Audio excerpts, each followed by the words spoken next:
Good evening, Dolphins fans. Welcome to another episode of On the Fin Side with Kat and Paul. Follow us on Facebook, Twitter, all of our social media outlets, as well as the Fansided Network and FinFanatic.com. It is day 2 of the NFL draft. And Paul, I know I make a point to say this every year, but I'm going to say it again. This is actually my favorite day of the year because I like day 2 more than day 1. Yeah, no, I mean it's there are some damn good prospects still sitting out there too in day 2.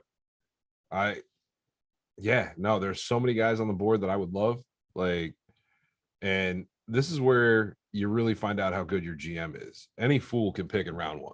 Any fool can. Well, I say that, but there's always the Al Davises of the world. No, but I agree with you. I think there's more skill involved after the first round because players are the top 15 or 20 picks in the draft. A lot of people agree on. It's after that where it becomes a lot more interesting. So Paul, we're getting close here to pick number 33. The Bucks have the first pick here in the second round, and Paul and I are going to do a mock draft. Not a mock draft. We don't have time for that. I'm used to saying surprise. We are going to have a head-to-head real-time contest here. And here are the rules. Paul is going to predict his guy. I'm going to predict my guy as the pick is coming up. And I'll propose this to you, Paul. Kind of like yesterday, you cannot predict the same play. If you predict a player, you cannot predict him for 3 more picks. Are you game for that? I'm game for that. Awesome. So the Bucks are on the clock at 33. You've got some acrobatic stuff going on here that is in no way football related. So who is your prediction for the Bucks here at 33? So the interesting thing with the Bucks here is there's rumors that came out since last night that one of the reasons the Patriots grabbed Cole Strange in round 1 was that both the Bucks and the Vikings, who picked 34, were sitting there potentially highly examining Cole Strange at the top of the second. So Belichick's pick doesn't look quite so crazy now, even though most of us had a 3rd round grade on him. For me, though, I am going to say, since he is gone, I think the Bucks look at, and this is hard for me to do because if I'm wrong, I can't go next, Bernard Raymond. Okay. Interesting. So Bernard Raymond, even though they've got Donovan Smith and Tristan Wirfs at both tackle spots. I think they kick Raymond to the inside for now. Okay. Quite possible. Play left guard. I'm going to go. They like to invest in the secondary. So I'm going to go with Jaquan Brisker, the safety from Penn State. That'd make a lot of sense. They drafted, Antoine Winfield Jr. last year in the second round from Minnesota, and he was a fantastic selection for them. Really day 1 ready. But yeah, going back to what you were saying there, Paul, there are a lot of very talented players here. And, I'm wondering, where's my cutoff as far as the players that are available where I would say, you know what, I'm willing to trade up. Let's say a guy falls late 2nd round, early 3rd round. Would I be willing to trade up? Package the Dolphins 3rd round pick, 4th round pick, and, maybe a 3rd or a 4th next year. Maybe. I would say that the top guy in my board by far is Andrew Booth, the cornerback from Clemson, but it's got to be brought up too that he's didn't work out all offseason, like I said last night, and there's just not a lot of testing on him, and who knows how the medicals went. So if you start to see Booth drop really toward the end of the second round, then I might start to say, okay, I think that there's a big red flag on him medically. You know what? I'm actually going to change my pick for Tampa Bay, even though I like the Bernard Raymond pick. I'm going to go Roger McCreary out of Auburn. Okay. I do think they need the help in the secondary, even though they definitely need the help at guard after Ali Marpet retired. But I think the desperation they showed at the corner position last year puts them in a position where Roger McCreary makes a heck of a lot of sense for them. Yeah, I mean, he's somebody who could fit a lot of schemes there. I mean, cornerbacks, safety, or cornerback slot, and yeah, they're a team that I respect what they do there in the secondary. That they believe in having more players than less, and they drafted um, Jamel Dean in the 4th round a couple of years ago, Carlton Davis in the 2nd round, Mike Edwards in the 3rd round, Antoine Winfield in the 2nd round. So yeah, they are known to take defensive backs at the spot. So that is most certainly possible. Oh, if they take Travis Jones here, which they also have a hole at defensive tackle, that would make 2 out of 3 Florida teams that have a UConn defensive tackle in their starting lineup. The other one is Jacksonville. They just signed Foley. oh yeah, that's right. Yeah, they signed Foley. That's right. Mm-hmm. He's a good player. He made a lot of money too from them. He was another one a few years back that I was talking about that some of the folks thought I was crazy on when they were saying there were no defensive tackle options late. Yep. Hang on.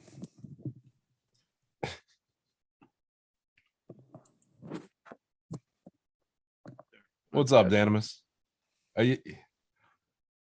We've already got the let's trade up for Dean in the chat, by the way. Yeah, I mean, see that's why we say that if we make a prediction, we can't do it for 3 in a row, because if that's the case, everybody's going to be predicting Nakobe Dean here. I love Nakobe Dean, but you know what? I wouldn't pick him for Tampa here. Yeah, I really don't think they need him. No, and they have needs. Like, they don't have the luxury of just going best available right now. Yeah, I mean, Levante David's getting, believe it or not, this is going to be his 11th year coming up here, but he's still playing at a high level. Devin White's one of the top inside linebackers. So yeah, probably no inside linebacker for him here. And that's why the 2nd round is so exciting, because you never know who they're going to take. Like, there's just don't know. Yeah, and to answer you, Dotis in chat, we plan to be on for both rounds tonight. We both might take some separate breaks, just because it is a long haul to the end of the draft. The pick is in. We don't know who it is yet, but yeah, no, we're looking to be on for the duration tonight. I think Grier's going to wheel and deal, and this could be the fun night for us. Yeah, I mean, and please ask away in the chat there. Paul's going to be manning that, because I am obsessed with not knowing who the pick is before it's actually announced. I selfishly am not going to pay attention to the chat, but Paul's going to blurt out any chat questions, so we'll be sure to get those answered for you. All right. Oh man, question in chat: why did the Bucks just take Nakobe Dean? I'm messing with you. Not funny. I'll pull the plug on this whole operation. Yeah. You know, I couldn't resist right after that. Of course, yeah. I yeah. And then after this, you got the Vikings, who took Lewis Seen in the 1st round last night after trading down from 12 to 32. But I said Andrew Booth was my top guy, and he may have the medical issues. After that, you can see this on my Twitter page. I posted a couple hours ago. Just to run down my list here. I mean, I've got a list of the question I asked myself today when I was going through my new Dolphins board is, how many players would I be satisfied with at pick 102? And I had 52 players that I would be satisfied with. And I'm not going to go through all of them, but Andrew Booth, the cornerback, was the first one. Jalen Petrie is second, the nickelback from Baylor, who I think is going to probably come off the board pretty quickly. He's somebody who you can insert really in the middle of any defense in that kind of Tyrann Mathieu type role. Then Boye Mafe, who I think is a criminally underrated player out of Minnesota, long defensive end. Then Cat, we'll come back to that because the Bucks are yeah. making their selection on TV right the now. pick is up. Ooh.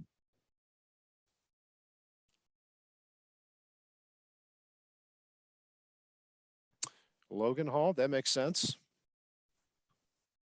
I mean, I don't hate it, but yeah, I definitely don't hate it either. And he's somebody that was, he was 18th on my Dolphins board heading into today. So makes sense. let's. Yeah, I still think the shocking thing is based on how yesterday's draft went. I know I lost one guy on my 25 for 102 list. How'd you fare on yours? on my what list again? Your original list of 25 players for 102. How many did you lose? I'm guessing one. I only lost one. That was Cole Strange, I think. Yep. He was 17th on mine, and I think he was a little bit higher on yours. He was like 5th. Yeah, he was pretty high, Oh. but there wasn't a lot separating my 5th guy from 17th. Looks We like may trade it in the picks in, so let's make our predictions pick. I'm gonna go okay, George Pickens. Damn. All right, you Pickens, you said. All right. Well, I think it'll be a receiver for sure. Well, I'm gonna go Christian Watson then. I think you're gonna end up being right, but it's still fun to say Pickens as much as possible. I would have and the Vikings again trade inside their division, just handing resources. They traded, I think, 56 and 59. I saw. Okay.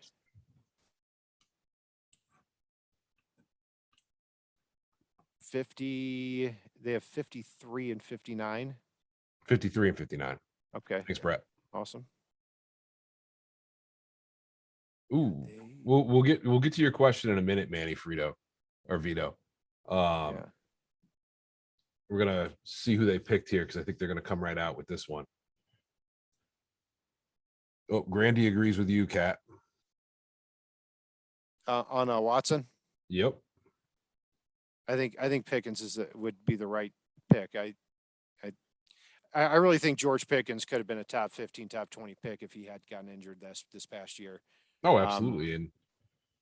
And then he came out of against Alabama and he looked like the star again. And I got to say, I just assumed that he was Carl Pickens' son because they're like the exact same player. They're this big physical contested catch type of guy, like exact same size and speed. And if Carl Pickens had a son, he would be about the age of George Pickens. And well, he's not. That's part of why Carl Pickens is part of why I really hope the Bengals were going to take George and add to their stable of weapons. Just it'd be fun to watch another Pickens running up and down the field for the Bengals again. And Manny Nera in chat, I understand the need to trade for Debo comment, but at the end of the day, if you look at what the Jets offered for Debo and got firmly declined without even hesitation, we're not doing that. That is a weird situation because I don't know whose side I'm on because I mean, each side is pretty, mum on that right now. Here we go. At the podium, Aaron Jones making the selection.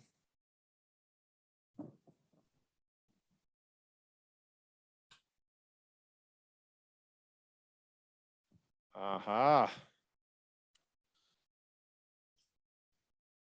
Well, and I got to be strategic now.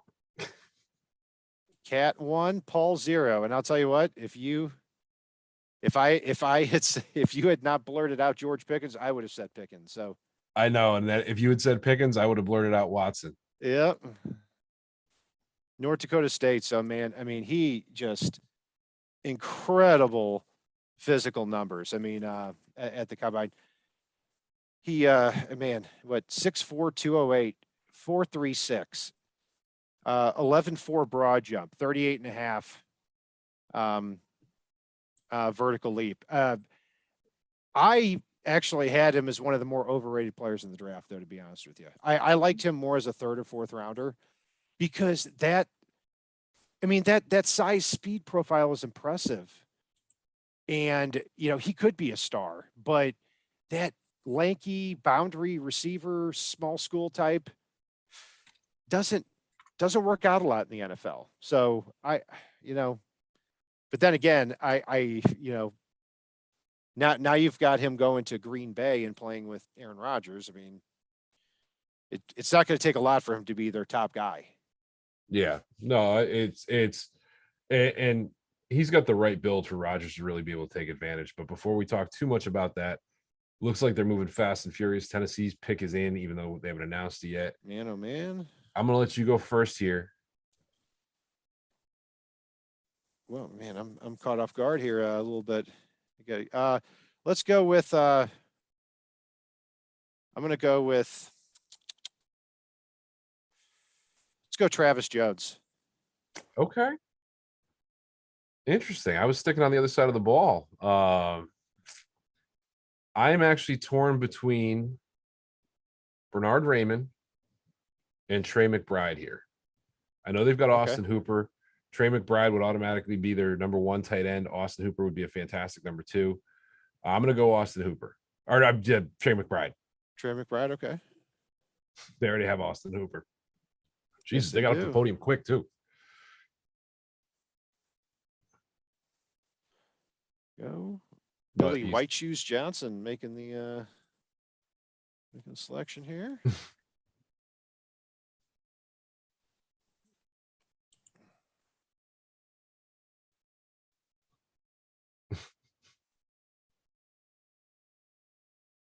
Ooh.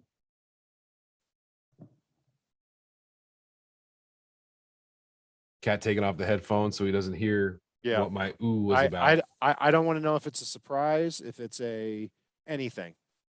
Hey, I just do the oohs, and that's fine. That's why I take the headphone. No, that's not a shocker. I mean, McCreary's supposed to go somewhere in this area. You predicted him to go 2 picks before. Mm-hmm. So, yeah, that was kind of an ooh. I like that. Yeah. I mean, he's somebody that could come in and start right away. He's really the word that comes to mind is battle. He's a battle-tested cover corner, and he fits it really well with the Titans. I always go back to arm length with both him and Trent McDuffie. There's not a lot of success with cornerbacks who have, under 30-inch arms, but he is really, really sticky as a cornerback. I think if he were an inch tall, just a little bit longer, he would be a top 10 or top 15 pick. So overall, I think he went just about where he should have gone. No, I'd agree with you on that. I mean, it's I could have seen the case to take him in round one, in the bottom, 20 to 32 range. But looking at the talent that's available, he didn't slide beyond his means. And that's pretty critical here. But before we get too far ahead of ourselves. And the Jets are on the clock. The Jets traded up here. Go for it. They traded in or they traded out? They traded up. Gotcha. Okay. I just saw the Jets and trade. I had already known they traded up 2 spots with the Giants. So you did I predict first last time or did you? I don't know. You go ahead. All right. I'm gonna say Breece Hall, running back. Okay. I'm going to say Kenneth Walker. Okay. Yeah, this is I think he fits them a little bit better than Breece does, even though I like Breece a lot. Yeah, and they've really been head to head as far as where they've been projected to go. Hall's a little bit more well-rounded. Because the big thing with Kenneth Walker is, even though he had an amazing season for Michigan State, he's not a great receiver, and his pass protection is a big concern where it's not with Breece Hall. I think Kenny Walker really brings violence to the defense, where Breece Hall is kind of what that more one cut type of running back. So I think either one would fit in really well there with Michael Carter. So in the first round, they went wide quarterback and wide receiver.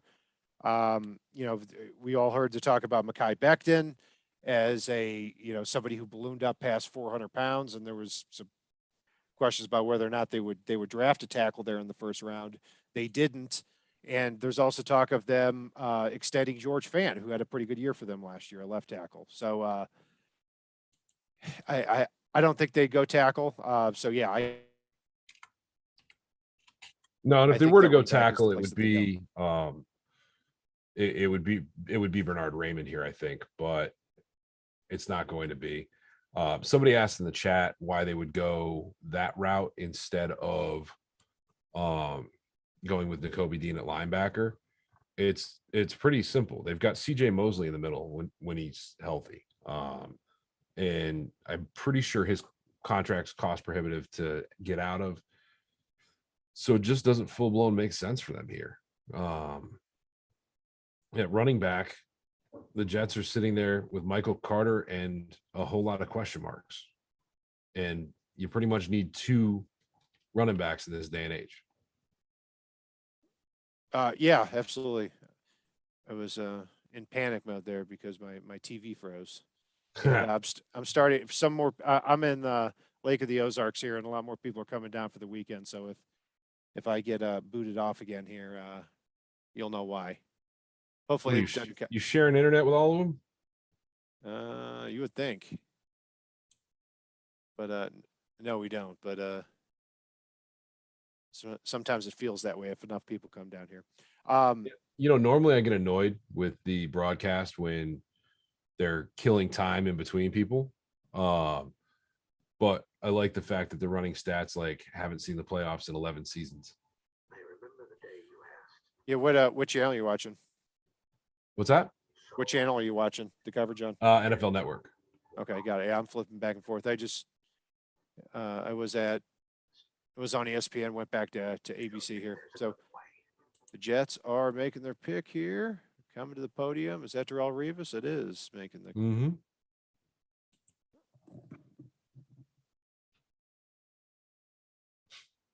They kept the pick in the state. Oh, he does not. The way he threw his head back, I didn't think he was happy.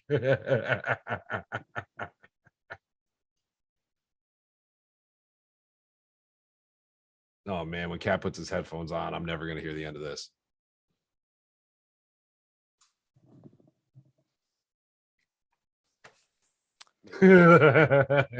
I hate that I was right about that.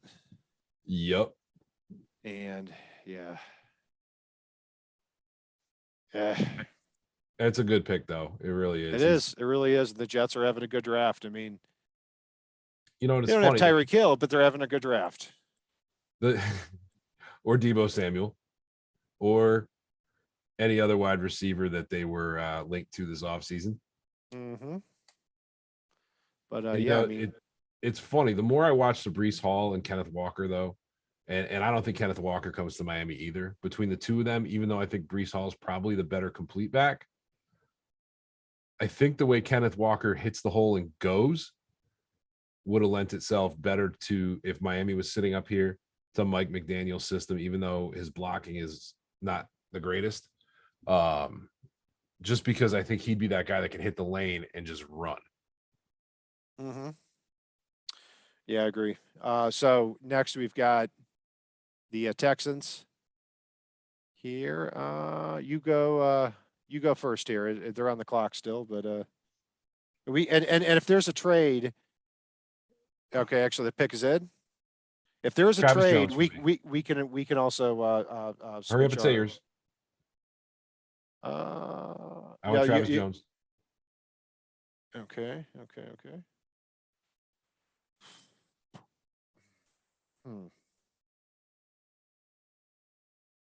Too late. I'm gonna go Sky Moore.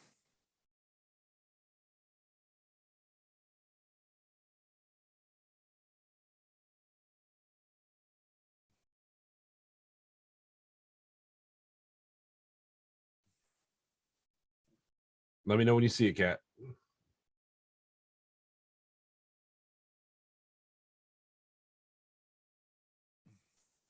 Jalen Petrie is the pick. Yep.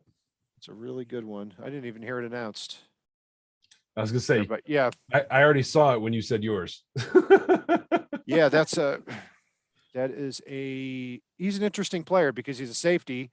Like I said yesterday, he didn't play safety. At Baylor, he played slot cornerback, and he's somebody that projects there. I think he's a really violent player. It run support, mirroring receivers. I thought even though I love Nick Needham, I thought he would have been an upgrade over Nick Needham if the Dolphins had the opportunity to draft him. So a very good pick. He's always been projected right around this spot. We 40th got to trade. overall. Falcons trade up. Okay. Okay. All right. So the pick is in. I'm gonna go. You've George you first. Pickens. I'm gonna go Malik Willis.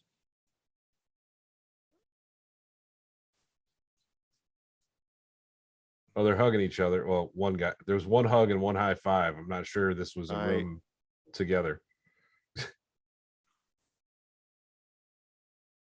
see here. All right. So the Falcons moved from, I believe, there were pick at 43 and traded up to the Giants at 38. I don't have the compensation, but I will eventually here. So Petrie.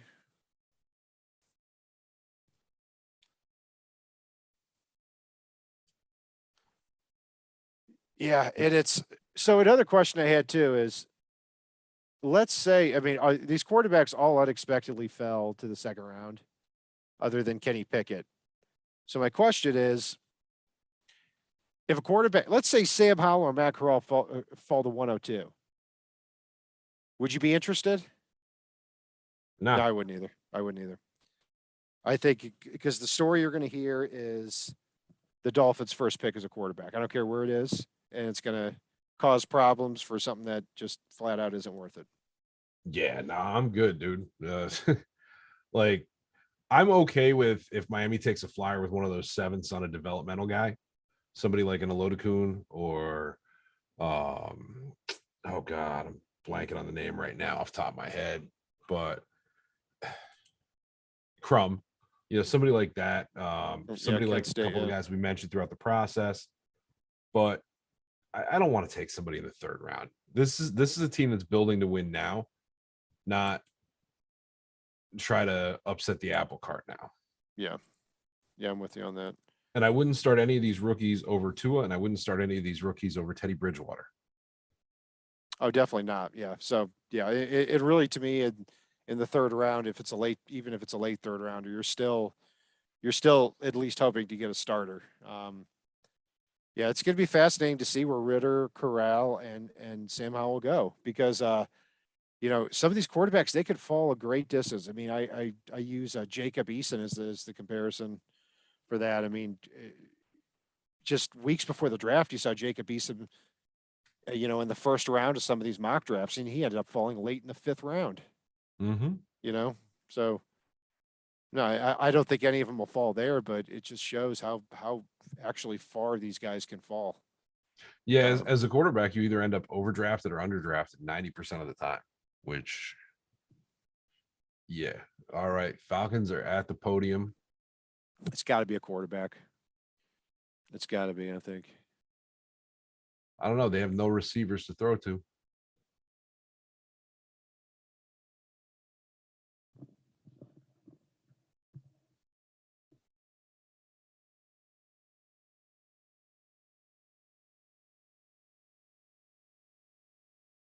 He's still around, John. He's still on the roster.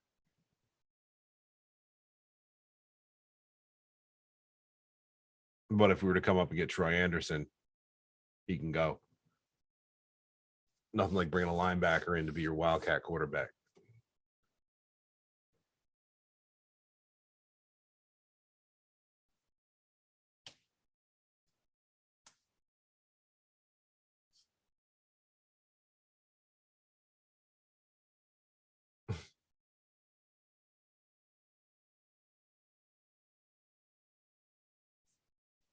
All right, here comes the pick. Hopefully it's Pickens.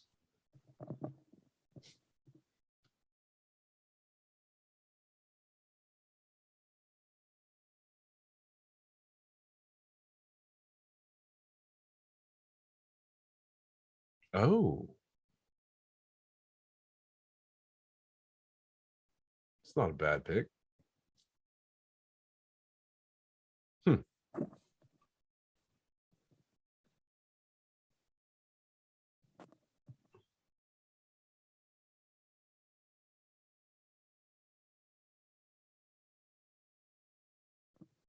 Cat is woefully behind here.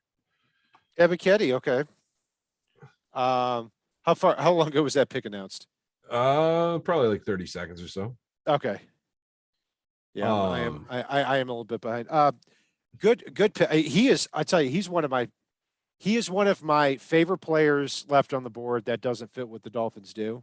Um, I've always said that he is like a Tony Dungy, someone Tony Dungy would have salivated over. He is just a pin your ears back and get to the quarterback, undersized edge rusher. Um, he abandons his post quickly because he's just getting after the quarterback. And if you're playing that type of defense, then he's going to be a really good prospect for you. So good job there by the Falcons as far as taking him. But I am surprised that they didn't take a one of the quarterbacks. The quarterbacks keep falling. yeah, and I like the pick, but I don't fully understand trading up to get him. And they came up from what, 43?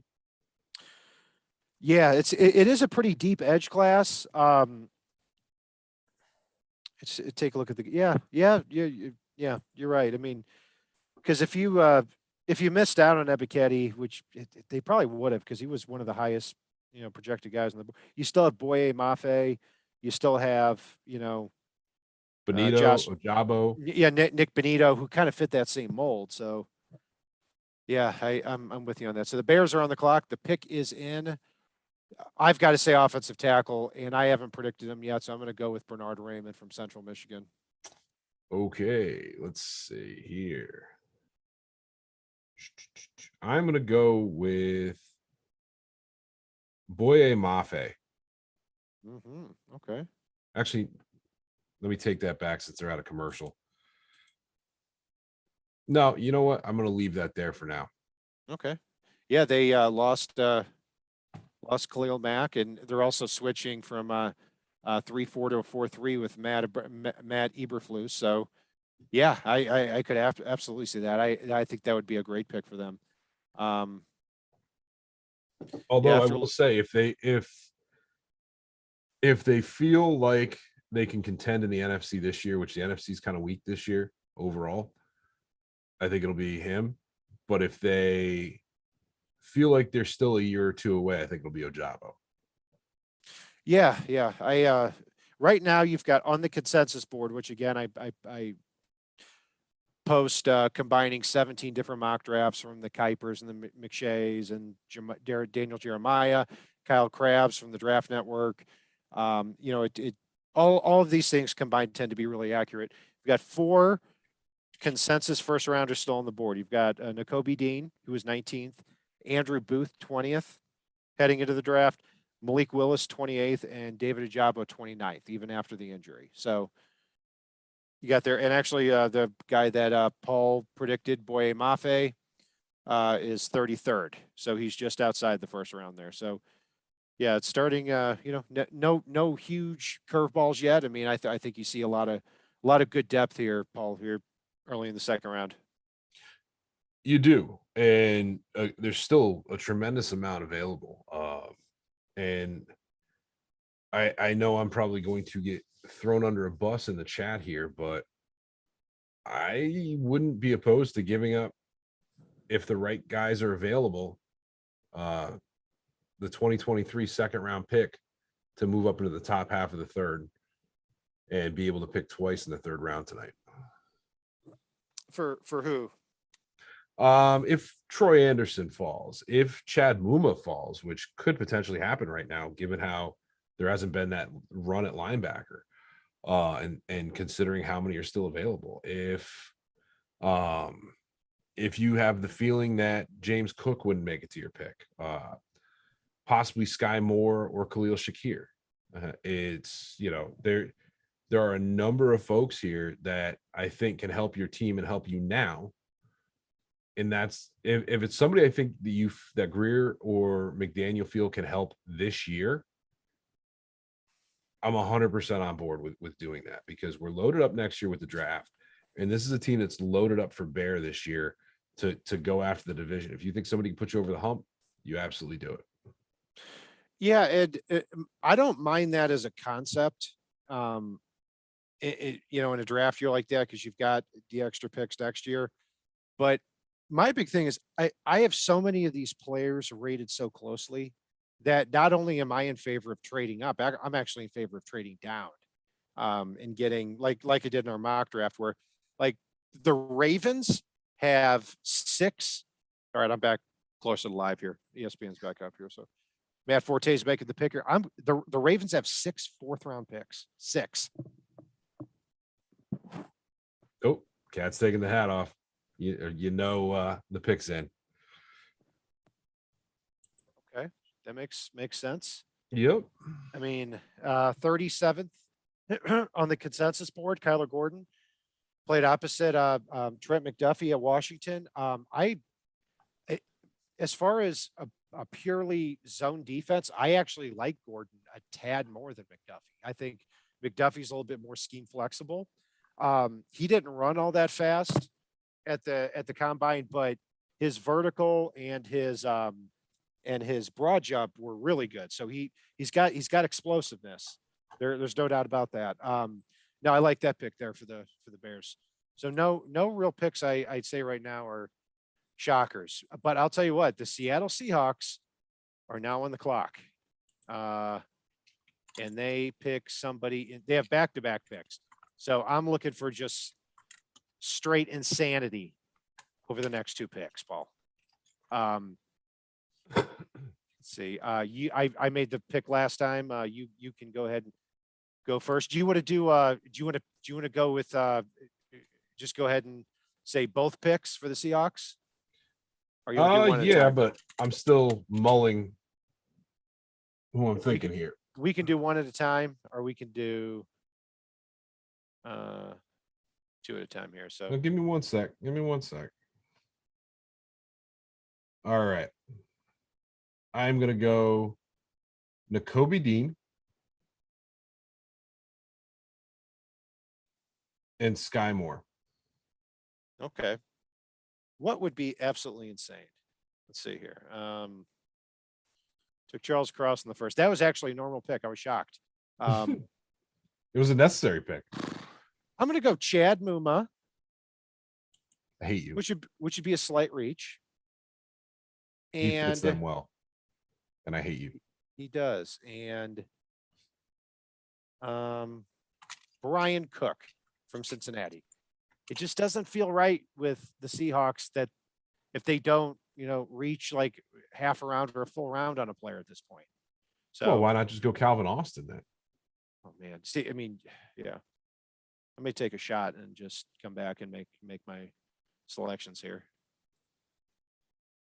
Man, I love this. I love this round. This is Actually, you know what? Fun. I'm going to change mine slightly. I'm still going to go Nakobe Dean, but I'm going to go Nakobe and Trey McBride. Nakobe and Trey McBride. Okay. Predicted McBride at the very top. I think the Titans. So yeah, that's all good there. And I found this in my parents' basement. Ooh. I went back to my house. Look at that. A little Dan Marino. Yes, sir. Starting lineup there, huh? All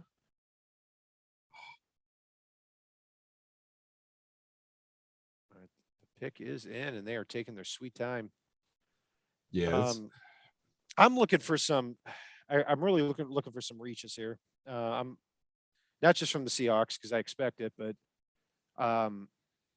when we talk about the guys like, I mean, Troy Anderson's a great example. Is that if you start seeing some of those reaches, you start seeing players like Troy Anderson get pushed down a little bit more toward that 102 spot or within striking distance where the Dolphins might be able to trade up.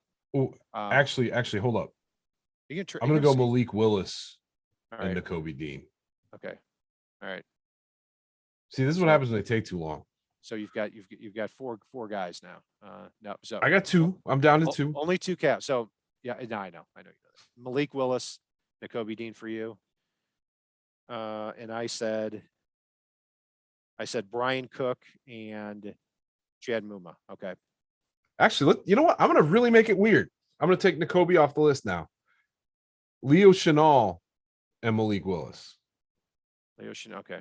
Leo Chanel and Malik Willis. Huh? Yeah. Yeah. I mean, and the comparison made by Lance Zierlein to Leo Chanel was actually Jordan Brooks, who the Seahawks took in the first round a couple years ago. So yeah, he certainly fits their defense.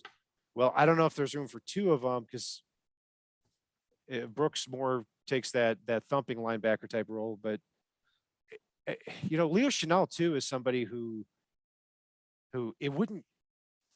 I mean, he could go here, but it wouldn't like absolutely shock me if he fell because Yeah. he's not a necessarily a 3-down player.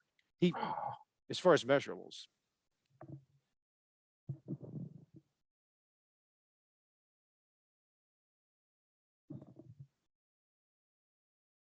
Boy Mafe, okay.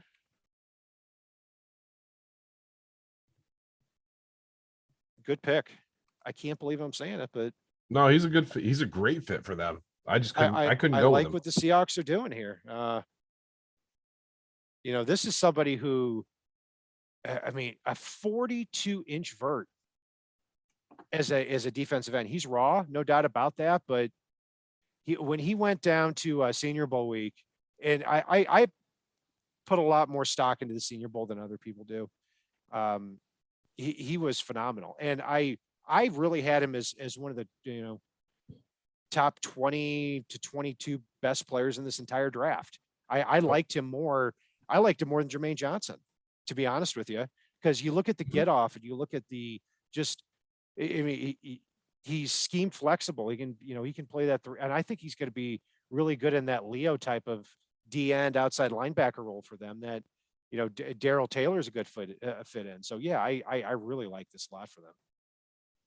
Yeah, no, and I couldn't pick him. So that was the danger of picking him for Chicago. You know what? I don't want to hear it because you picked like 7 dudes and he wasn't one of them. So, Well, that's what happened. Oh, I couldn't pick him. So he would have been your 8th guy? Well, no, when I was picking him for the Bears, I'm like, if he doesn't go here, I'm screwed with one of these next two. All right. So my question, here's my question is, because we both got that first one wrong, does it count if we hit on one of these? I'll allow it. Yeah, I'll allow it too. Well, if it's me, yes. If it's you, no. No, you see, I'm having a beverage. I'm at the Lake of the Ozarks. I'm a little more flexible today. This is me in a good mood, Oh.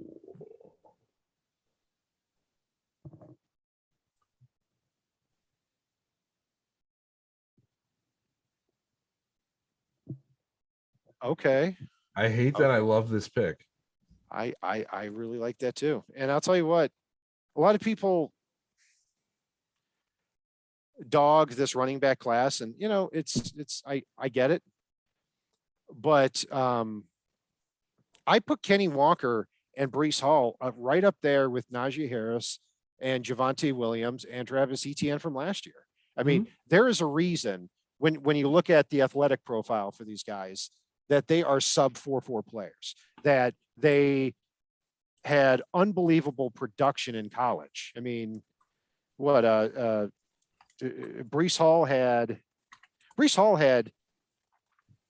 Let's see here. Let me grab the scriptures here. Breece Hall had almost 1,000 yards as a 18-year-old freshman at Iowa State. In the last 2 years, he had he had 1,572 rushing yards and 1,472 for Iowa State. Kenny Walker this past year, after transferring from Wake Forest, ran for 1,646 yards. And if you want to, the biggest game of the year by far for Michigan State all the time is against Michigan. The guy ran for what? I think 197 yards and 4 touchdowns.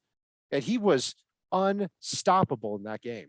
In the passing game and in blocking, he's got a lot to work on, but I tend to think that's a little bit teachable. Yeah, no, I think he's going to be a perfect fit. It's funny because I don't think Brees Hall would have been as good of a fit with the Seahawks right now because the Seahawks have a little bit of a piecemeal offensive line at the moment, and somebody that just hits it and runs hard is going to be a little bit better than somebody that exudes a little too much patience at times behind that line. I agree. Chris Carson's a good example of that running style, where he's violent, he gets the ball, and he's going. Where Brees Hall isn't. Kenny Walker's more that way. To your point. All right, we got the Colts up here, 2:55 left, and I don't know who went first last time, but you go ahead. I think I went first last time, and then I went second and fourth and fifth. Okay. I'm gonna go George Pickens here because I think that makes sense opposite Michael Pittman. It does, and it should. And that's why I think the Colts go Travis Jones. Okay. Travis Jones, yeah, would make yeah, he's a really good player for UConn on a absolutely terrible football team. Hey. Oh, that's right, you're a UConn fan. Oh, wait. The Colts traded the pick here to the Vikings. Oh. So you can go ahead and resubmit your pick. You gonna stay with Travis Jones? Let me think on that one. Okay. We can't remember who went first last time, so No. You know what? I am going to go with George Pickens here. okay, I'm gonna go with Desmond Ritter at this spot. Kirk Cousins two is kind of on quarterbacks. What's that? You want two gross quarterbacks on one roster? Two gross. What do you have to say about Kirk Cousins? Why do people dog Kirk Cousins? They got a problem with 34 touchdowns and 10 interceptions every year? No, we're so special. It's great in those 9 games. I mean, 3 of which he loses. But yeah, I mean, well, yeah, but the honesty too with Kirk Cousins is that if Kirk Cousins is, I don't know, the 12th to 13th best quarterback in the league, and he's making 35 million a year, he's handicapping the rest of your roster, and he's been doing that for the Vikings. They had to unload everything last year, so that's the thing with Tua, is that if he performs at a high level, he's on a rookie contract for 2 more years, and that's your window. Yeah. No, absolutely. My only worry is if he performs, and with the way the salary cap's going up, I can only imagine what he's going to get. All right. So the Vikings traded 42nd overall and a 4th round pick, number 122. Yep. And oh no, they got 42 and a 4th rounder, 122 overall. Indianapolis gets the 53rd overall pick, the 77th, and the 192nd overall pick. Got it. Pretty even trade. All right. Yeah. And hey, actually, disregard that. I've got my alarm clock here to call my my wife here after this pick here. Hang on a sec. Is that time?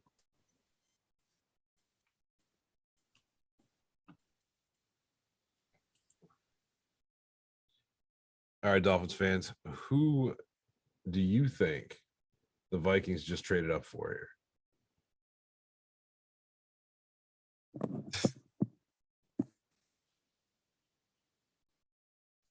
I'm sure a couple will be here eventually. Radically, just stay here and wait. What's that? He said, I heard there was going to be hot chicks on the live stream. Does anyone know what time? All I see is football talk. Yeah, I mean, this is not the weekend for chicks. This is not the place for it. Yes, it is. I guess it's always time for that, but All right. Oh, is it time for you to make your phone call? What's that? Is it time for you to make? No, yeah, I'm gonna wait for her to text me back here. So here we go. Walk into the podium. I'm on the NFL Network too, so I shouldn't be too far behind you there. All right. But I still don't want you ruining things either. So I'm just kidding, man. All right, is this where a quarterback comes off the board? It's not going to be a quarterback.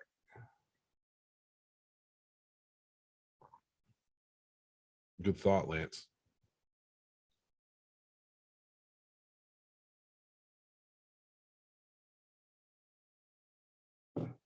Come on. Announce the damn pick already. Yeah, I don't think you should be allowed to make jokes when you're up there. Oh, no. No. Because I take my headset off here, and then the guy rambles on about nonsense for a couple of minutes. Yeah, Bob Barker needs to go back to the Price is Right and stop. And listen, the Make-A-Wish kids are exempt. I'm not talking about that. That kid was awesome. Yes, that he was. Kid was absolutely he was awesome. Great. He was great. And all of them. I think every single Make-A-Wish kid should announce every pick, and I'm not exaggerating when I say that. No, I'd be down. The sheer exuberance you get out of it is absolutely that makes their freaking day. Actually, I take it back. Every single pick but one. And Igor. Oh, I'll wait. The one pick that a Make-A-Wish Foundation kid doesn't make, I think Igor should make every year and then just get to sit on stage while the commissioner hangs out like he did last year. I'm down with that too. Who is this jokester? Jesus, he is still talking. He is wasting my time and our listener time. Why is the opening act for the Vikings pick longer than the Vikings pick?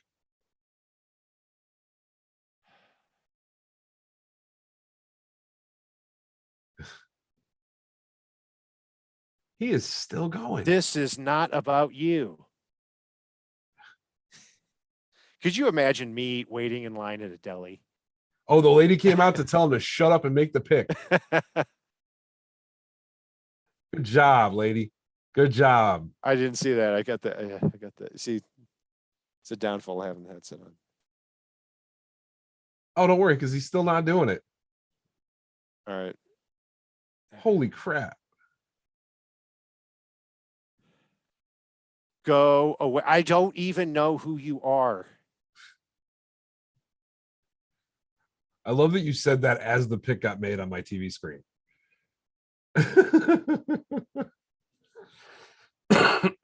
Look how mad he is. Get lost. That's a good pick. All right. Hey, I'm going to be back in a few minutes, or 5 minutes or so there, Paul. Yeah, go do you. Pick 43. I'm going to make my prediction first. So Booth, top, man, they're starting to drop here. I'm going to go with, man, it's kind of going right down the board here.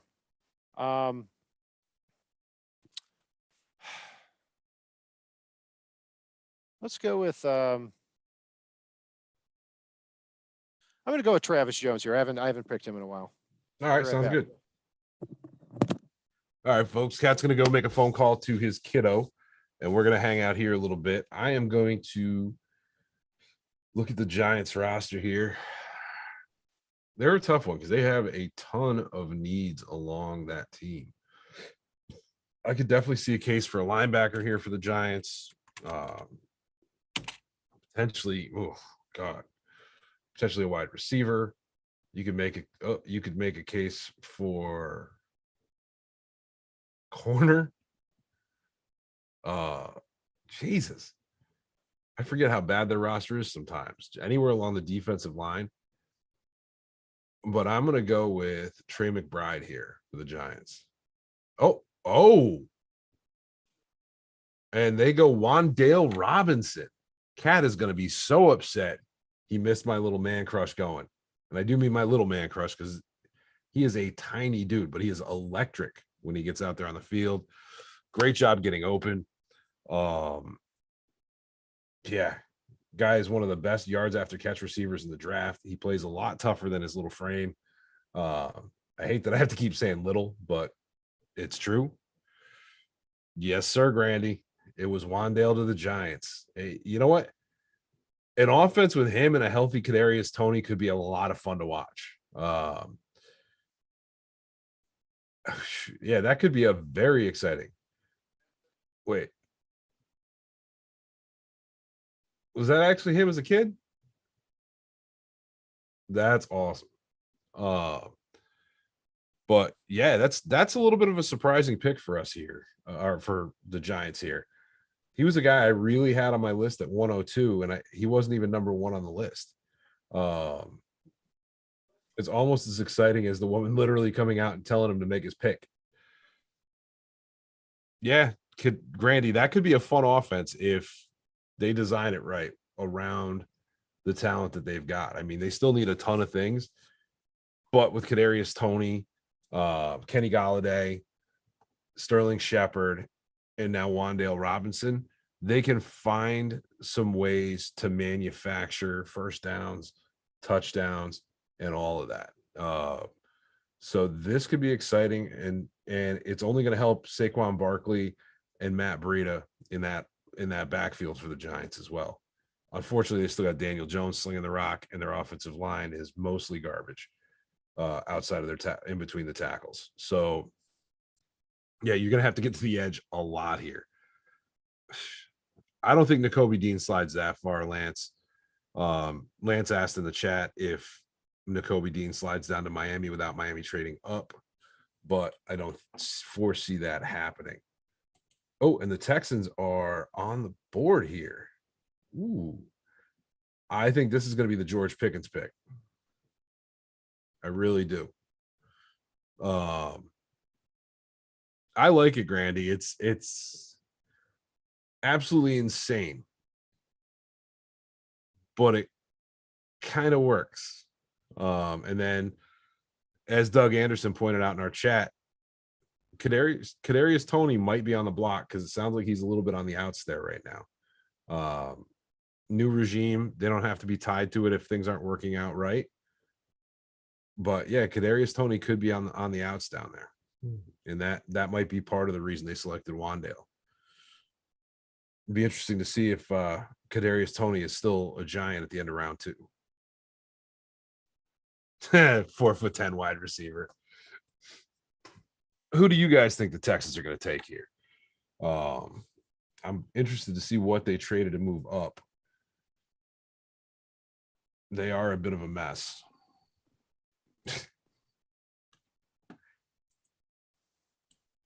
But we will see here.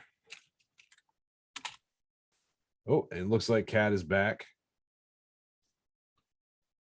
Maybe-ish. Actually, you know what? I'm going to go Trey McBride. Trey McBride here.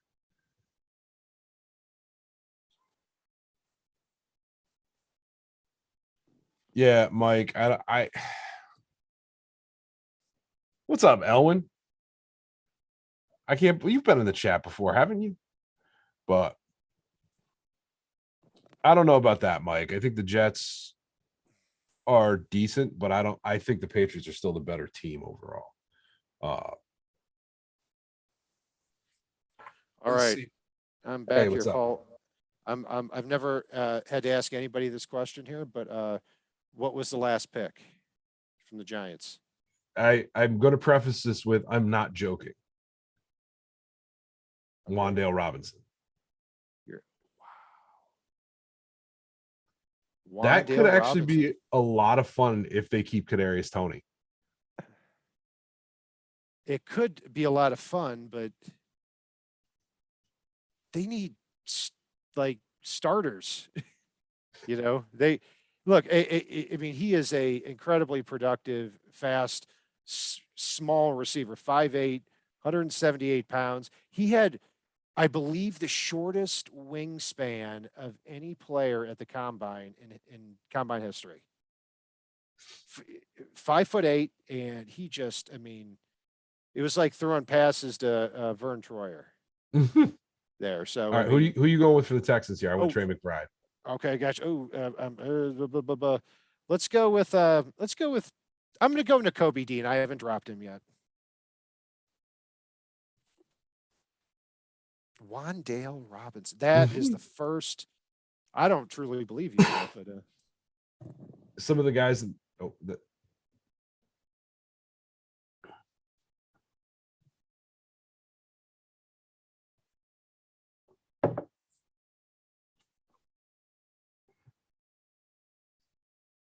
We're glad to have you, Owen. John Mechie, good pick. I like that. Yeah, yeah. As Grandy pointed out, he might have been a better pick for the Giants than Wandale Robinson. Oh, no doubt about it. I'm 100% with you there. But I will say Wandale was one of the most productive yards after catch receivers in college football. One of the smallest too. But he could take a hit and keep going. Yeah, for somebody who's 5'7", he can. He could take a hit for somebody that's 6'2". I doubt it. And I saw him playing against Mizzou, and he was caught from behind twice. I don't like the combination of smallest wingspan in NFL history, along with 5'8", along with getting caught from behind in any circumstance. Who caught him from behind? Nobody fast. That's for sure. I am not a fan of that pick. Fourth, fifth round, hey, it's cute. Second round, this is almost the first round. Taking Wandale. Are you on? I mean, ugh, yuck. Hate it. Hate it. Hate Baltimore is on the clock here. Man, another trade up here. I got to adjust these helmets here. I mean, okay, Baltimore's on the clock. What do you think? This is Nakobe. Oh yeah, that sounds like something that would fall right at the Ravens' lap.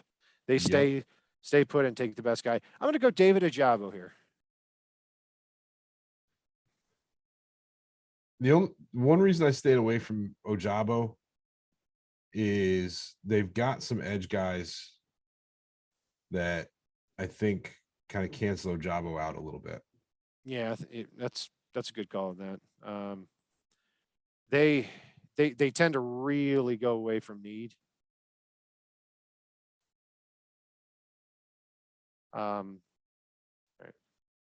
He would have been, and good for Mechie too, because I really do think he would have gone kind of in this area, even if he hadn't torn his ACL, because he really, to me, he didn't really have the upside to be that first round pick. I mean, he's not incredibly big. He's not incredibly fast. He's just a really good player. He's a good separator, great route runner. He's somebody that I was hoping would fall kind of within the Dolphins striking range there.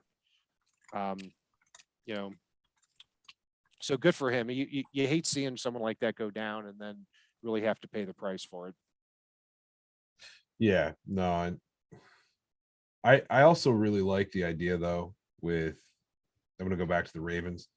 One of the reasons I like Nakobe Dean is I like that young pairing of him and Patrick Queen at linebacker. Mm-hmm. Yeah. And they play that, 3-4 defense. So, they've certainly got room for that there at that spot. And it's got to be pointed out again. Here we are, is 44 picks into the draft, and we've got one quarterback off the board. And a lot crazy. of linebackers left. Yeah, I mean, it's crazy. I mean, I wonder. Is Raymond still out there? He is. He is still out there. Bernard Raymond is still available. He's a fascinating guy because he was a converted tight end, and just a couple of years ago, he's going to be 25 years old. Why does it say Lions selection on the screen? Is that with the typo? Ravens? Yeah. No, the Lions are. The Ravens probably made their pick, and now the Lions are. Yeah, no, it says Lions gotcha. selection. I'm a couple seconds behind you here. This is the Lions pick 46th. Yeah. Let's see.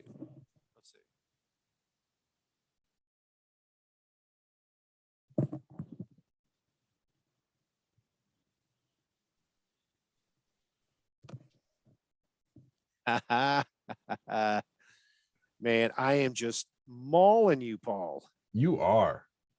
I screwed myself early on by yelling George Pickens too early, and it's just been downhill from there. You talked for like a minute about how that they didn't need an outside linebacker, and boom. Yep. No. But see, but this is I'm trying to teach you a lesson here, okay? That mock drafts are stupid, and predicting picks are stupid. Hey, look, just because they picked him doesn't mean he's the right pick. Like I've been on fire the last 2 years with mock drafts, and I guarantee I don't nail one next year. But yeah, we were thinking along the same lines though. Where somebody always falls to the right. I mean, Kyle Hamilton falls to the Ravens at 14. Tyler Linderbaum falls to the Ravens at 25. David Ajabo falls to them at 45. And I mean, somebody like him who is raw anyway, I love the pick. And also his one of his best friends and from high school is Jay Snoway. So they're both projects. They're both coming from kind of that same background, really raw football players. So yeah, I like this pick a lot. This is one of my favorite picks of the draft so far, really. So here we are at 46, Paul, and I'm gonna throw it to you on this. After this, I'm going to run up because I think my family came home, and I'm going to say hi to them quick since I won't say much to them this evening. I'm going to go with. Wait a minute. Jaquan Brisker's still out there? Mm-hmm. He is. That'd be good value. Oh, not anymore. I think he's going here. Okay. Actually, I'll make the next pick before I go say hi to the fam. All right, I'm going to go Sam Howell with this pick. Walking to the podium. The hell does Keegan Michael Key have on his face? He is all over every single show that has ever been made. I walked out to get my mail. He was at my mailbox. Okay.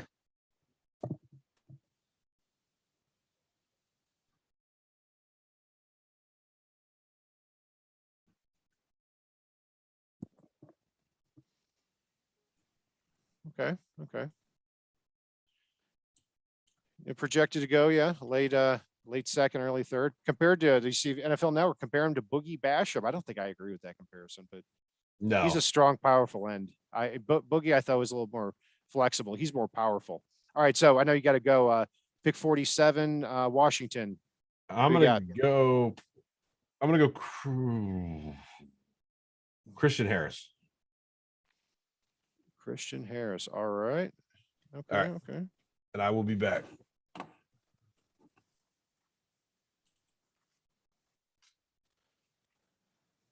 All right. So Paul is predicting Christian Harris.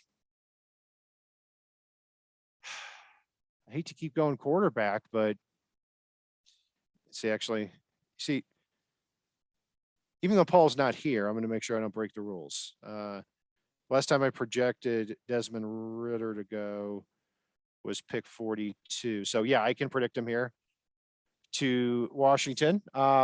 They've got Carson Wentz. They took Jahan Dotson in the first round, which, considering they had the 11th overall pick in the draft at one point, I thought that was absolutely insane, but they did make that selection. And we'll see. I don't like anything of what they did as far as getting Carson Wentz. I don't like it. I'm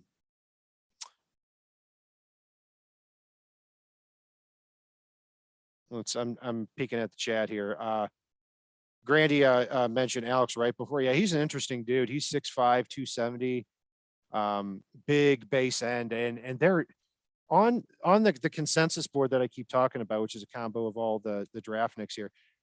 Out of the top 105 picks, this is crazy. Out of the top 105 picks, so a full 3 rounds, 20 of the top 105 were edge players. I mean, it is just stacked at defensive end this year. I mean, and if you need one, you can get one, and that's why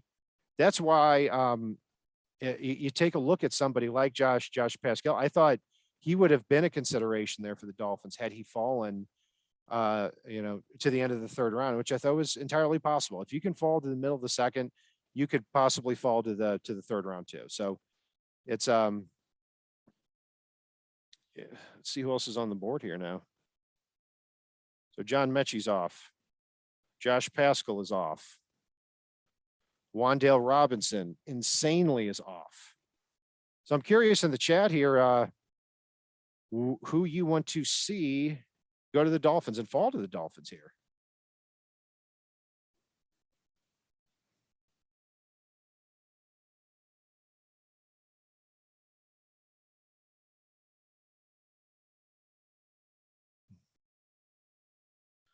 and I haven't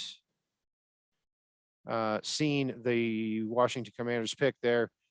Scummy, I'll ask Scummy here in chat. Is that do you know that it's Damari Mathis or the defensive tackle Mathis at this pick, or is that a prediction? Because I think either would be a massive reach there, middle of the second round, but not quite as massive as Wan'Dale Robinson. And Craig, you said this year's quarterbacks are project. Absolutely, they are, and it is pretty telling what the rest of the league thought that Kenny Pickett goes 20th overall, and that was a little bit later than a lot of people thought the first quarterback, including myself, was going to come off the board, and nothing else. Yeah, there are two Mathises, Grandy, thanks. Fedarian Mathis and Damari Mathis. I think both picks would be insane at this point. I view them more as kind of third or fourth round types of guys. But they have gone to that Alabama well a couple of times there for the defensive line. They drafted John Allen a couple of years ago. So yeah, we'll take a look here. The pick is in. I don't know if you guys are guessing or if you're making a prediction here. So I will see.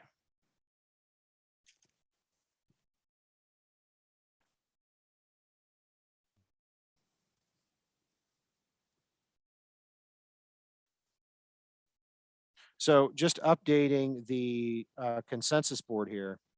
There are still 2 players on the consensus big board who are still there. Nakobe Dean, 19th overall, and Malik Willis, 28th. And then after that, you've got Travis Jones at 38. You've got Jaquan Brisker at 39, the safety from Penn State. Then Matt Corral, quarterback from Mississippi, at 41. Bernard Raymond, 42, Central Michigan. And then Desmond Ridder, the quarterback from Cincinnati. And Sky Moore from Western Michigan. He's somebody I'm really surprised hasn't come off the board yet. I would absolutely love him at this point of the draft if the Dolphins were able to get up to this spot. Obviously, I don't think they will, but he's somebody that is phenomenal after the catch, and the Dolphins have been targeting that here in the offseason.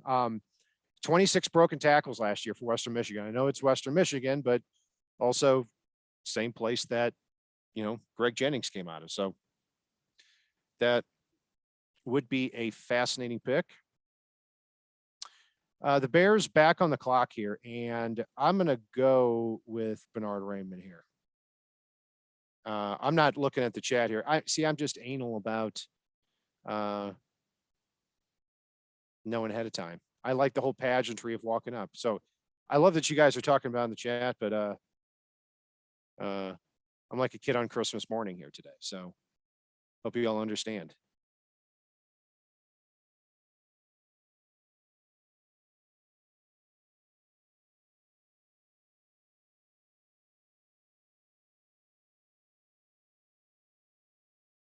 Minute 8:765.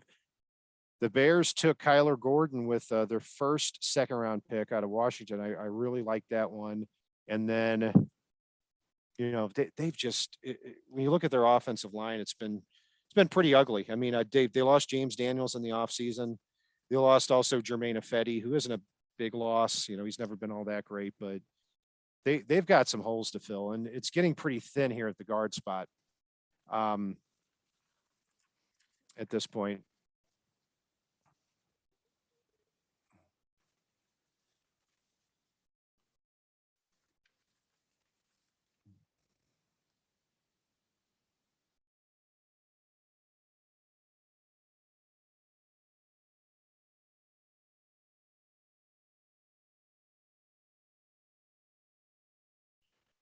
All right, so waiting for the Bears to come up. In Dolphins news, we talked about a little bit yesterday. Christian Wilkins, Dolphins pick up that 5th-year option on him, and good for him because the Dolphins haven't always picked up their 5th-year option on those guys. And now the question becomes with Christian Wilkins too, is are the Dolphins going to sign him to that long-term contract extension? Because you would think he deserves it, but the other side of that coin is when you take a look at, getting Teron Armstead, getting Tyreek Hill, paying Xavier Howard, is there enough money to go around long term? I don't know the answer to that. I always thought that when they signed these guys, that Wilkins would probably be the one to kind of get the short end of the stick, but he's certainly going to get paid somewhere. Bears pick is up.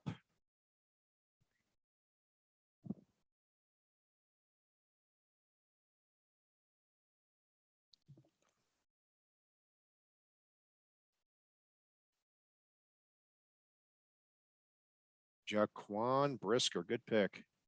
Good pick. I'm surprised to see him there this long, and I'm pretty sure that if Paul were here, he would have predicted. Oh, Scummy, you're fine, man. I actually stop spoiling it until Paul gets back, because Paul doesn't mind, and I don't pay attention to the chat at this point. I love all you guys here, so you keep doing what you're doing there. Just don't do it for the next 7 minutes. I'm just kidding. I'm only half kidding. Hope you all are having a good night there. What state are y'all from? Scummy, Grandizer, Shade, Brett. Where are y'all from tonight?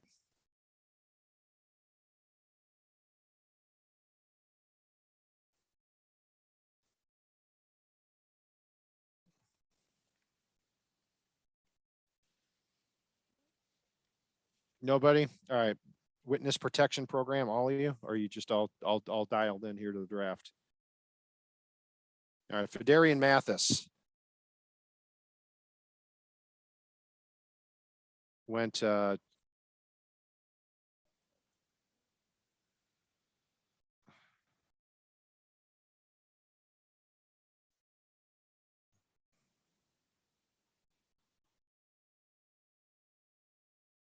Fedarian Mathis went 47th there. Okay, gotcha. Yeah, I'm I'm at the lake, so I'm seeing all of the I'm behind on everything. I've just realized here. So you all are ahead of the curve here. So SoCal, Shade, Craig from Pennsylvania, Ethan Howard, Oregon, Omar, Tampa, Lance from Pennsylvania, NSNBC, Murder Capital, he says. That really doesn't help me because that could be a lot of places. Mike Mars from London. We're getting international. Aloha from Hawaii. Yeah, roll call indeed. Arizona, Grandy. Very nice. And Grandy, I always appreciate all the work you do here. You really help add a lot of color here to the chat as far as value add. Really helps with the draft projections too. So yes, he does. He does a very great much job appreciated. Though I got to have a bone to pick with Grandy about one of them, because all the rest of them were perfect except Channing Tindall. I think he had him in the 7th round, and I think you confused him with somebody else, but I don't know. Maybe no, he's actually, so he and I have talked offline. He's actually a big Channing Tindall fan, provided that the legal issues clear up. Tindall's got legal issues. Wasn't it Tindall that has the charges pending? No, that's Adam Anderson from Georgia. Yeah, he was going to be probably at least a 2nd round pick, and he's not even in conversation anymore. Okay. Because I know he was accused of rape, and I think they tried to have those charges dismissed, and as of now, it's no dice. They're going to trial, but I believe that's the case. So I don't want to. I've got to double check on that, but that's no. They're going to trial. I believe in June. But part of that too is that the defense did not get to present their case in any way, shape, or form, because of the fact that it was just a findings hearing to see if there was enough to roll with there. Gotcha. And I'm not sure if you missed that pick there, Paul, but Jaquan Brisker is off the board. And Fedarian Mathis. Yeah, Fedarian Mathis. Yeah, I was saying that's not what I expected. No. I mean, I give the Commanders a big fat F right now for what they've got going. I don't mean, know. CBS gave him a B for that pick. A B, yeah, I don't. Yeah, I give them an F for that grade. All right, New Orleans is up. Oh, New Orleans. Okay. The 45 seconds left here. What's your prediction here, Paul? I'm just getting myself caught back up. I'm gonna go. I'll go first. I'm gonna go Cam Taylor Britt from Nebraska. Could be anyone at this point.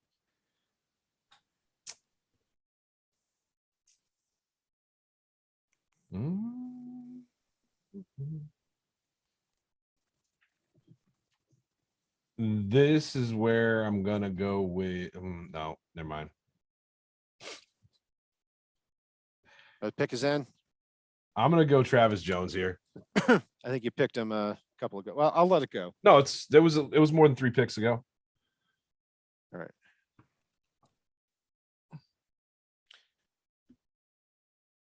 Nakobe Dean is still on the board, Paul. But he doesn't make sense for the Saints. Yeah. I mean, I guess not too much. They don't have a huge need a linebacker. no, I mean they've got Zach Bond as a reserve right now, even. Yeah, and they really only play 2 linebackers because they play Chauncey Gardner-Johnson a lot as that kind of 5th guy. Yep. So yeah, I would. Their safety situation is pretty damn good. Their corner situation's okay. Yeah, they don't have a lot of depth in their back end there. You know. No, but you're not usually going for depth here. While they're coming up, what is Paul? What is one single player that the Dolphins took at 106 where you're just tempted to just turn off the draft? Man, you're already making that trade down. We're at 102. No, I mean. You mean 102. I'm 102. just messing with you. Lante Taylor. Okay. Yeah. Daniel Falele. That's my exact guy. We don't agree on anything, and we agree on one big, giant, slow-moving. I mean, Sam Munson from PFF said it so perfectly. He said, "You can't just be a 6'8", 390-pound obstacle to run around. You have to have some skill associated with you." And no, you can be if you're in that Vince Wilfork role on a defense. Right. If your entire job is to get in the way, I agree. Yeah. And that's what you're saying there. Yeah, and his entire job's to get in the way, but to move around while doing so, and that's a problem because Folele's slow. Yeah, and he's a project, but even if that's a big thing. Even if I'm okay with a project or with taking a risk on any player, if you're saying, okay, if you do this one thing, it goes well, then you're going to be great. I don't see that with Falele. I think if you keep your weight under control and you get nastier and you have better feet and you use your hands better, you might be a good player instead of a, fat tub of goo. Kansas City's on the clock, by the way. They are, and it's not a surprise. They had 2 picks in each of the first couple of rounds here. Let's see. I'm going to go Khalil Shakir. Okay, I was going to go down the wide receiver route too. I'm going to go George Pickens. Okay.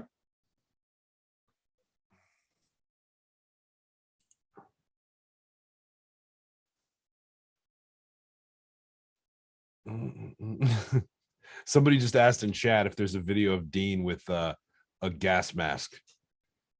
I'm sure somebody could Photoshop that at this point. There's something going on weird there. That's for sure. Hey, all I know is that girl that just ran the 40 against that kid, somebody needs to sign her to a future contract. Those two kids running. Yep, on NFL Network. Oh, Yeah, she is we fast. got to rethink our pick. Patriots are on the clock. Okay. I thought. Oh, I guess no. Yeah, the Chiefs originally had this pick. Uh, Last pick was insane. So, you want to do your pick? What do you think? I'm gonna flip flop mine to. Well, are you gonna redo yours? Yeah, Okay, I am. then I I'm am gonna gonna. take Pickens. Okay. They like. I am gonna go. They like taking quarterbacks late in the second round. I'm gonna say Desmond Ritter. I know that Okay. doesn't make sense. Actually, I'm gonna go Trey McBride. Or Trey McBride. I got Ritter. I'm probably wrong on Ritter. I mean, I'm probably dead wrong on Ritter, but Actually, it's the Patriots. I'm gonna go Jelani here. Same position, different style of player. okay. You mentioned Bob Barker before, Paul. Do you know how old Bob Barker is? What, 94? 98. Actually, I think he's closing on 99. He doesn't look a day over 94. That's for sure. All right.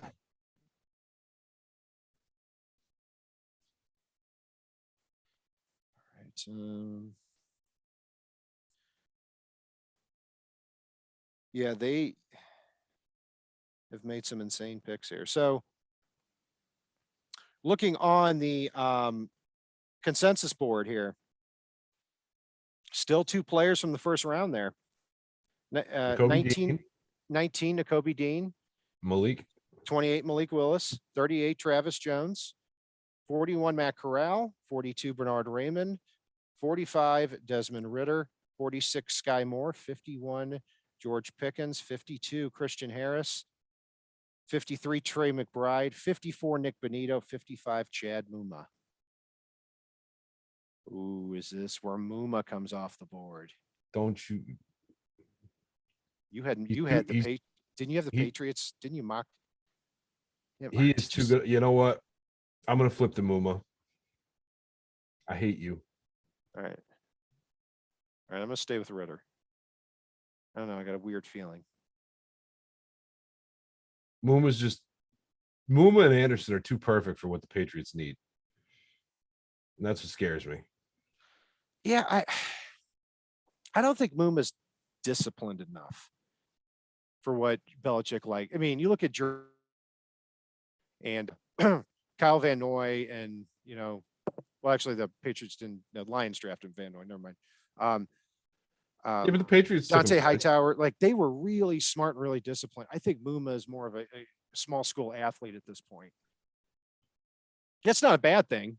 I mean, Yeah. if he's, linebacker out of Wyoming, I don't know. But then again, they took a center from Tennessee, Chattanooga in the first round. So Right. You look at Duggar last year from Lenore Rhine yeah, that's true. That's true. in the That's second true. round. That's true. I take that back. Oh, Leper's gonna make the pick. Come on, let the kid pick. Lawrence guy, let the kid pick.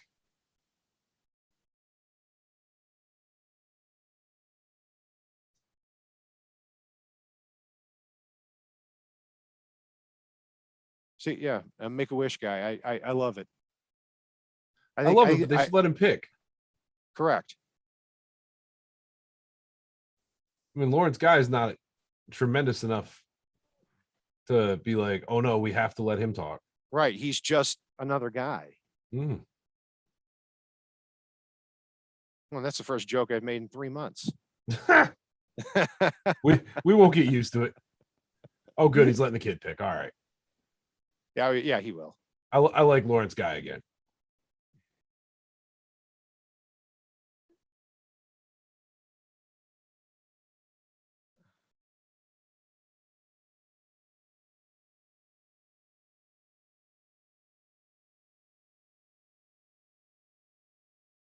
I like this kid too. Yeah, look at the enthusiasm. I love it.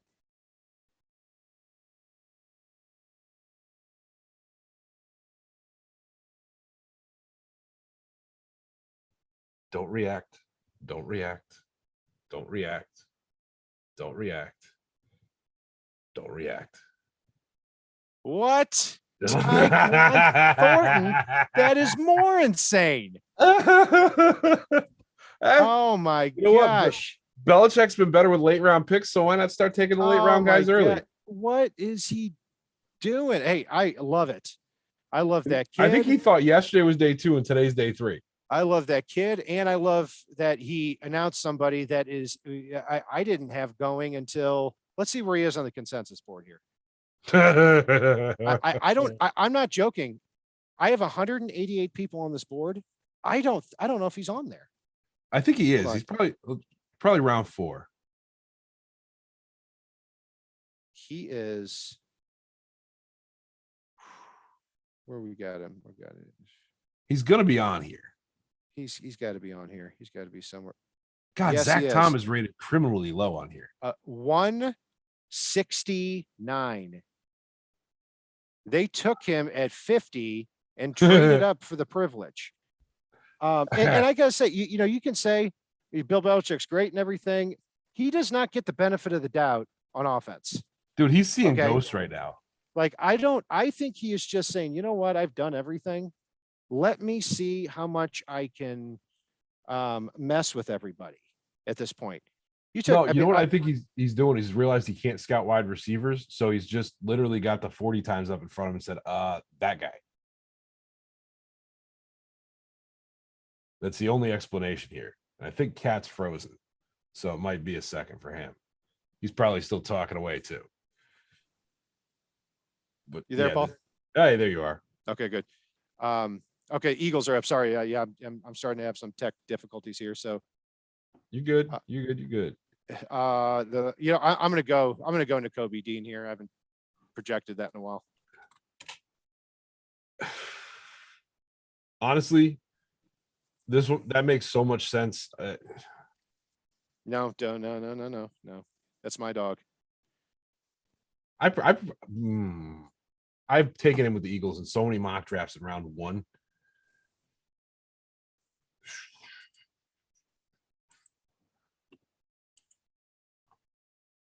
It's hard for me to pick somebody else. Let's see. Actually, you know what? Let's have a little fun with it then. Malcolm Rodriguez is an early reach. Okay. I mean, yeah, I think it's the Tyquan Thornton pick has kind of emboldened everybody here. Yeah, and Malcolm feels like a Philly style linebacker. Yeah, and just to go back to the Thornton pick too is like the crazy thing about it too is that Bill Belichick has failed with these type of receivers. Like, remember Chad Jackson and Bethel Johnson? These types of guys there were such one-dimensional deep threats. They couldn't do anything else, and I don't think Thornton can either. I mean, he ran it crazy. I mean, he was in the 4.2s, and he at Baylor he had almost 1,000 yards, but it's kind of like everybody at Baylor was like that. Everybody at Baylor ran out of their minds. You know, look at Kalen Barnes, who I actually thought was going to be taken above Thornton somewhere. Yeah, no, I'm still just floored by this Thornton pick. Like, he's an okay receiver that's really fast. And this is why I love these 2 rounds here. I love these 2 rounds.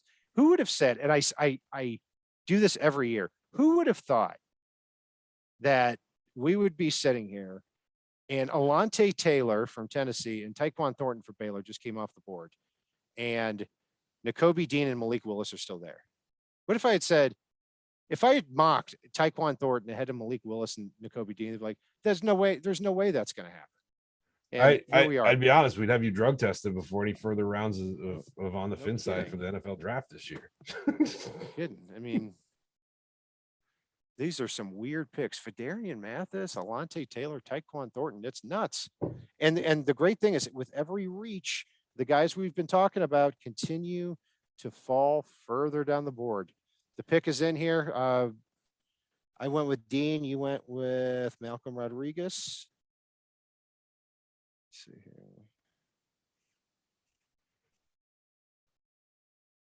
You know, if I'm Chris Grier, I'm making even more phone calls about that move that I talked about before. Yeah, I mean, you get a few more picks like that, I might be with you. I mean, I got to say too, I'm still looking at this board and like I like what I see. I mean, I like a lot of what I see. yeah, I mean, let's see here. Selection is in. She's at the podium. I'm a little bit behind maybe, so I'm taking my headset off for a second.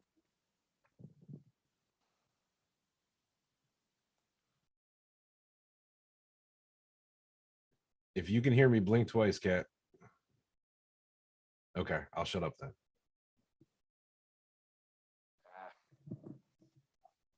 Paul is giggling. They were so excited about Jordan Davis and AJ Brown that they needed some Jergens now. Nice. I saved my Jergens joke till draft day. Man, that's the credit. Pick. That was one that when we created our big board of players that like it wasn't even worth bringing up that they would be there at 102. Jurgens was the one guy we were really torn on of, being there or not. And I'm glad we didn't have him on there because with how thick and nasty he is and what he did, what he put on tape, it was phenomenal. He has a long way to go. He's really over aggressive. Steelers are on the board here. When's the last time I predicted this guy to go here? No, I can predict it. I'm going to go Malik Willis for the Steelers. No. Take that back. They took Pickett. They took Pickett. I was going to say. That. Stupid. Come on, Brian. Think. I'm going to go George Pickens. I'm going to go.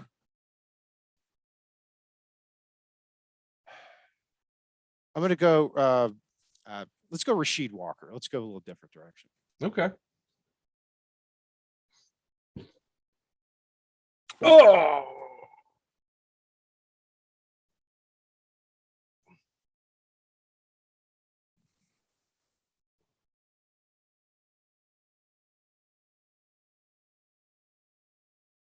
All right. Paul is on the board. Don't call it a comeback. Pickens. God. All right. Is there a Pickering or Pickerson left on the draft board? Because the Steelers are taking him next. My little brother and Chris, you would have run down and opened up the presents and told me what was in all of them beforehand, and been like, "What? I don't see a problem with this." No, I'm just kidding. I'm happy for you. I've been pretty good at tipping picks. Really, really good. Really good value there. I mean, they always seem to get that receiver that falls, late in the second round. I should have thought they were going to go receiver again. Give their shiny mediocre weapon a shiny good toy. Yeah, he's gonna get a lot of reps too because they lost Juju Smith-Schuster. They didn't bring Ray McLeod back. Didn't bring James Washington back, so he can slide right in there. Indianapolis, I'm going Sky Moore. Who you got? And my buddy Harrison is listening here too, so let's give him a good player here.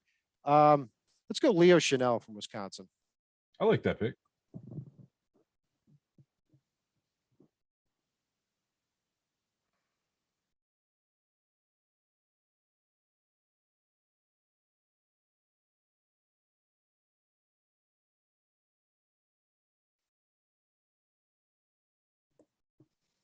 Okay.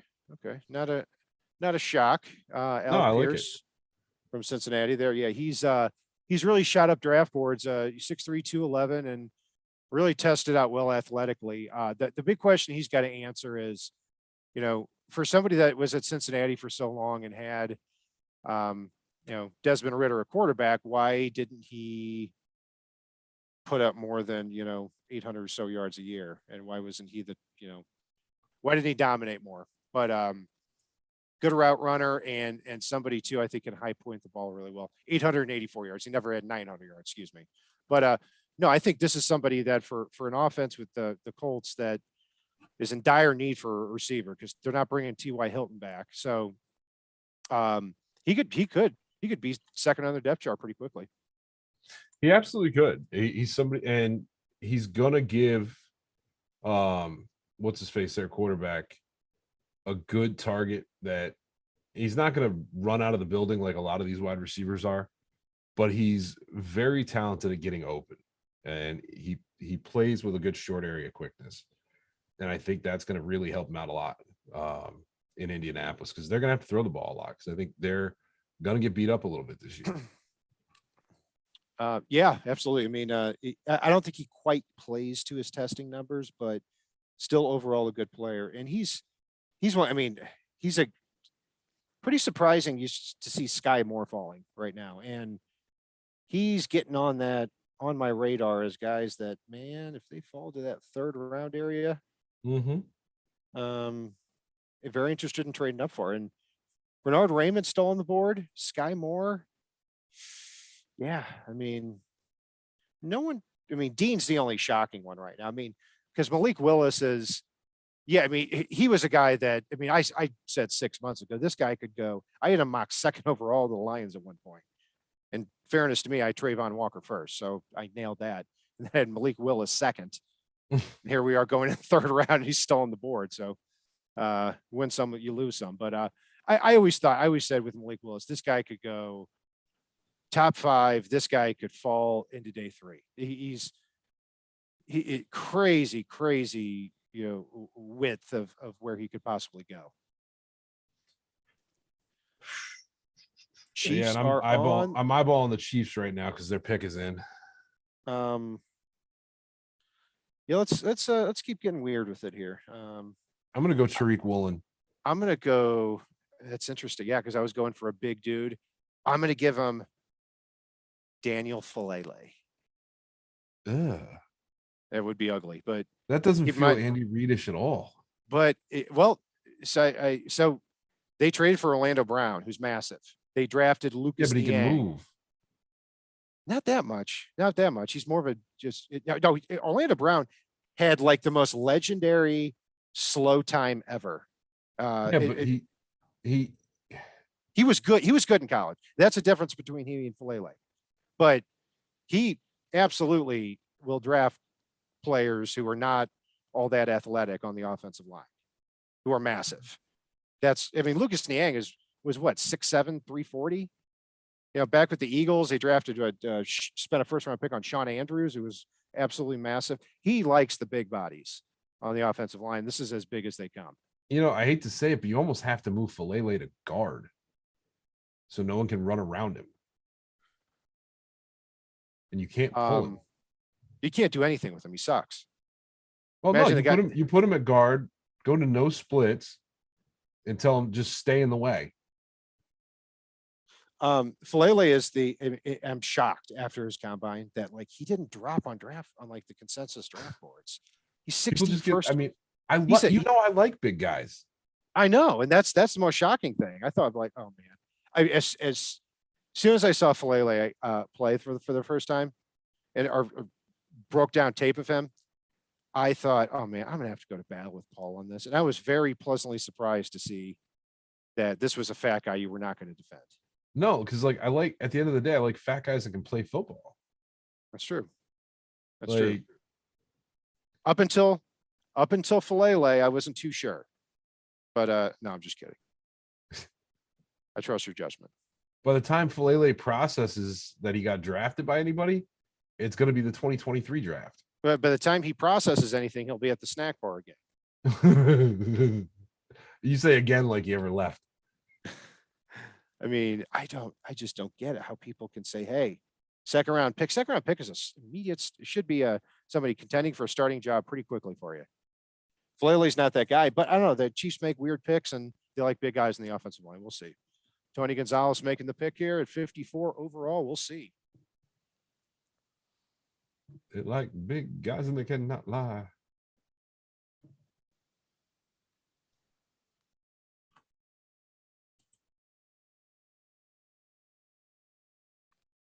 You would think so, Mike Hall, but we'll see.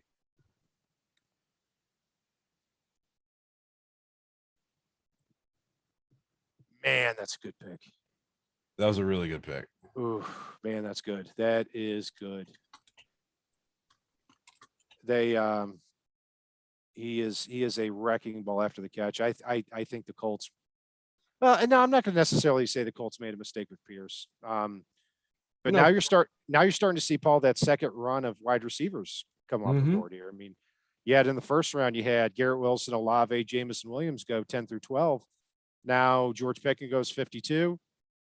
Alec Pierce goes 53 to the Colts, 54 Sky Moore to the Chiefs. Yeah, and for Arizona here, I think I'm going to go Marcus Jones.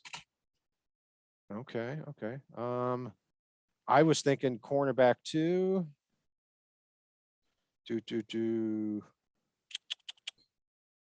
Not one I love there though. I mean,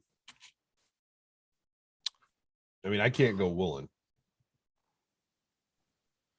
Let's go Darian Kennard, the guard tackle from Kentucky. Okay. Yeah, we haven't talked about a lot because he's not the best scheme fit for the Dolphins. So we haven't talked about a lot, but he did, and you brought this up when we talked about the offensive line. He did play outside zone last year with Kentucky, so maybe he does fit a little bit better than I thought. So I wouldn't, be irate with him going to the Dolphins. I guess I think he's really comped to Robert Hunt a lot, which makes a lot of sense. Here's the pick. All right, his headphones aren't anywhere near his head. This is a really good pick, guys. It's pairing McBride with Zach Ertz is going to be a huge set of weapons for that little man they got at quarterback. So Marquise Brown, they traded for yesterday. They re-signed AJ Green, who's kind of on the back nine, probably back for just one more year. Please tell me that was his mom with that massive mullet or the mullet. Yeah, he caught 90 passes last year, and I don't think he had a drop. I may be mistaken on that, but I know he had an insane rate with not dropping passes. He is very popularly compared to Dallas Goedert, and I like that comparison. He's not the most flexible guy, but he can block in line. Great power forward ability on those in routes, and I mean, I think just a really good pick. I don't love the comparison because I think their skill sets are a little different, but they can both catch and block. I'll go with and can do a few things with the ball in their hands after they catch it. So what about their skill set? I don't disagree with you necessarily, but what about their skill set do you think is different? I think it's the Goddard does a little bit better job getting separation, whereas I feel like McBride does a little better job just beating the hell out of people near him when the ball's coming his way. Okay, I can see that. Dallas is up as well. Dallas is up. I'm going to go Bernard Raymond here. Yeah, good. They don't mess around with the offensive line, that's for sure. And they've got, Tyron Smith is aging and lost Lael Collins. They like Terrence Steele there at right tackle, but still. Let's go Channing Tindall here. Yeah, I forgot they took Zach. They took Tyler Smith. Yeah, sorry. Yeah, but it's quite possible too that Smith plays guard for them. Yeah, but I'm gonna go Nakobe Dean after all. Okay, sounds good.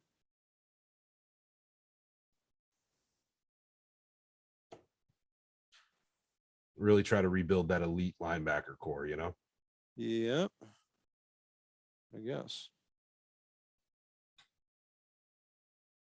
Yeah, that really went to crap, didn't it? I mean, like Jalen Smith and Leighton Vander Esch, we thought were just gonna be great, and then they just fell off the face of the earth.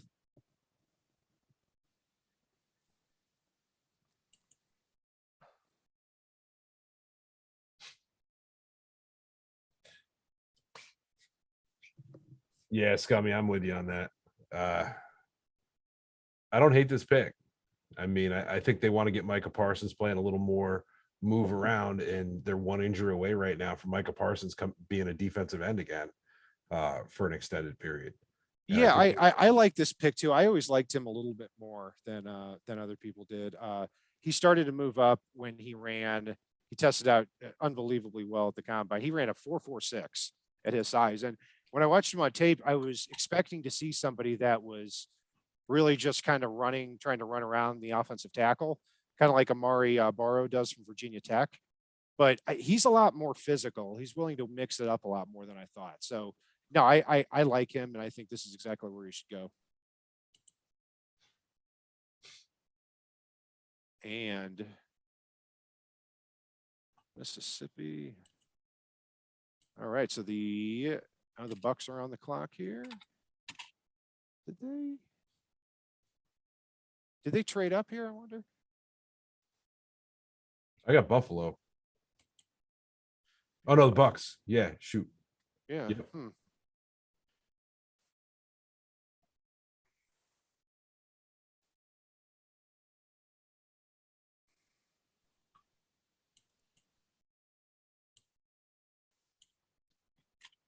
Yeah, in the chat, I see YATWAILU2 Get Whaley. said, yeah, he said it's almost all edge, wide receiver and defensive back. Yeah, definitely edge. I mean, it's crazy because they're.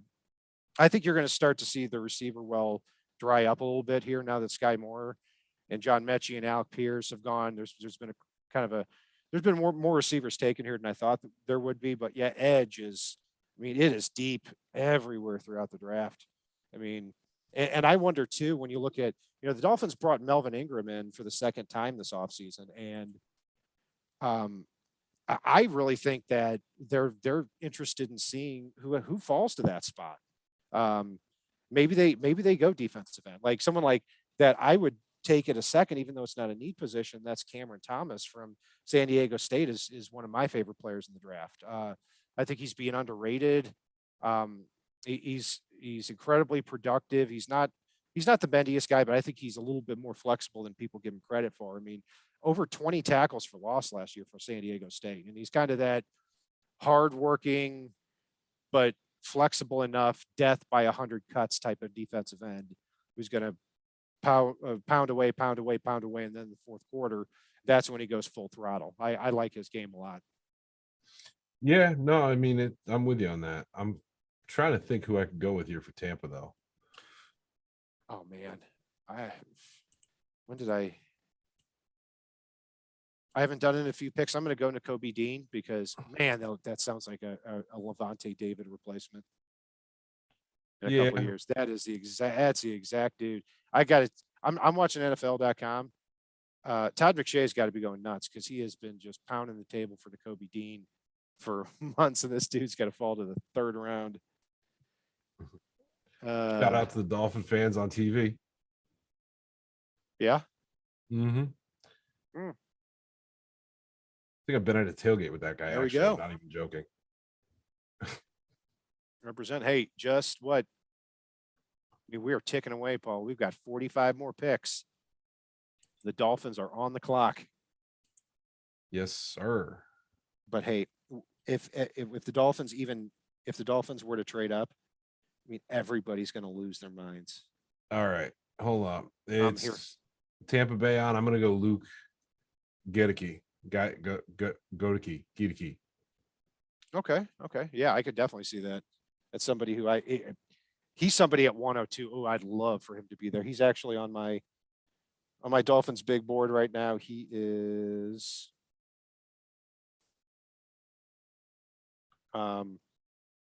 fifth. Well, here's the thing too. As it stands right now, Titus O'Neil. The Bucks are starting Aaron Stinney at left guard. Yes, they are. They signed a guy named Fred Johnson too, and will compete, but yeah, not good enough. Yeah.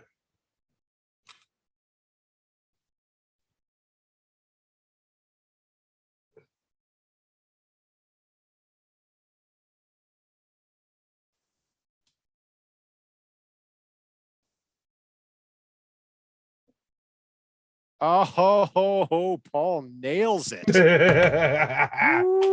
3 to 2 Cat right now, but Paul has nailed the last 2. Ooh, Comeback is on. This is fun, man. I'm enjoying it. I hope all of our listeners are too. Luke Gedicke, that's a great pick. And man, I was hoping he was going to fall, but he's somebody who played right tackle there at Central Michigan. And who would have thought he would have been taken over his teammate Bernard Raymond? I mean, that's crazy. Tell him what you need. Yeah, I mean, he's. Yeah, go ahead. I'm sorry.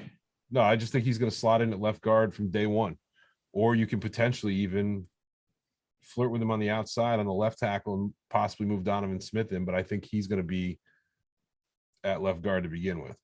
32.5-inch arms, though. I can't allow it. But no, what I like about him though too, I think he's gonna succeed somewhere, because I watched 3 games of him just focused on him, not Raymond, and I kept saying hands and feet are always in perfect harmony together. And he's 6'5". Is in, by the way. Atlanta's pick is in. Let's go Matt Corral. I haven't said that. I've been saying the other quarterbacks. I'll go Matt Corral on this. Crazy too. I mean, I'm going to go with.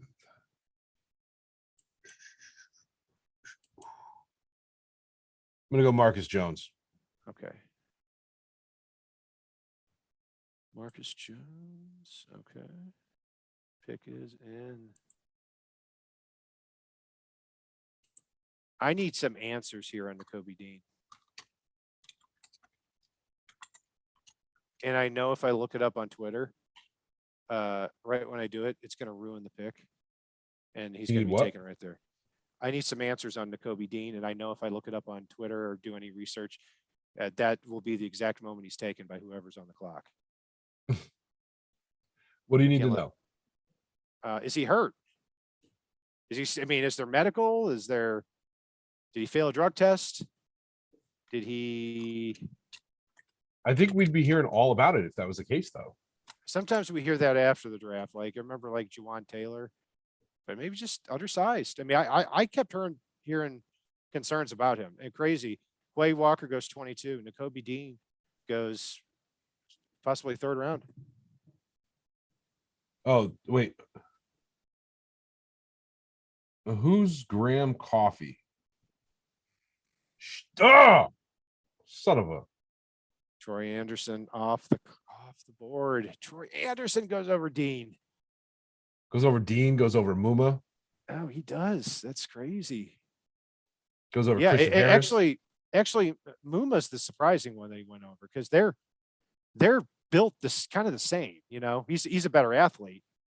Obviously, he's more raw. I mean, he's running a 4.41, but they can, I think he's been catapulting up draft boards. Yes, he has. Yeah. Hey, maybe they're drafting him as a quarterback. Maybe. So, do you know who Graham Coffee is? The name's familiar. No, never heard of him. He put something out saying, being told by people I trust, there's rumors going around NFL war rooms that Nakobe Dean has a torn pec. Ooh. About 30 minutes ago. Okay. No idea if it's true. Hate it for Dean. There's a long history of teams starting rumors in hopes a player falls to them. He did have labrum surgery in January 2021. Okay. Yeah. Labrum surgery was what I was thinking, because that's why he didn't work out all offseason there too. And there was some talk too that. Well, no, that was January of last year. Oh, okay. Okay. Huh. Interesting. There was some talk that he might have been okay to do some workouts, but just said nope. And that may have rubbed people the wrong way. Vikings pick is in. I'm going Nakobe here. I'm going. I continue to circulate quarterback. I'm going to go Desmond Ridder here. Cat, we're nearing the end of the 2nd round, so I may go let my dogs out soon. Sounds good. I've got to do something similar. How about we take a joint 5-minute recess here? You go first. I'll go second. Got you. Just in case something breaks, so one of us is here. Okay, sounds good. Ed Ingram is the pick here. Neither one of us had that right. No, that's it's not a very impressive. He's kind of plug and play dude, but all right, let me make my quick. Buffalo here is there. Let's see. I'm gonna say I'm gonna go Calvin Austin here for them. I like that. You would hate it though.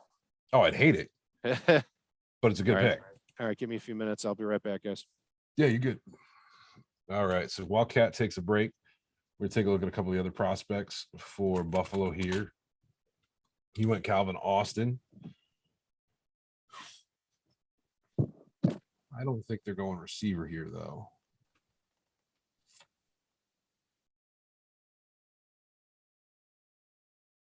Ah.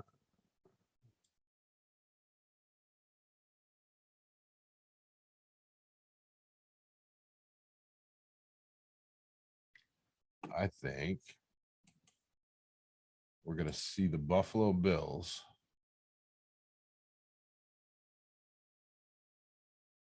go with Isaiah Spiller here, running back out of Texas A&M.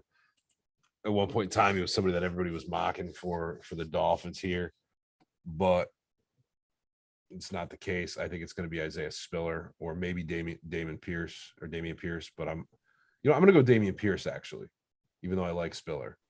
I think he's a better fit for them up in Buffalo and a better fit for those cold, snowy, icy, windy games. But Scubby, didn't Sky Moore come off the clock or come off the board already? Yeah, Sky Moore went to Kansas City, Scummy.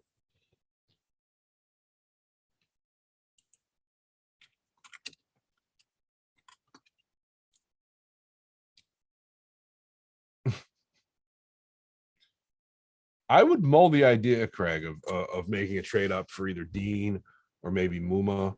The thing I like is Muma gives you that good, solid size linebacker that can be that tackling machine in the middle of your defense. Oh, the Bengals came in. Oh, let's see here. We're gonna have to change this all up now. I think that this is gonna be.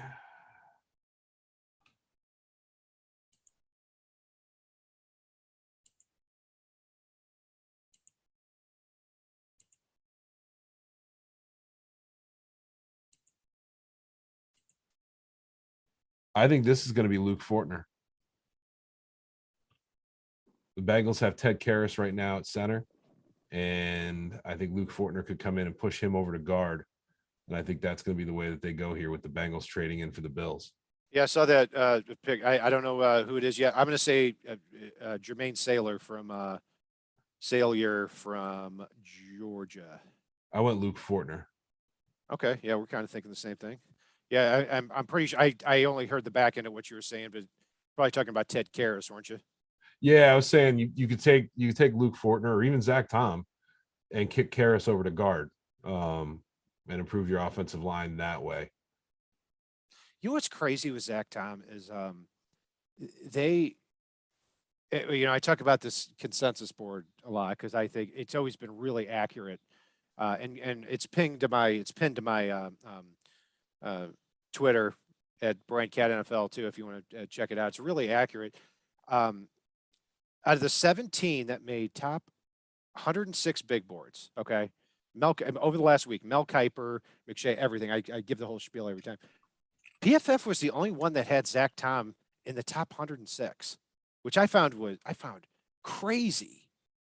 That because I mean somebody who's 6'4", 305 pounds, and has 33.5-inch arms and shut down Jermaine Johnson.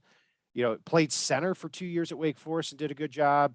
And then at East West Shrine Bowl, like out of necessity, he kicked inside to guard center. He volunteered to do it and took over the week. Like, I think he's scheme specific. He needs to go to a team that, is values movement more, which the Dolphin scheme obviously does. But Yeah, I mean, I think Zach Tom, man, if 106, at 102, I'd be really happy with him. And you might be Yeah. able to get him later than that now. Well, it's weird though, because all it takes is one GM really wanting him, valuing him this high, and worrying somebody else to get him. Every GM that's been around a while has learned some form of a lesson where, kind of like what happened with Parcells and Jimmy Graham. Um, Jimmy Graham very well almost ended up being a Dolphin, but Parcells didn't believe anybody was going to take him before their next pick. So he let him sit out there and then watch the man lead the NFL in receiving from the tight end position for several years, including destroying the Dolphins a couple of times. Yeah, you would think in that situation, you would either be taking him in the third round or just completely not interested. Not like, man, he's really good, but I got to take this guard instead. Like that's a Yeah. weird that's a weird flip. All So right. yeah. They're taking a while to get the Bengals. I'm going to go ahead and take the dogs out real quick, say goodnight to the kids, and get back here in time for the top of round 3, which is somewhere I think the Dolphins could end up coming back in here. Yeah, we'll see. I mean, with the value sliding down the board, absolutely. So we'll take a look there. Yeah, go for it, man. All right, man. I will be right back.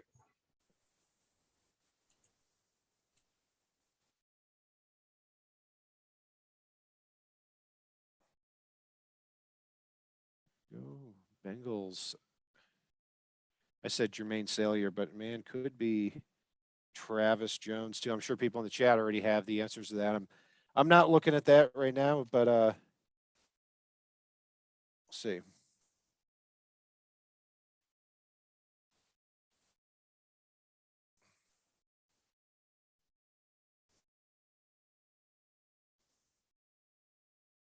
Cam Taylor Britt is the pick. I really like him.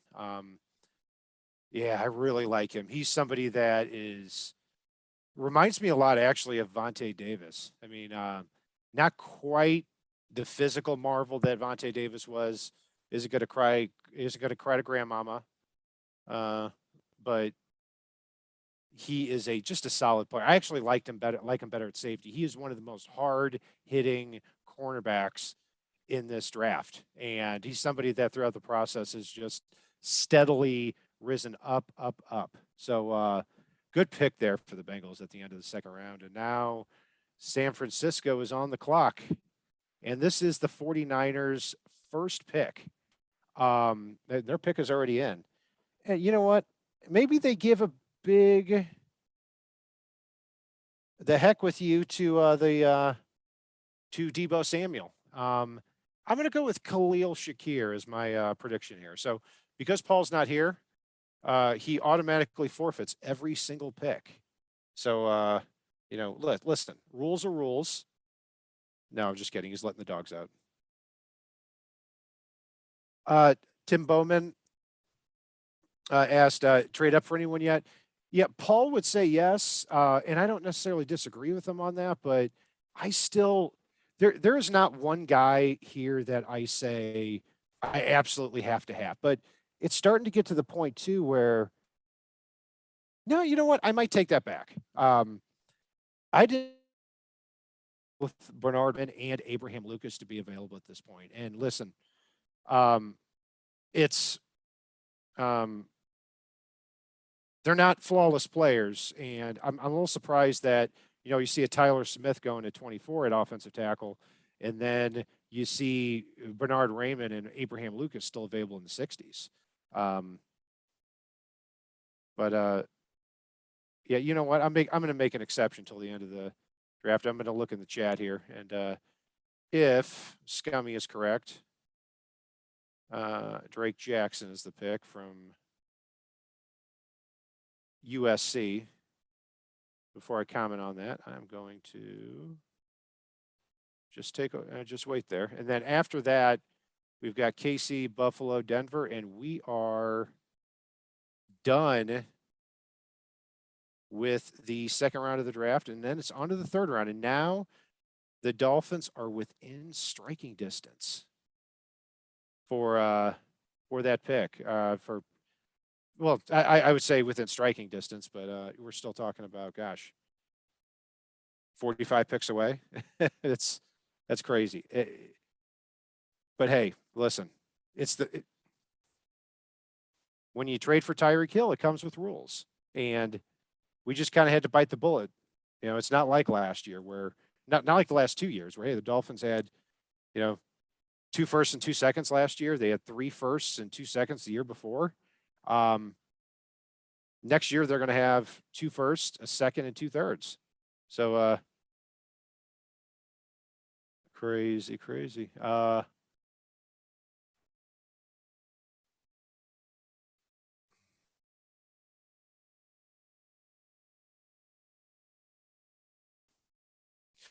After that, you've got KC and Buffalo, and Buffalo's there at 63, and they've traded down and accumulated some picks too. And it was really annoying last year when they traded down. I know this annoyed Paul because it was one of his favorite players in the draft, and they uh, right at the end of the second round they took Boogie Basham, and then again Boogie Basham didn't really play all that well this year, but I expected him to be a little bit more of a project than Paul, but still a physically talented player. We'll see how he does this year.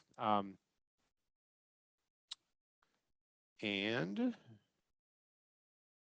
pick is in, and we suspect that it is going to be Drake Jackson, the defensive end from USC. And here we go. I mean, there is no limit to how far these quarterbacks could drop. I keep going back to this. Crazy. I mean, the over under in Vegas for quarterbacks drafted in the first round was 3.5. We're at the heading into the third round, and one quarterback has been taken, which means that every single last team has now agreed that besides Kenny Pickett, none of these guys are the types of players that are going to be franchise quarterbacks for their team this year, next year, or even in 3 years. I mean, that really is one of the stories of this draft here. That's crazy.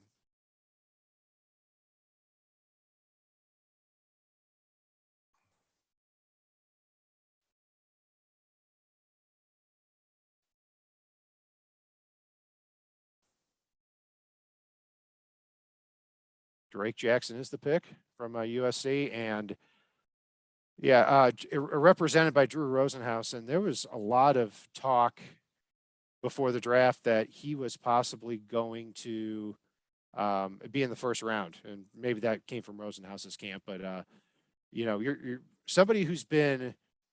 He is a. I didn't have him anywhere on the Dolphins board very simply because players who defensive ends, and we say this over and over again, that just run around the offensive tackle don't fit in the Dolphins defense. They want inside outside type of pass rushers, not guys that just run around the offensive tackles. You remember when they had, you know, Kevin Coyle and they had Matt Burke and who's the other schmuck as defensive coordinators, that Drake Jackson would have been the perfect guy for them. So you know, if they're looking for somebody that they can just get to the quarterback, he's certainly that guy. He should be replacing Arden Key in their lineup. Arden Key they picked up, and he signed with the Jaguars, but he did have 6.5 sacks for him. Kind of in that same mold. I think Jackson's a better football player, though. Chiefs are up next. I have not looked at the chat yet. This is right around the time last year that they stole Creed Humphrey. So let's see if they come away with a similar type of steal right here.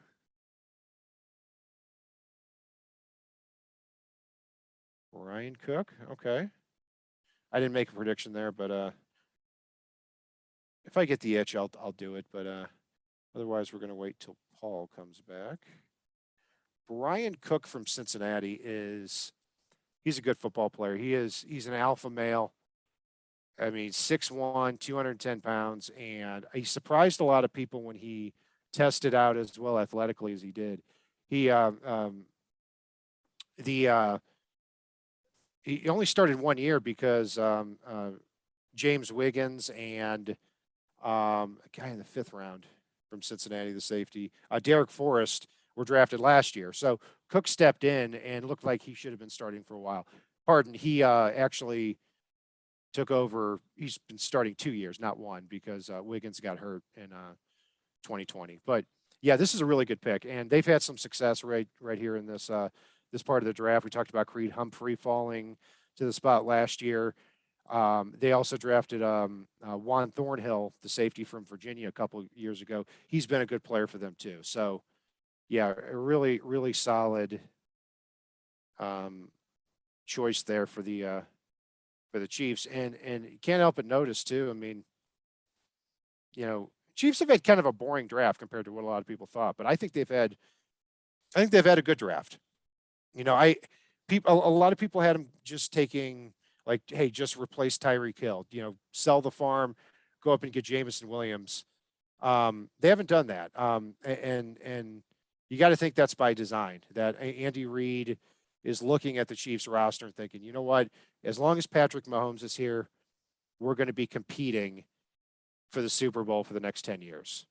The Bills are up. Paul should be back here pretty soon. We're getting close to the end of the second round.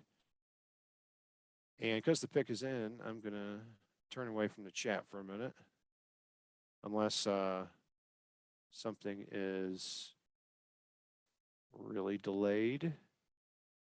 And we're still on the. But yeah, I mean, the Bills unfortunately don't have a lot of holes. One thing I noticed on their depth chart is at the safety spot, they Jordan Poyer and Micah Hyde, really good players, but both now on the wrong side of 30, and not much behind them either. So wouldn't surprise me if they started to try to get a succession plan for those safeties. So I'd really hate it if they took this guy, but I'm going to predict Nick Cross from Maryland now that Brian Cook's come off the board here. So we will see.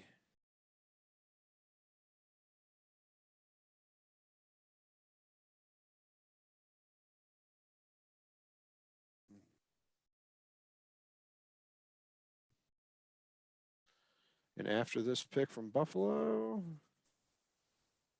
Denver's going to be there. And then we are on to the third round. Can you believe it? We're only 2 rounds into this. That's what's great about this. I mean, this is really rounds. I don't know how you all feel, but rounds 2 through 4 are really my favorite because you just never know who they're going to take. You never know if a player is going to get traded. First round, you see mock drafts for months and months and months, but not necessarily here.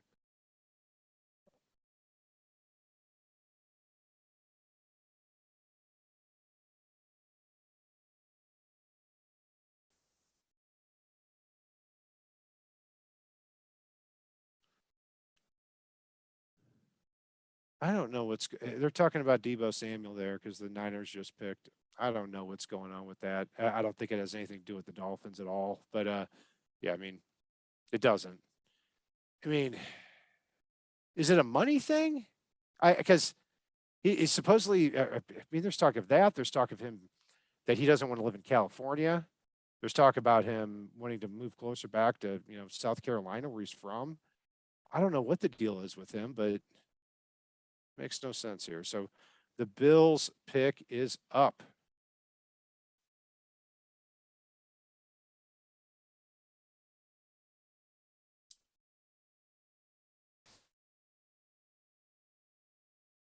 Stevie Johnson making the selection here.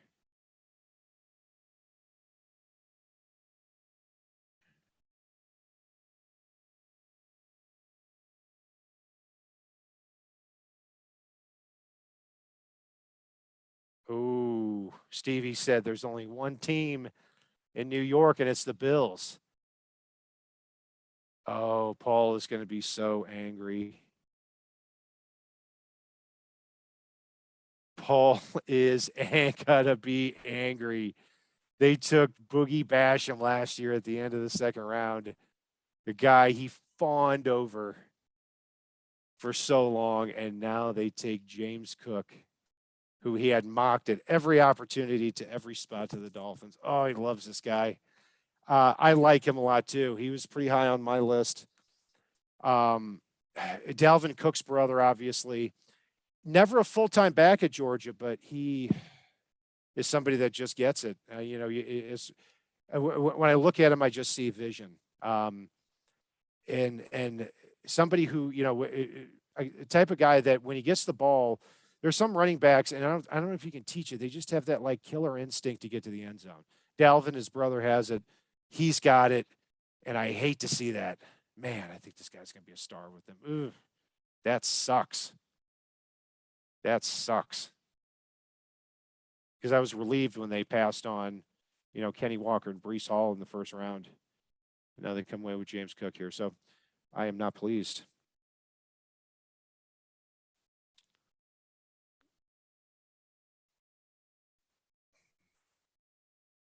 And the Broncos are on the clock next. And Brett said Cook was never going to fall to 102. Yeah, I never fully expected him to. I would have put it at about 30%. Again, I go with the consensus board here on that. He was 95th on the combined big boards of 17 guys. So, yeah, I always thought he was going to get pushed up a little more because he was going to be the third or fourth. I expected Brees Hall and I expected Kenny Walker to be taken, early in the second round, which they were. So Broncos take Nick Bonito. That's a great pick for them too. All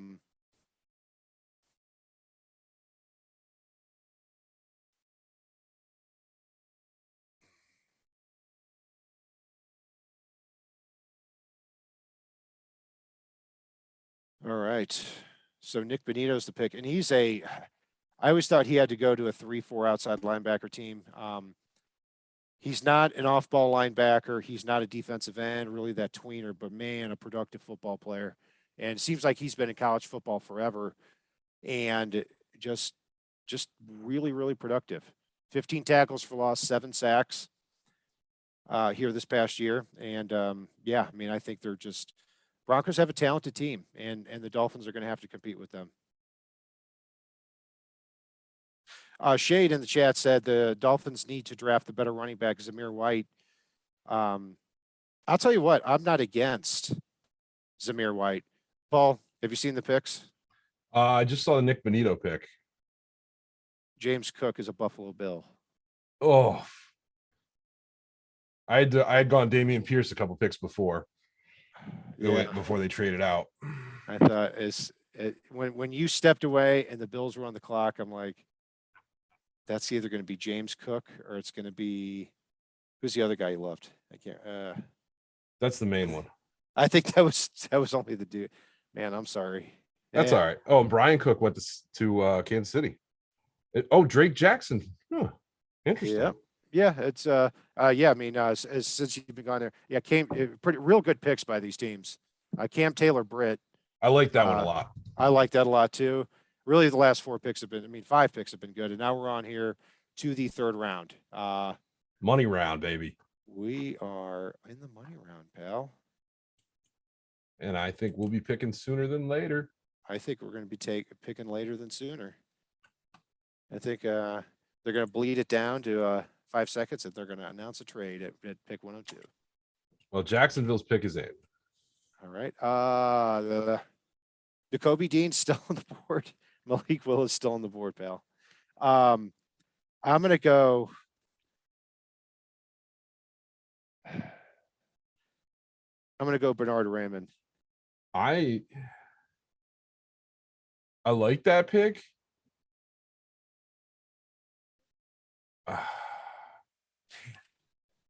And I say that to take over for Juwan Taylor, not Cam Robinson, because he was just resigned. I know that. Yeah. I'm going to go Jalen Armour Davis. Okay. I like. Oh, that would be really nice for them. He's somebody high on my board for the Dolphins. I mean, yeah, 1-year starter at Alabama. Only played 4 games for them before this year, but looks the part. Bendy, scheme versatile, everything. Yeah. Damn, I really hope he falls now. If I'm right here, does that make it 3-3? It would, yeah, but you're not going to be right. I saw somebody took me with the odds for tonight. What are the odds? What was it? The 3-1 odds you gave? You? Oh, 3-1. Yeah, I did say that. I Yeah, I'd say the odds are in your favor now. And plus, you got the momentum going here. So do. I'm pulling a Pats versus Atlanta Super you Bowl right here. you do have a weird way of pulling out weird stuff. Hey, Hey, I get I've better got. as the draft goes on. You know this. Hey, how about this? Too. And this is. I'm just going to throw it out there. Let me know if you like it. How about for the rest of the draft, as far as predictions? We can't predict N'Kobe Dean, Bernard Raymond, Travis Jones, or any of the quarterbacks. Would you be up for that? Yeah. If not, that's fine. But I feel like at this point in the draft, we're going to just keep recycling those guys. Yeah, no, I've picked Raymond about 8 times already. Yeah, me too. That's why I'm saying that. Scummy's gonna be, or Randy is gonna be pissed.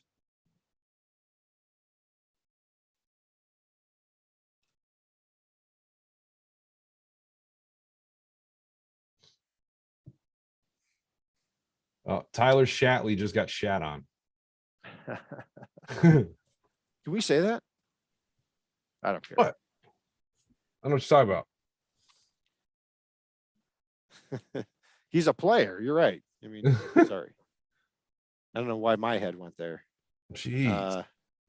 You think I was talking about Todd Weiner for a second? That used to play line for the Falcons. Todd, he was a decent player. Also played for the Falcons. That's what I said. Round. He was drafted by the Seahawks, second round in the '98 draft. Mm-hmm. First rounder was Anthony Simmons that year. But I remember him more from there. Oh, Minnesota just made their selection. Oh, yeah, they're coming in quicker. Let's go with. All right, let me go. I'm gonna go David Bell from Purdue. I'm gonna go with crap. Darian Kennard. Ooh, that could happen.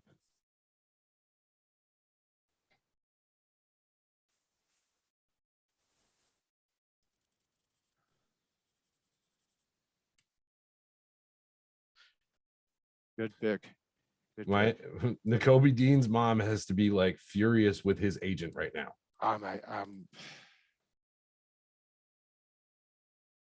You know what I think happened? If and this is totally a guess, is N'Kobe Dean's agent told him, listen, you're recovered from an injury. Don't test out in anything, even if you can. Don't call a pro day because all these other linebackers tested out so well. You're going to be the shortest guy there, our guy on the books, and you're going to be a 4.6 40 guy. And he said, okay. And now he's paying the price. That's my guess. So Matt Miller put out there a few minutes ago, either N'Kobe Dean has horrible medicals or is a serial killer. I just don't get it. That's exactly right. I mean, like, what is going on there? Have you ever seen? Typically, I'm sorry. I keep rambling. Giants picks in. Paul, you go first. Who you want? Oh shoot. I'm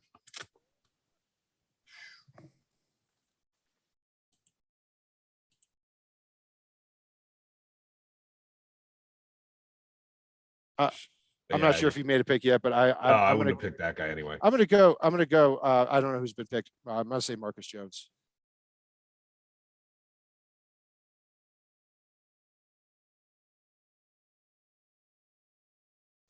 Okay. Interesting guy. He's underclassman. He was surprising he came out. He's a talented guy. He played left tackle. He rotated between left tackle and left guard for North Carolina and did it even in the middle of games. So he's a talented, versatile type of dude. He just never really took over. So good pick at this point in the draft. You know, you're going to get guys like that. I don't know, with Raymond, Petit Frere, Max Mitchell, Thayer Munford,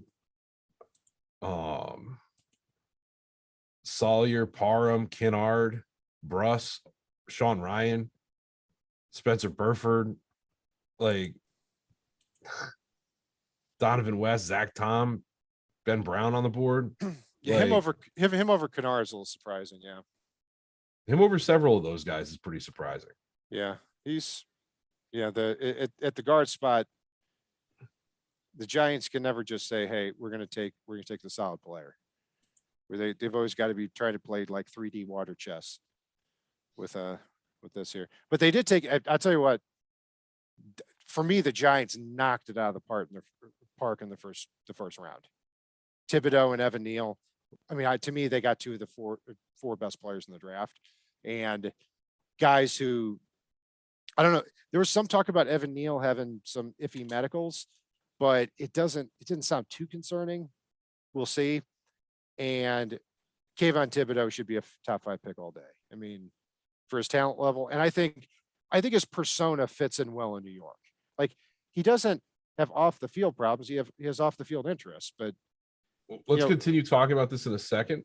Yeah, I keep rambling. Browns are picking Khalil Shakir for me for the Browns. Okay, let's go. Christian Harris, I'm going to go with. They like these fast. They took Owusu Cormore in the second round last year. Yep. I just look at it, and they just traded for Amari Cooper. But as it stands right now, Jakeem Grant could be in line for some serious playing time at the receiver position.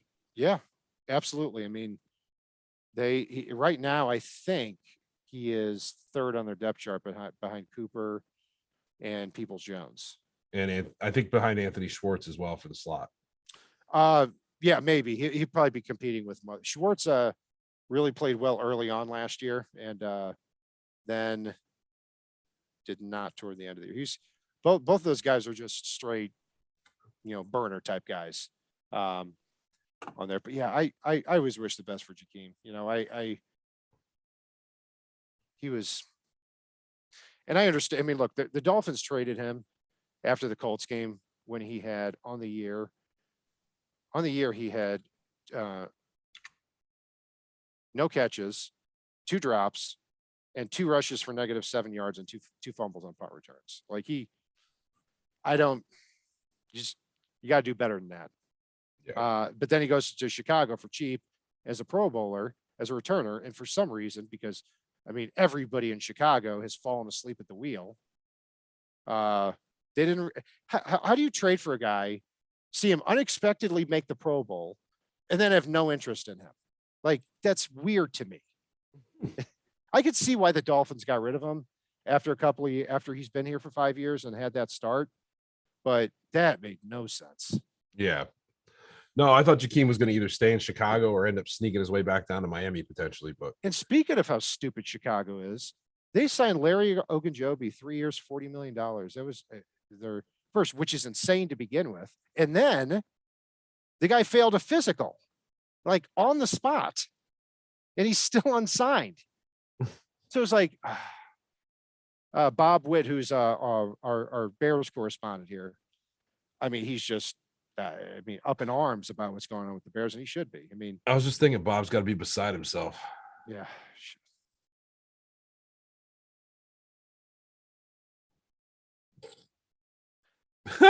Mike Hall said in chat, we haven't picked yet, and it's still better than the Patriots draft. Dude, we're not picking. That's we are picking for another like 35 picks. Yeah, like a full first round plus. Yeah, but much shorter times for the picks. But hey, you know what? Once we get there, they got 4 picks. I think we're picking sooner than we think. You keep saying that, and the time is ticking, Paul. Time is ticking. Look, they got 35 picks to slide in here. I just can't wait till they trade down. I can't tell who this idiot is from the side and the volume off. Oh, it's Miz from WWE. Oh, that idiot. Yeah, he is an idiot. Second WWE announcer here. Who was the first? I didn't even see. Titus O'Neil. Oh, okay. But Titus O'Neil backed up Javon Curse at Florida as defensive end. Fun fact.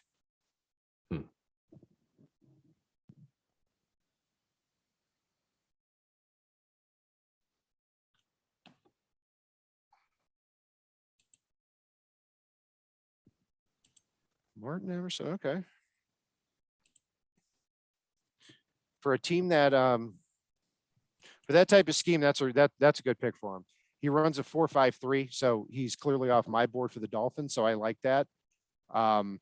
Solid player. Like he's been, I mean, for the last like 2 years, he's been in that second, third round area, and just rock solid dude. So good pick there for the Browns, and they get it at defensive back. They understand the importance of it. Signing Denzel Ward to that money. They signed Josh Johnson and Troy Hill last year. They drafted Greedy Williams high or in the second round when he fell. Grant Delpit in the second round, and now they take him here. I always respect drafting defensive backs and often. Titans, Paul. I'm gonna go Max Mitchell. Let's go. Okay, let's go. I'm gonna go Cameron Thomas. What'd you say Emerson ran for the 40? 4.53. You know who ran slower than him? Darian Kedrick, probably. Xavier Howard. Yeah, Howard ran 4.57, I think. 8. Okay, and at his pro day, I think he ran in the 4.4s. I could be mistaken. Because he was mistaken. No, I think you are, because when he did the what do you call it, Madison Avenue with Sam Madison, they were talking about the fact that he was a 4.5 plus receiver or defensive back, and they were making jokes about the fact that if you jam him in the line, you run the same speed. Got it. So he's an outlier as far as the 40 times are concerned. As a general rule of thumb, I almost went with this guy. I'm not saying who.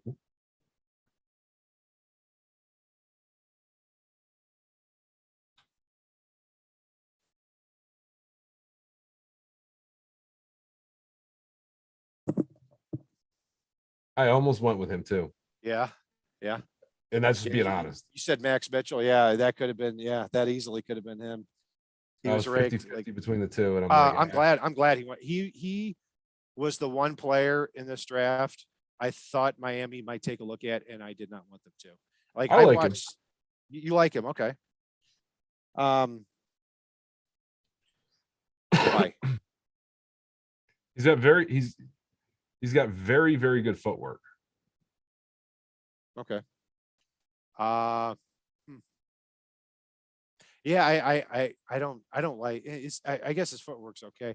I don't like his hand placement at all. That was sloppy, yeah. He looks awkward out there too. And where I always dock a guy too is when he goes up. Sorry, Jaguars. I keep rambling. Let's go. I'm gonna go Danny Gray, the receiver from SMU, who I like a lot. Ooh. This is fun now. We're just throwing darts now. I'm gonna go with Christian Harris. Okay. Yeah, I'm nervous here, Paul, because I haven't gotten a pick right in a while, and you're not gonna say on a roll, but I mean, you got some momentum going. I'm just blowing it. I'm just gonna hang up.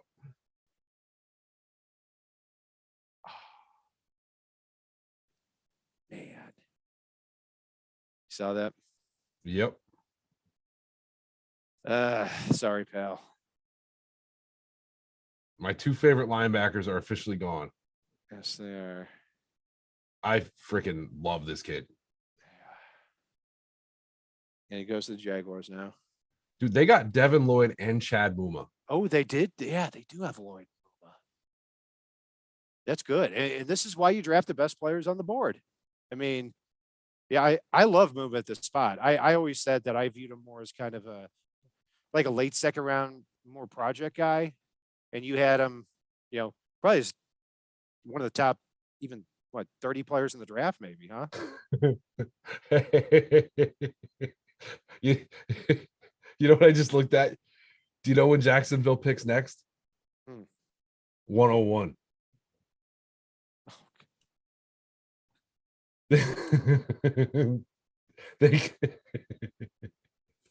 Why is that funny? I'm not getting it. Are you they could take Nakobe Dean and have Devin Lloyd, Nakobe Dean, and Chad Muma at friggin' linebacker, one pick ahead of the Dolphins. I guess. I mean, they're not Weird. gonna because they got Josh Allen, but Yeah, I mean, I guess. No, they're going to take. So they took your guy, and then they're going to take my guy here, and that's Tariq Woolen at 101. But anyway, the Bears. interesting thing is, didn't they just sign Foye Oluokun? Yeah, they did. Bears. I'm going to go Dylan Parham here from Memphis. I like that pick a lot.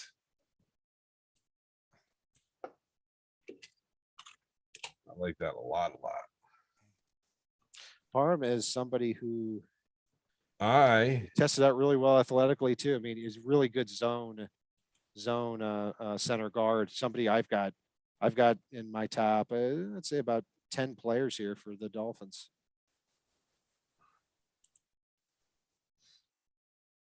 I'm gonna go Damian Pierce. Okay. Yeah, that could work too. They're a little thin. Yeah, they're a little thin at running back. They're a lot thin at running back. Montgomery and Clerk, but after that, I don't think they've got a third guy. They have Montgomery, Herbert, and Darrington Evans. Darrington Evans, yeah, if he was a third round pick a few years ago from the Titans, who didn't amount to anything. I remember being shocked by that pick. That was supposed to be like an undrafted free agent. Chad Muma. All right.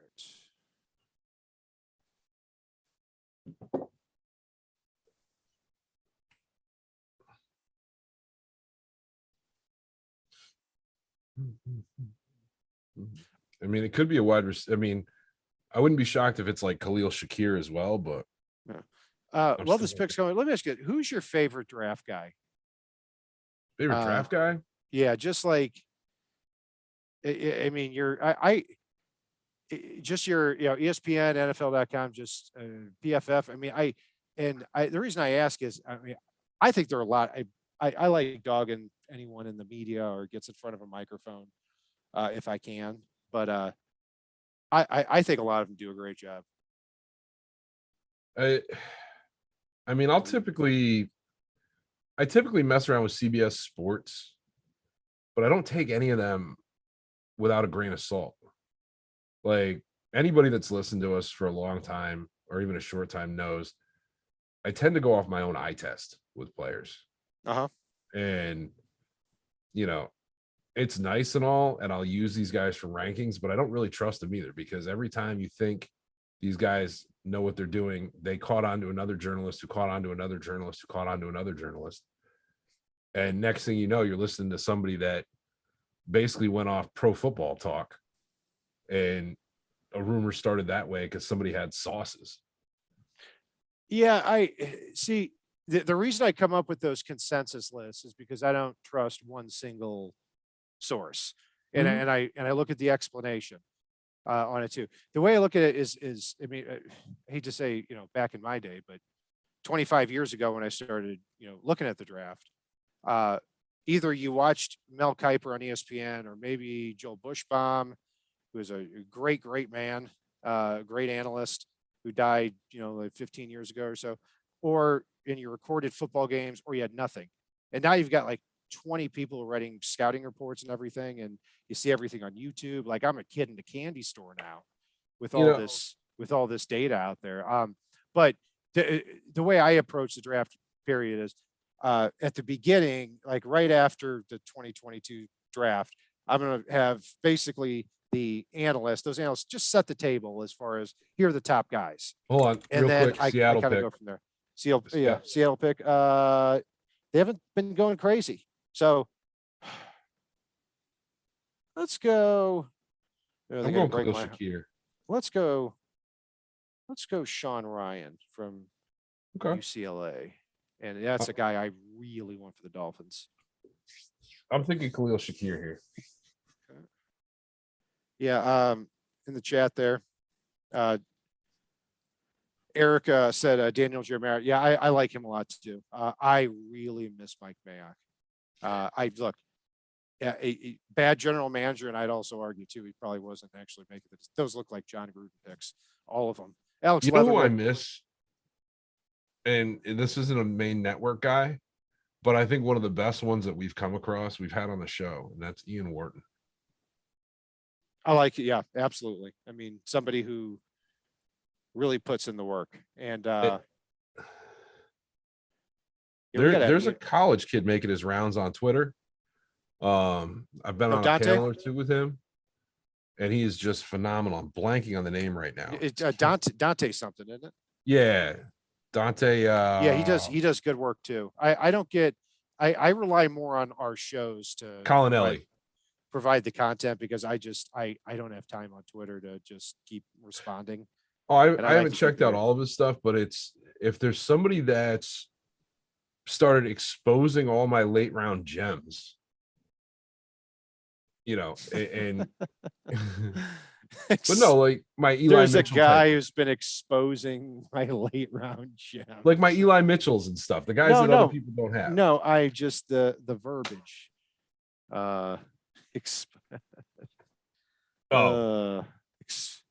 Exposing. Yeah, combined with late round gems. That was good. That was. He's been exposing my gems to people. I'm getting slap happy now. We're getting closer to the Dolphins pick. I'm shocked about Velus Jones already, by the way. Yeah, yeah, a little. I've heard him rising a little bit, and I've always been a little surprised. He had a really good season for Tennessee, and I've said this before. He played for 4 years at USC and then 2 years at Tennessee. This guy is almost 26 years old. His first catch at USC was the week before Adam Gase's first game for the Dolphins against the Seahawks when Kenny Stills dropped that bomb. This guy will not leave college football. Here's a good one. Frankly, he should have been arrested before he was drafted. Where is it?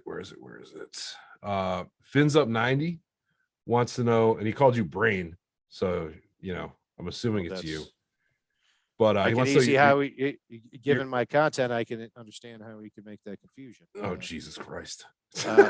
Anyway, he wants to know your favorite guy left within reason for us at 102. Man, I'll do you one better, Fins up. I'm going to give you my top 10 here, because I've got that list in front of me here. Bernard, and some of these guys I take with a grain of salt now because it's interesting that they're dropping. Bernard Raymond, number 1. Abraham Lucas, the offensive tackle, number 2. If you get one of these two guys, there's a possibility. Let's Seahawks pick is up. Shaq Griffin. I'll get right back to you, Fins up. Yeah, you're behind. Okay. Damn. Okay. Yeah. So you said his name right as it popped up on screen. All right, let's restart that. So my top 2 guys are Raymond and Nakobe Dean. It seems like it's and I was actually lower on both than everybody too. So this is shocking to me. And then third is Leo Chanel, the linebacker from Wisconsin. I think he could be a really good 2-down linebacker. Fourth, Sean Ryan, the guard tackle from UCLA.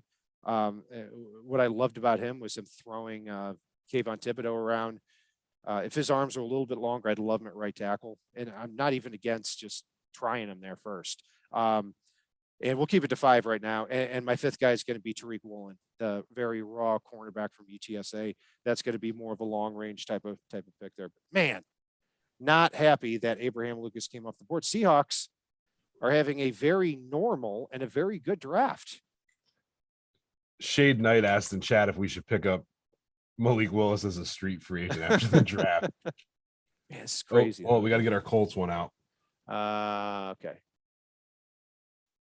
I'm going to go. Let's go. I'm going to go Joe Doman from Nebraska. I'm going to go Cade Otton. Abraham Lucas was my number 1 guy on our show. That was really, I didn't expect him to fall down though.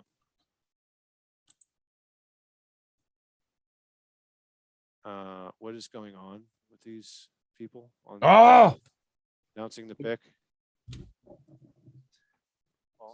It's like the 3rd time I've almost gone for my little shocker and gone with the wrong one.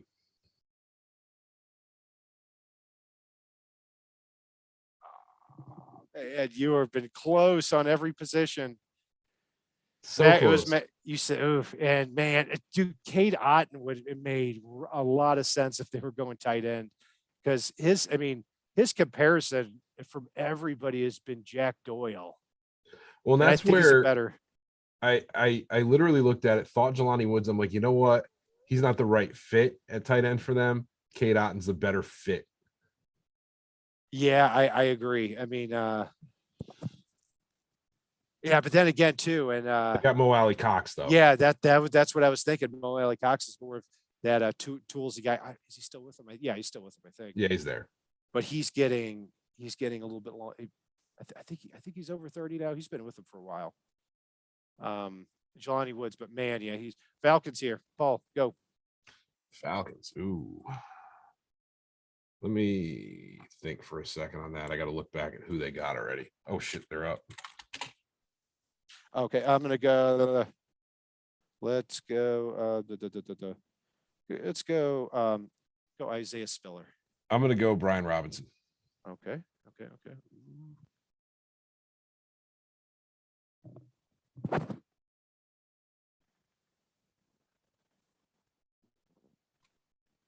We got Cat to the point he's taking the headset off just in case. Wowza. I loved that these quarterbacks fell so far. I feel bad for him, kind of, but Malik bad. Willis is somewhere chasing his agent around the house. All right, Broncos up next.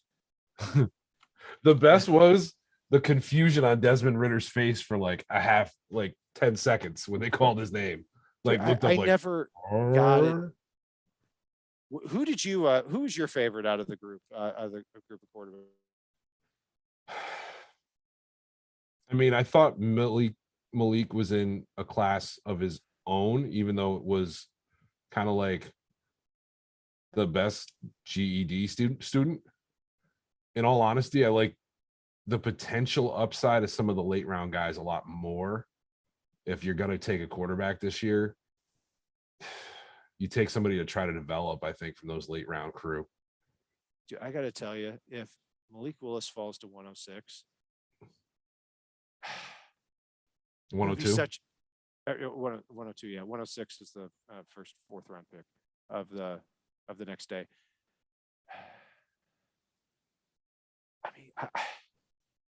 Would I absolutely be against it? Probably because I just think it would be such a story, and things are trending so well in the right direction now with everything. But if that were the pick, I wouldn't be irate about it because it would have meant Mike McDaniel wanted that, and he saw something special in somebody who's like a 4.40 type of guy. But I don't see that happening. Yeah. I just don't love this quarterback class. Best comparison, Dak Prescott. If you order Dak Prescott from Wish. You there, Paul? Yeah, you hear me? Yeah, I hear you now. No, I was saying that they just compared Desmond Ridder to Dak Prescott, and for me, that's like the Wish version of Dak Prescott. Got it. Who's your pick here, my Broncos? Who we picking for? Denver here at 75. Denver. Ooh. I'm gonna go. Let's see here.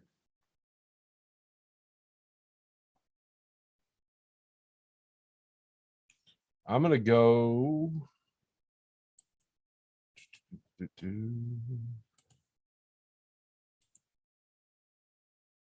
I'm gonna go Nick Cross. I like it. I'm gonna say. Let's go Dominique. Wait, Houston's up. Oh, Houston's up. Okay. Then they must have just traded up, I guess. Houston. I'm gonna go Kirby Joseph from Illinois. Yeah, give me a second here. I'm looking for Houston.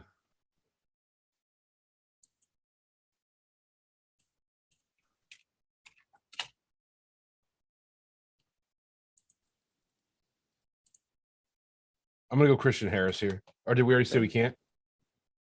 No, you can do Harris. Okay.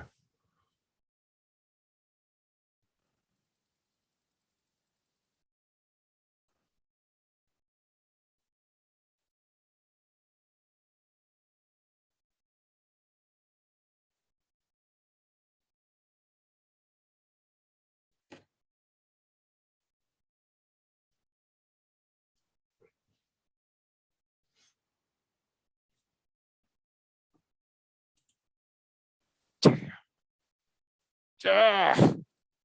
0-0 now, baby. Oh man, I'm just blowing it.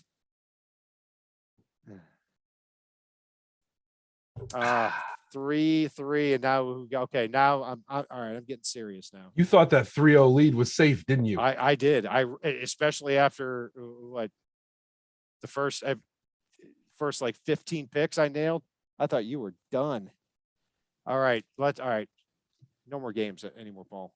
And I've hit the outer ring of the dartboard several times here. Listen, you got my attention now. Okay. So, Ravens. Going Marcus Ravens? Jones. Who'd you go with? Marcus Jones. Okay.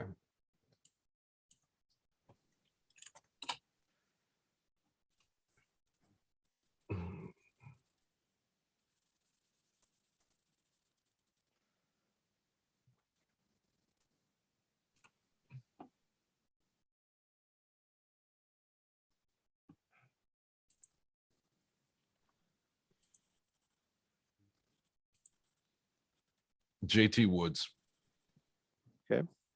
Mm-hmm. All right.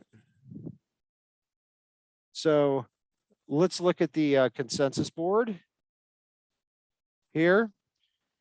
Number 1, Nakobe Dean. Number 2, Malik Willis. No changes there. Number 3, Travis Jones. That is the one that surprises me because, Nakobe Dean is undersized, and there just could have been, hey, we think this guy's a 5'11", 230-pound linebacker who is just in a good program and runs a 4.7. So I could see that people thinking that. I thought more of Dean, and even I thought less of him than where I thought he was ranked, which is 19th overall. Plus, I understand dropping. It's not a surprise. But Travis Jones was viewed as like a rock solid early second rounder. Yeah.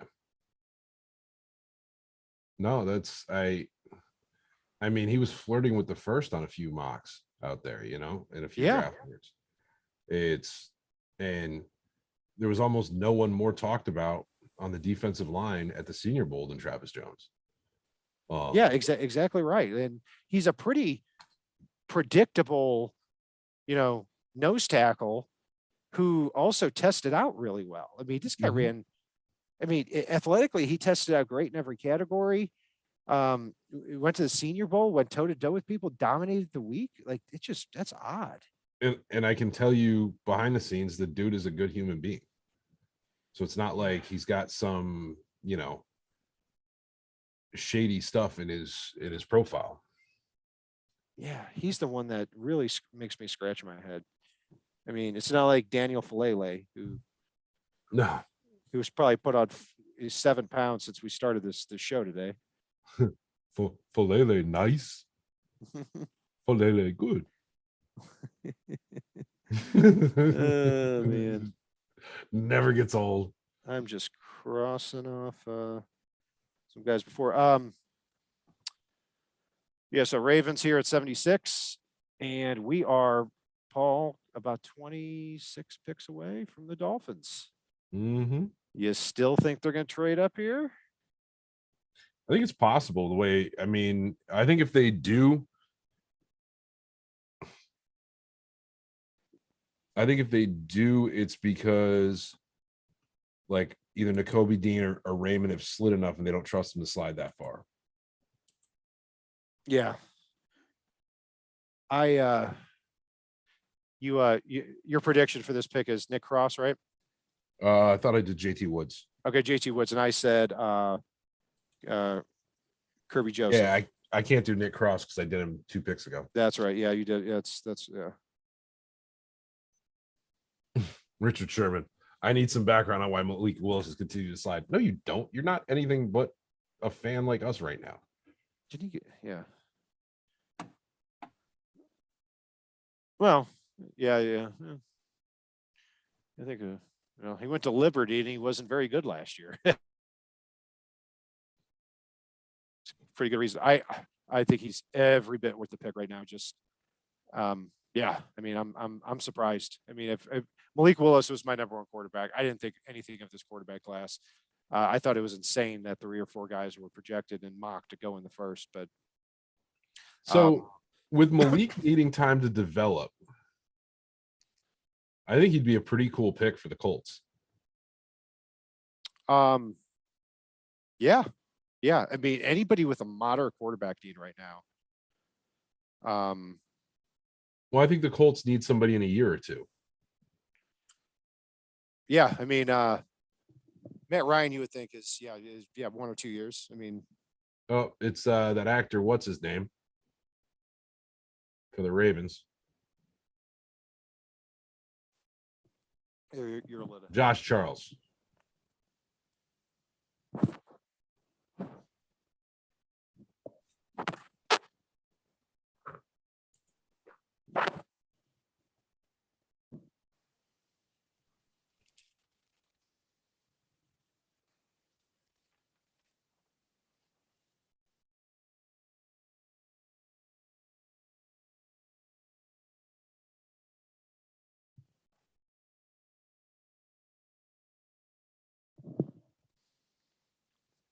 Good for Travis Jones. There we go. We were just talking about him, and what a Ravens. I mean, they always do this.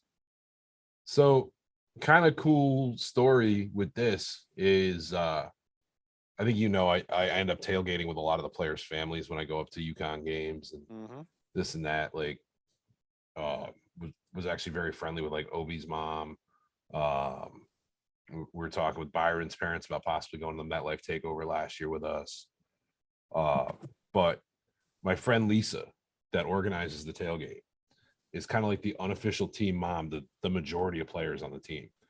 And she is a huge diehard Ravens fan. So she has got to be going bananas right now that Travis ended up there. Awesome. And yeah, I mean, he's going to a place too that, you look at those big guys that they've developed. I mean, this is where, Indy. Yeah. I'm going to go Kirby Joseph. Gotcha. Let's go. They need a guard. I'm going to go Sean Ryan again. Yeah. It's been I predicted him to the Seahawks at 72. Ooh, Ryman. Okay. Ryman comes off the board finally. And, I mean, he was the number one guy still for the Dolphins on my board here. I would have thought he was great value here, but also the other side of that too is, the Dolphins need a right. If they're looking for a starter, they need a right tackle. You have somebody here who's 25 years old and is extremely raw already, and now you're going to ask him to switch positions. Probably wouldn't make a lot of sense for the Dolphins. Yeah. And still. Now, this is where Cleveland is on the board. Gotcha. What do you think? I'm going to go Dylan Parham. Okay. Ooh, I like that. I'm going to go Logan Bruss from Wisconsin, a guard. Okay.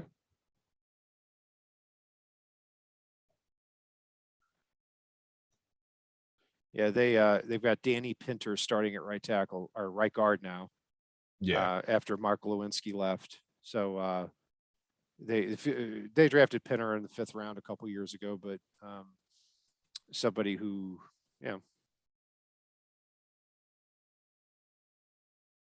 Oh no! Wait a minute. No, they don't. They got Teller Wyatt or Wyatt Teller. No. I was talking about the Colts. Yeah, I'll stick with my pick because I already made it. But I was totally backwards there. I was talking about the Colts another pick. Yeah, I was giving the Colts another pick here. I thought they were back up again. But yeah, they're fine at guard, so I'm gonna blow this one. You said who again? Oh God. The Parham. Okay. Yeah, that makes more sense. Because he can play center. So Yep. Hey, their undrafted player finally gets to walk out on the draft stage.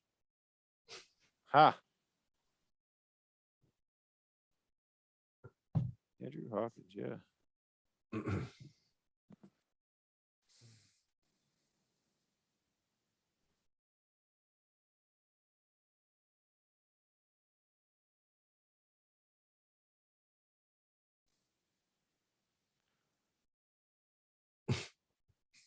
Oh, and he puts his own advertisement into the little speech. Yeah, he's quite the marketer.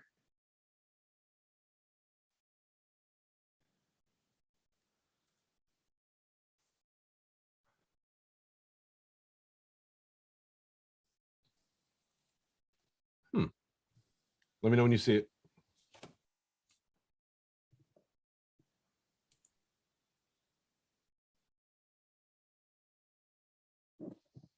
Alex Wright. Okay. Yeah, good pick there. He's a big kid.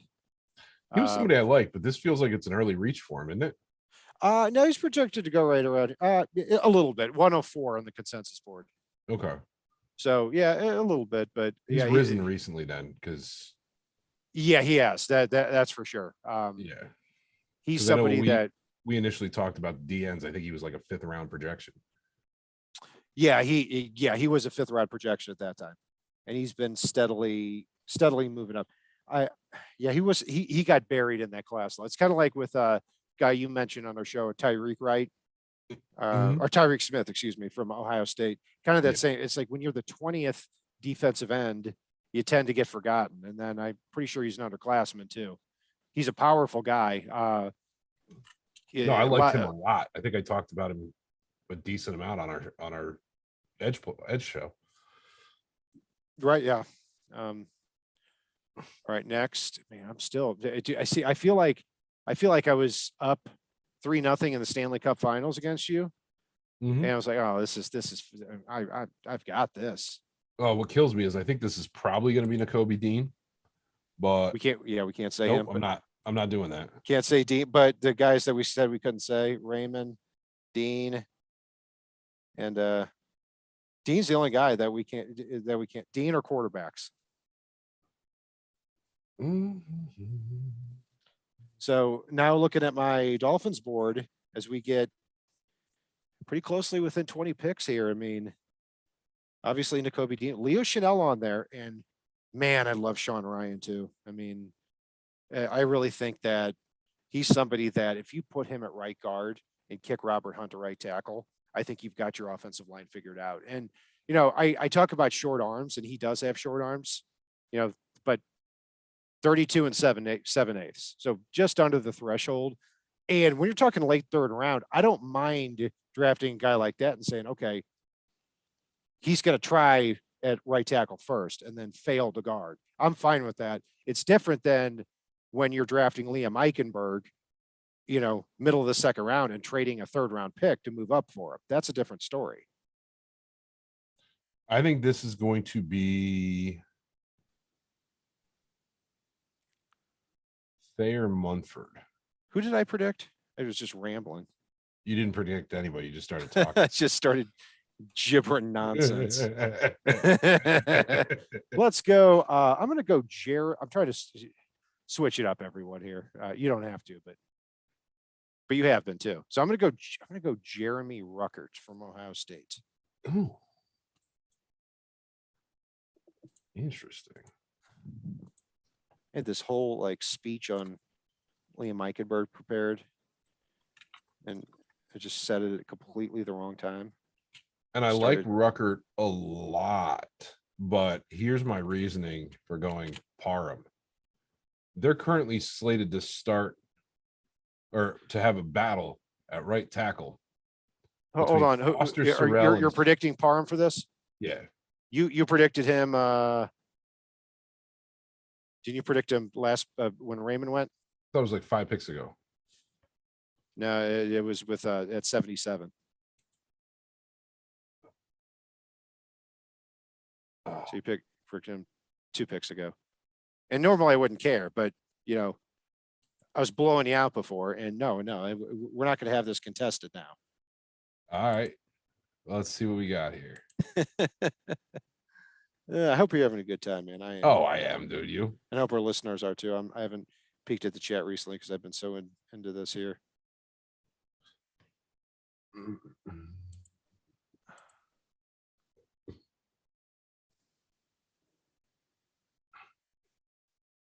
I hate to do this, but it's actually an upgrade. Daniel Falele.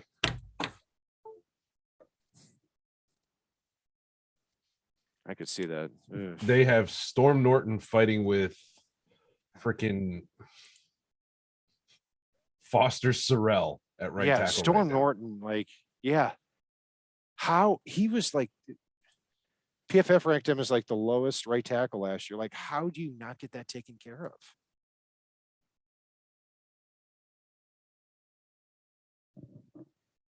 Not saying anything.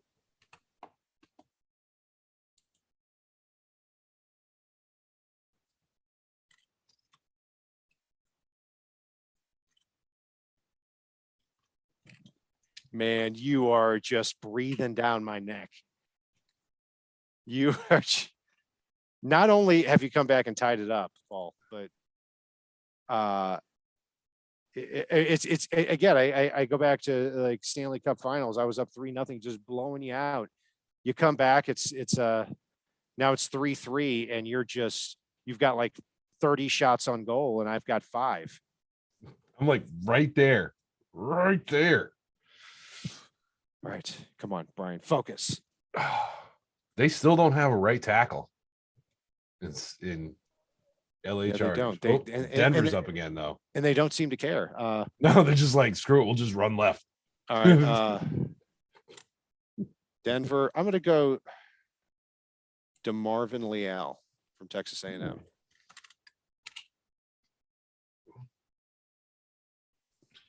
I am going to go with let me hurry up here.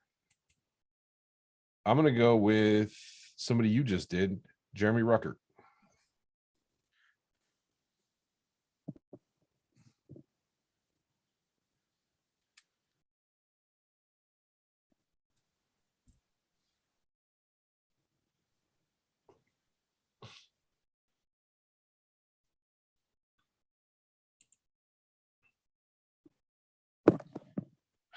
Did you hear it hit the crossbar?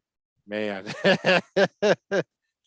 God, you're just one off again. Greg Dulcich, that's a great pick.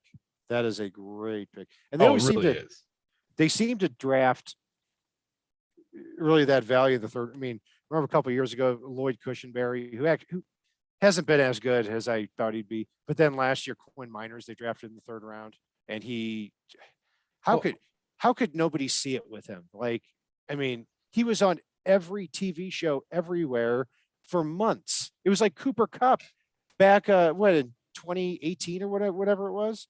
Like, this guy, you couldn't turn on the TV without seeing these two guys. Anyway, I'm just rambling on with gibberish. Giants are up, and the pick is supposedly in. Let's go. You go first. Just spit it out when you got it at this point. Let's go. Malcolm Rodriguez. I'm gonna go Josh Jobe.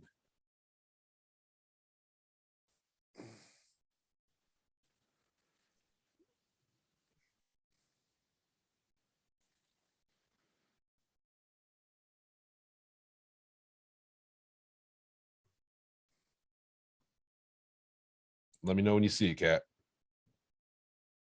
Cordell Flott. Okay, sounds good. That's a good pick for them.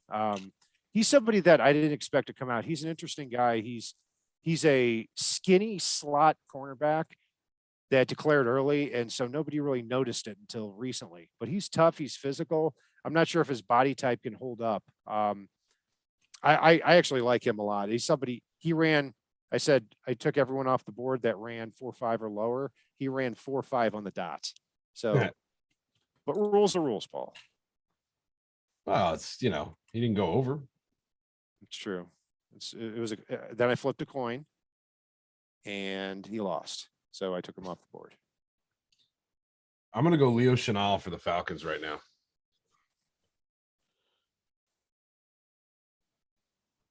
I'm going to go D'Angelo Malone from Western Kentucky. Actually, you know what? I'm gonna go back to Malcolm Rodriguez instead. Actually, Okay.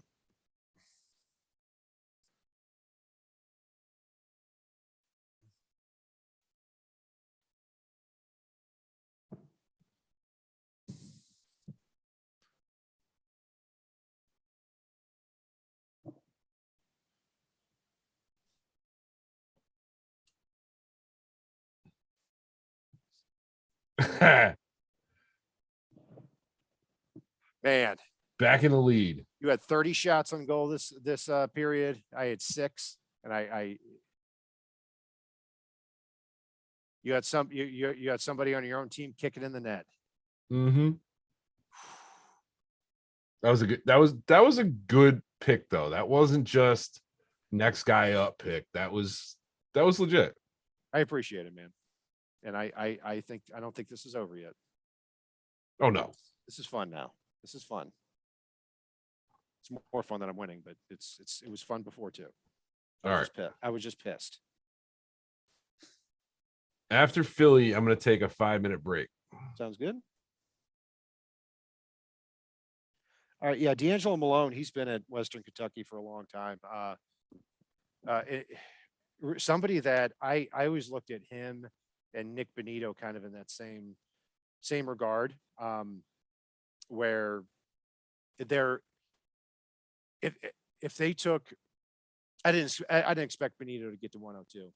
But somebody like him, I thought Malone might, and Andrew Van Ginkel's going to be a free agent after next year.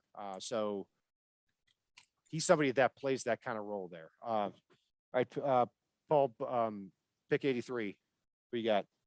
Who did I just go with? Can't remember. It started as Leo Chenal, but then I changed it. Leo Chenal. No, Malcolm Rodriguez, you said. Damn it. I'm going to go Channing Tindall. Okay. I'm going to go Jamari Salyer. Yeah, let me go just grab my Yeah, you good. My drink here. 15 seconds, all right?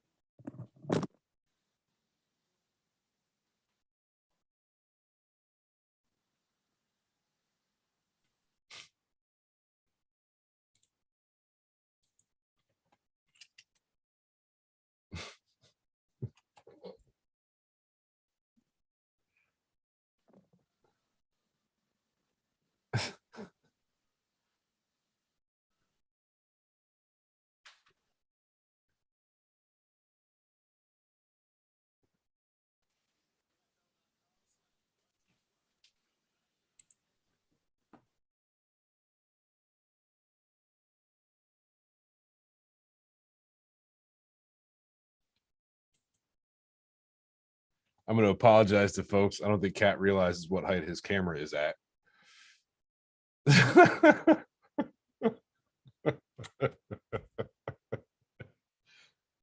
Oh man. Yep. Yep. I like that Garrett Dokes pick, by the way, Scummy. That's a good choice.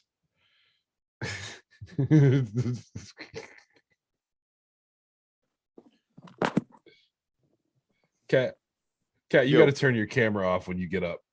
Why? You're standing there all adjusting yourself on camera. Oh, nice and close up. I don't care.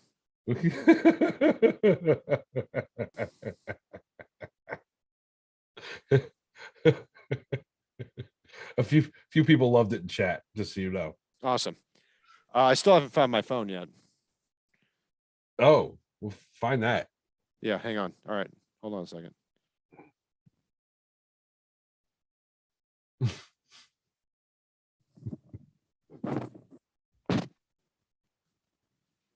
Oh, this is what happens after a few hours.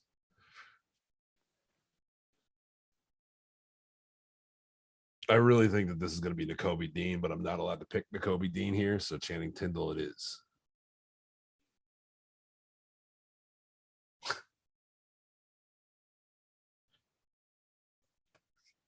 Who do you guys think in chat here?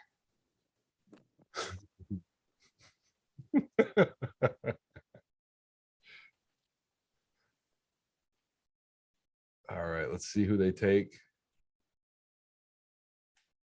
They should just have Brian Dawkins announce their pick every year. Not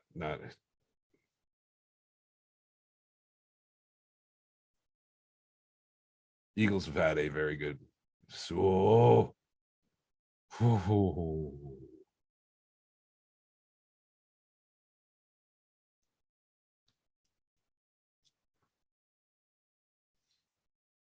that was a very good pick.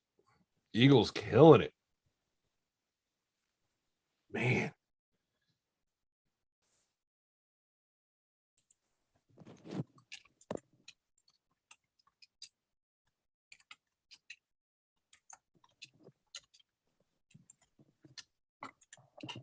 All right. Thank you, everyone. Got my phone. Sorry for the nudity. You made a lot of friends in the chat, Cat. Good. Good. The So Kobe Dean goes. yeah, no, it was funny too. They're walking out to the stage, and I said, I went Channing Tindall. I have to go Channing Tindall, but it's going to be Nakobe Dean. I'm not allowed to pick him. All right. Next here is All right, the Steelers. I mean, we may have to wake up Dolphins fans here. Nah, the real Dolphin fans are in here in our chat. That's right, baby. That's right. That's right. Thank you all for being here with us. Malik Willis still on the board. Matt Corral. So on the consensus board, number 1, Malik Willis. Number 2, Matt Corral. 3, Perion Winfrey. 4, DeMarvin Leal. 5, Sam Howell. 6, Daniel Falele. 7, Tariq Woolen. 8, Dylan Parham. 9, Isaiah Spiller. 10, Leo Chenal. Steelers are up next. I'm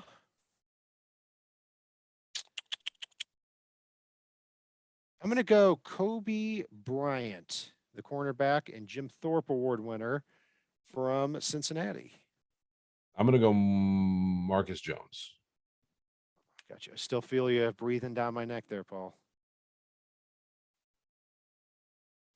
All right. And I am going to go take a quick break. I will be right back.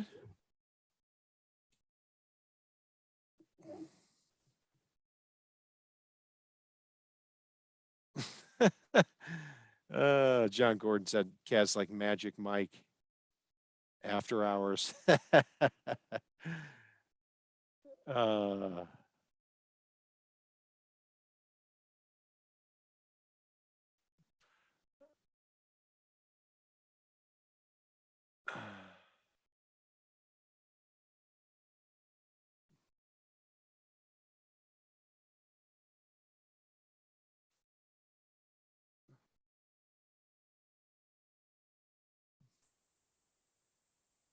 Yeah, I mean, some of these guys are trending down toward the Dolphins here. You know, Isaiah Spiller might be an interesting guy if he falls to 102. He tested out really badly, but I think once he gets the handoff in between the tackles, he's really, really shifty. And in the passing game, I think he can also make a lot of people miss. DeMarvin Leal just came off the board, and he's somebody that before the season started, I mean, this was like a top 10, top 15 pick. But he never really quite put it together. And it's hard to tell, you know, is this guy an edge? Is he an interior defensive tackle? It's hard to tell. He's not somebody I was too high on for the Dolphins at 102, but you know, would have made some sense. Fins up. What do I think about Brandon Smith? I'm not a fan of him. Athletically, he's good.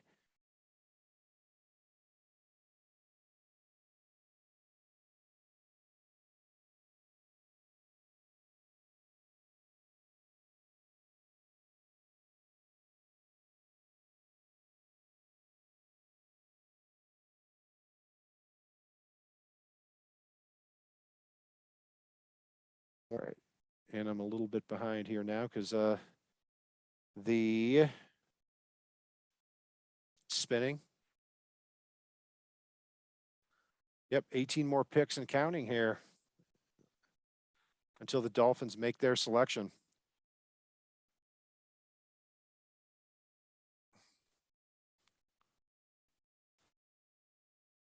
But I'm really there's still some players I'm surprised are there. I would love I mean, you got Leo Chanel, you've got Sean Ryan, Tariq Woolen, Nick Cross, and Channing Tyndall, and Dylan Parham. I'd love any of those 6 guys. Yeah. And right on cue, the Patriots take Marcus Jones, the cornerback out of Houston.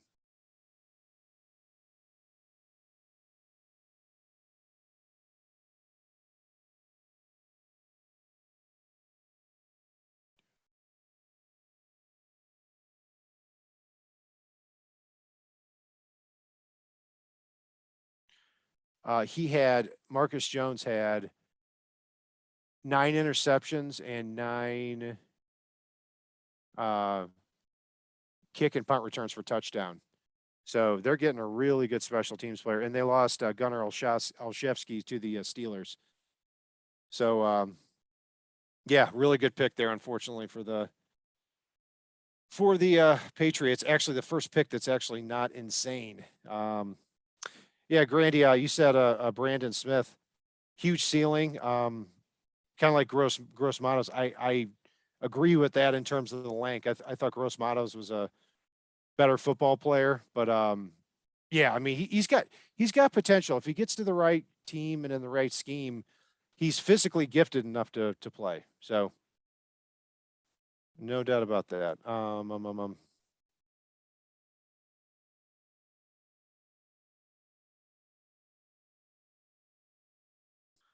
And pick number 86, we're looking at the Raiders. And I believe this is the Raiders' first pick. So, see, I'm trying just to bleed the clock out now because I'm up 4-3 and Paul's disappeared.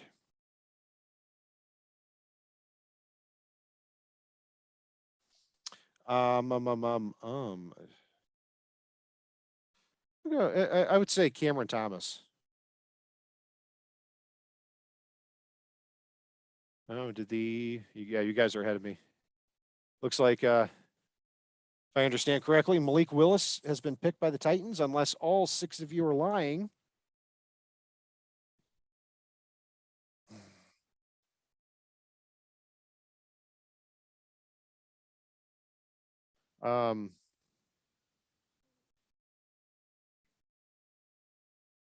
I'd say, yeah, I'm Chanel, Ryan, Woolen, Cross, Tyndall, Parham.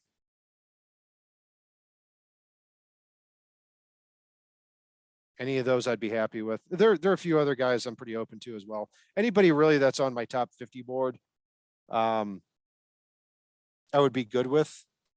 I don't know who they're going to take, and this is the first pick of this era too. I mean, that's pretty crazy. Yeah, I gotta get caught up here.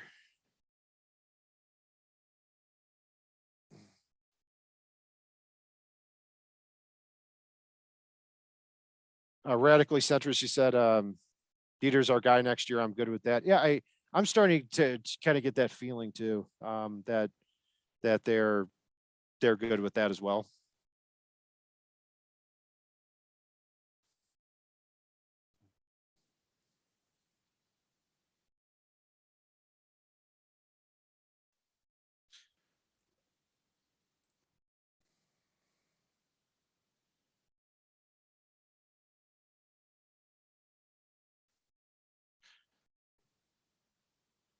And looks like if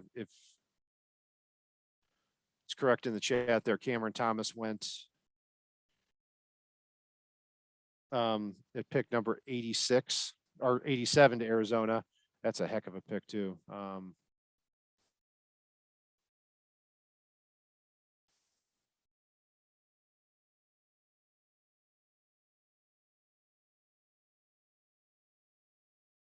Yeah, Shade, Leo Chanel, man. I can't believe. I mean, I think a lot of the league has agreed that he's kind of a two down linebacker, even though he tested out so well athletically. But you know, we're looking for a replacement for Landon Roberts. So that he's a two down linebacker.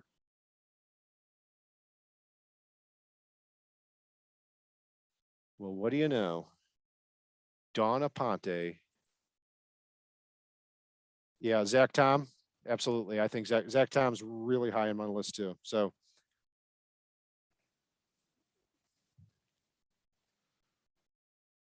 you know what? I think I accidentally crossed Zach Tom off my list a little bit earlier. So he would be, let's see, he would be actually the number 5 player on my board right now. So right now for the pick 102, the consensus board right now is Malik Willis goes off the board to the Titans It's a at great pick. 86. The top guy on the board of the consensus top 5 right now, quarterback Matt Corral, 41, Perrion Winfrey, Oklahoma, Sam Howell, North Carolina, Daniel Falele, Minnesota, and Tariq Woolen, UTSA. And I am going to go Falele here to the Cardinals, I think. I already know that pick, unfortunately. Oh, you do? If the person who said it in chat is correct, they said Cameron Thomas from San Diego State. But I'm actually not sure if that's correct. See, I gotta look for my remote here. And don't worry, I'm gonna turn my camera off. Hang on.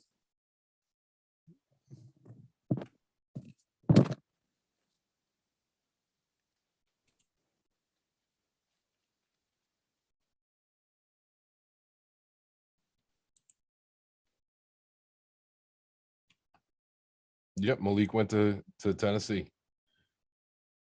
That's a very interesting pick.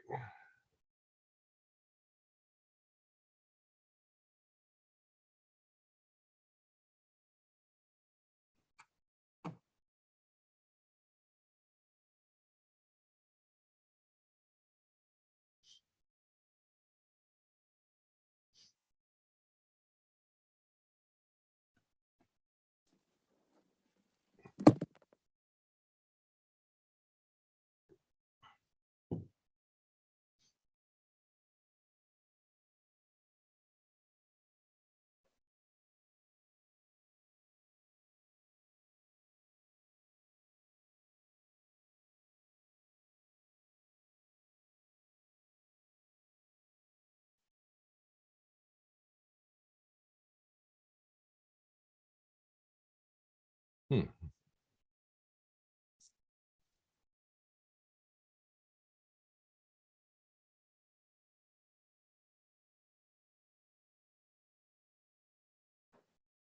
Oh, you absolutely can, Waylu.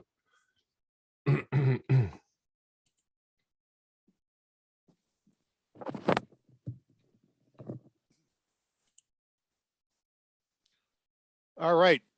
Back up here. Pick 88 Dallas after Cameron Thomas goes to the Arizona. What do you think, Paul? Um, I'm gonna go Sean Ryan from UCLA. I like that pick, but I'm going to go Khalil Shakir here. God, I'd like him for the Dolphins too. I mean, see, this is really the position I wanted the Dolphins to be in, because, and I don't know if you were gone already, but Marcus Jones went to the Patriots. Yeah, I saw that. I was a little That bummed. sucks. That really sucks. So, by the way, speaking of corners in the AFC East, based on Jets Twitter today, I really want Miami to open at home against the Jets and just watch Jalen Waddle and Tyreek Hill go bananas on Sauce Gardner, like right from the very first play of the game. Yeah, that is one way to look at it, because I mean, even though they've poured so many resources into that spot, you do with DJ Reed, $11 million a year, and Sauce Gardner, 4th overall, Dolphins still have the advantage there. So Yep. that's good. All right, here we go.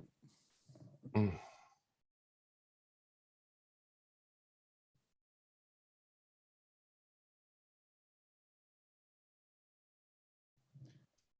Another shot on goal. Who was your prediction? I forgot. Shakir. Oh yeah. Man, you were just. I mean, you are. It's like I'm in the ocean and bleeding, and you're just circling around. Ugh. That's a good pick there. Circle around and throwing chum in the water for you. Sunbelt, yeah, no kidding. Sunbelt offensive player of the year, really, really skinny, definitely. He's a But hell he's of a something. player. Yeah, he's and you know, when he went to, I don't know if it was the Shrine Bowl or was it Senior Bowl, can't remember. But Oh, I put a lot of stock into those All Star games. I all right, mean, we need to make the Buffalo pick though. okay, yeah, they're just heartbreakers. I'm going to go Darian Kennard from Kentucky. I'm going to go Calvin Austin. No, I'm going to take that back. I'm going to go Jake Ferguson, Wisconsin. I forgot they've signed a couple of offensive linemen.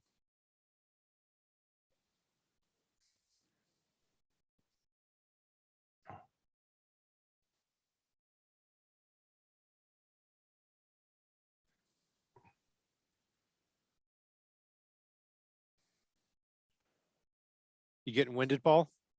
Nah, man. No, I'm not either, man. This is fun. It is. Kyle Brandt. I love this guy. I like him a lot. I do. He's when I first looked at him, that this guy is the biggest turd, like the first episode, and then he knows his stuff. He does, and he makes it fun, and he's got his own personality. And no, and he seems like a great dude. You know what? And Kay Adams is leaving Good Morning Football. If you watch that show, She is. but yeah, she is. That's a shame. Where's she going? She's going to Amazon. Like they're doing opening some football stuff. That's too bad because I really like the chemistry between her, Brandt, Schrager. I do too.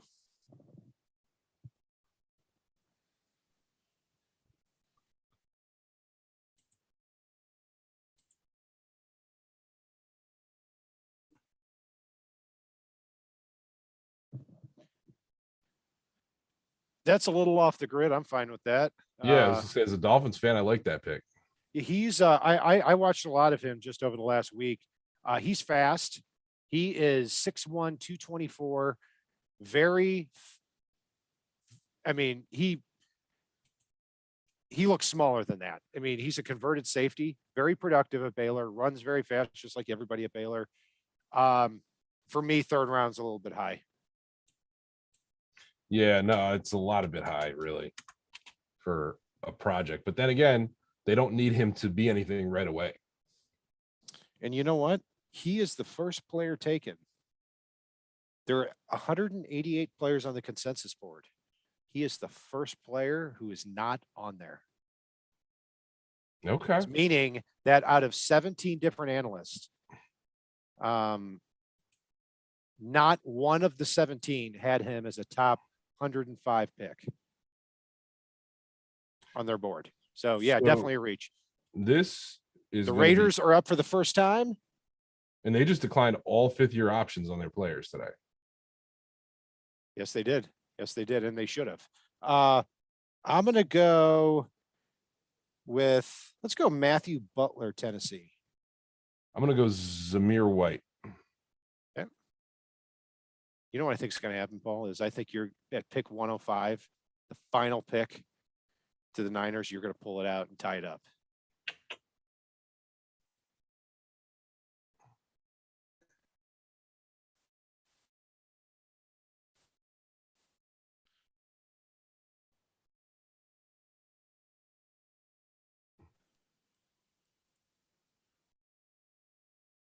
I thought they were announcing the pick here, but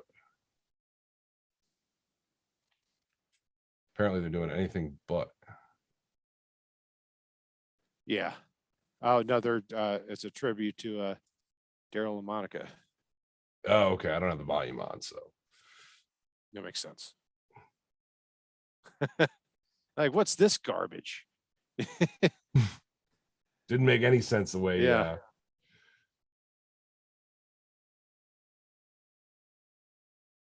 Mr. Wayne Newton. Dude, Marcus Allen looks like he could just still take handoffs here. Yeah. Wayne Newton still looks as plastic as he did when I was a kid.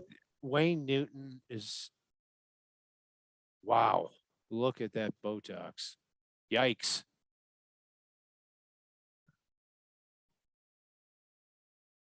Marcus Allen's got to be like, I'm letting this jack make the pick on my behalf for the Raiders. Yeah, no kidding. Dude, one of those Raiders fans literally just looked like a kid got his face painted at the fair. Yeah.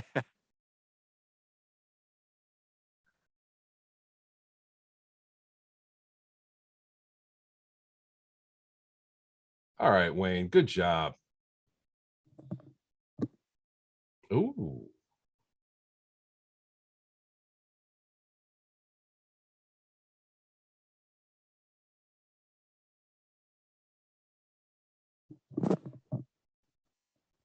Dylan Parham, good pick. Good pick. I like that Wayne pulled Marcus Allen to make that pick with him. Yeah, I thought it was going to be like a hyphenated last name. Or something complicated. So here we go, Paul. I'm so Chanel, Ryan, Tariq Woolen, Nick Cross, Channing Tyndall, Dylan Parham, and now Parham's gone now. Armour Davis, Zach Tom.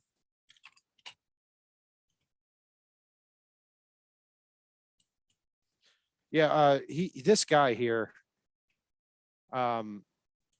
he is such a good fit in the zone blocking scheme. He's not the biggest guy, so that's my only concern with him, but he's also somebody that could possibly move to center too. Yeah, no, absolutely.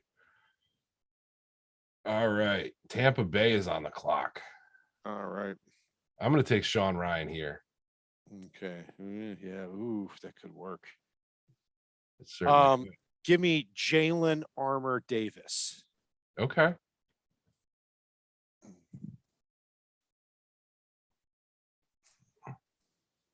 Do you think when Dylan Parham was a kid, he thought he would ever be announced into the NFL by Wayne Newton? There's just no way. I mean, do you know what the odds of that happening are? Do you think as a kid he thought Wayne Newton would still be alive? I didn't. He probably didn't think of it much. I'm actually going to go Josh Joby here. All right. Josh Joby. Oh, God, please let it be. Who was the first guy you said? Guard. Sean Ryan. Yeah. Yeah. Yeah. That would be tough for me to take. I'm saving Sean Ryan.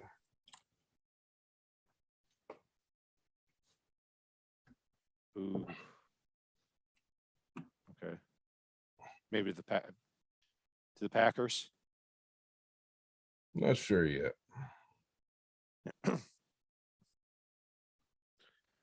But when you switch your picks, though, the way I look at it is I have two ways to win, because it's either my guy or the guy you switched from. So I'm all good with that. It's probably gonna be the guy next to the guy I switched from.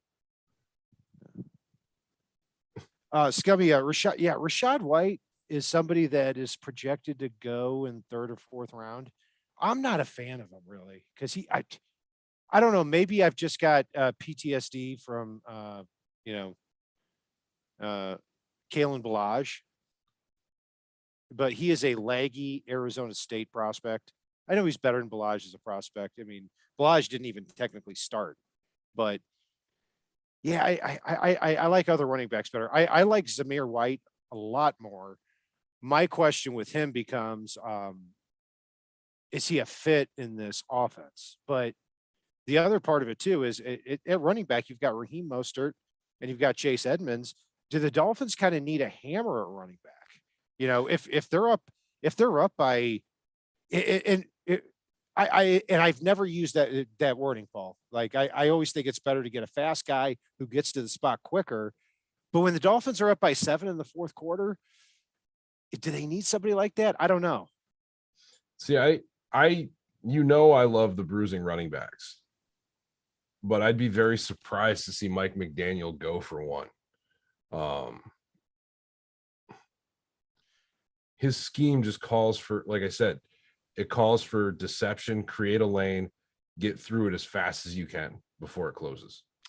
Yeah, and I kind of thought that too. One pick that didn't make sense to me for the 49ers last year with McDaniel as the offensive coordinator was Trey Sermon in the third round, because I didn't view him as like a bursty guy. I thought he was a big, powerful back, like one speed type of running back. So that leaves some hope if you're looking for a big running back like Zamir White, like Brian Robinson. Maybe that's the case. But overall, I do agree with you, Paul. Yeah, and in honesty, I don't really love most of these guys as bruising running backs. Yeah. Yeah, I mean, is that who I think it is? I think I'm behind you. It is. Oh no, she announced the Malik Willis pick. Oh, I missed that one. When we started doing this show, we had somebody that called in all the time that had like this weird hatred toward Donna Ponte. I remember that. Like it was weird. Like he had an attraction toward her, but hated her too. I thought it was just awkward. It was he hated to love her. Yes. Rashad White is the pick here. I guess I don't know if that's why it was being talked about here. So they're a little ahead. So Paul, we can't I can't look at the chat here, but I don't think that's why it was being talked about. I know I've selected him once or twice. Well, hey, good call there then from our chat. So we have the smartest listeners, I'm telling you. Rashad White, Arizona State, doesn't leave the state. Man, I'm getting nervous, Paul, and we're only 14 picks away. I mean, we're still 14 picks away, I should say. It's crazy. Rashad White from Arizona State there. 4'4", 6 foot, 214 pounds. Zamir White's 6 foot, 217 pounds, but it looks like one guy looks bigger. White looks taller and bigger. Oh, we didn't even get a chance to make Green Bay pick. I guess we'll just punt it.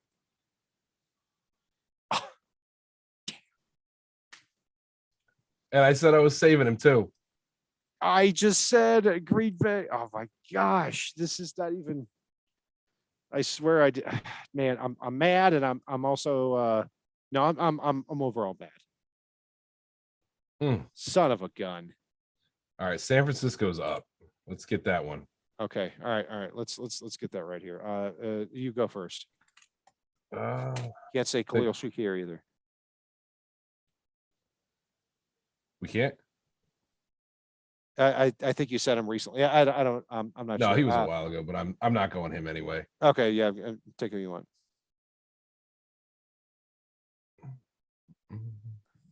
I'm going to go Joshua Williams here from Fayetteville. I'm going to go Leo Chenal, I think. Yep. Gosh, I mean, I think the next step is like you start saying the person's first name, and your power goes out. So we can't technically give you credit. And then I just bleed the clock out. Man.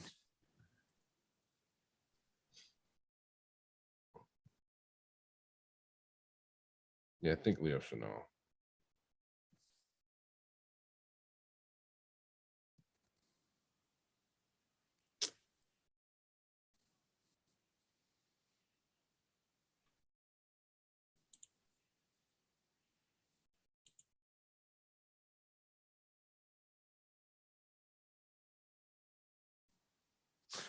He's somebody who's been rising. It was crazy to think about him being a pick this high recently. He's a pretty violent runner though, and he tested out really well. I mean, I over 1,000 yards, sub 4.5 get you drafted. I mean, he had a good year. Feel like he runs a sub 4.5 on the field though. Yeah, I agree with you. I don't think he plays at that speed. All right, who's up next? Pats, I Oof. think. At least I had Yep. him on there. Maybe they've moved around a lot though. Yeah, Pats are up. Ty Davis Price. Shoe.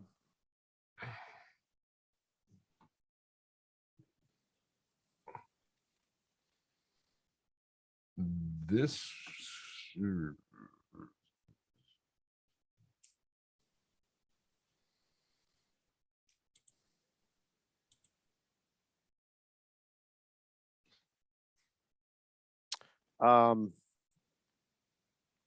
Yeah, Panthers are up here.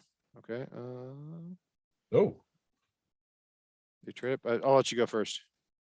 no, that's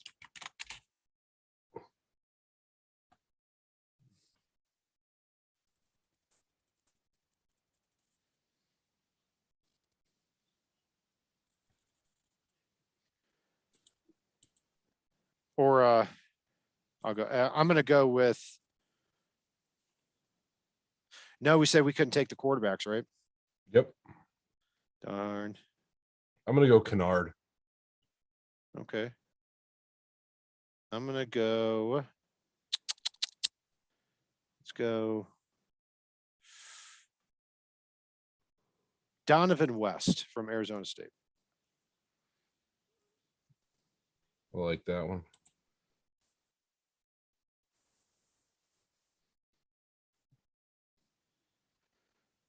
So just crossing off some dudes here.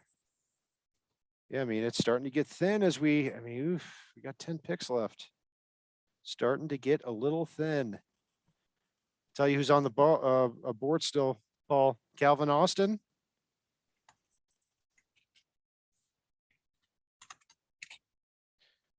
I'd take him. If you, he was pretty high on your board for 102, if I can remember correctly. Yeah, I think he was. Is he, he might be, according to the board you had the other day, he's probably your top guy, isn't he?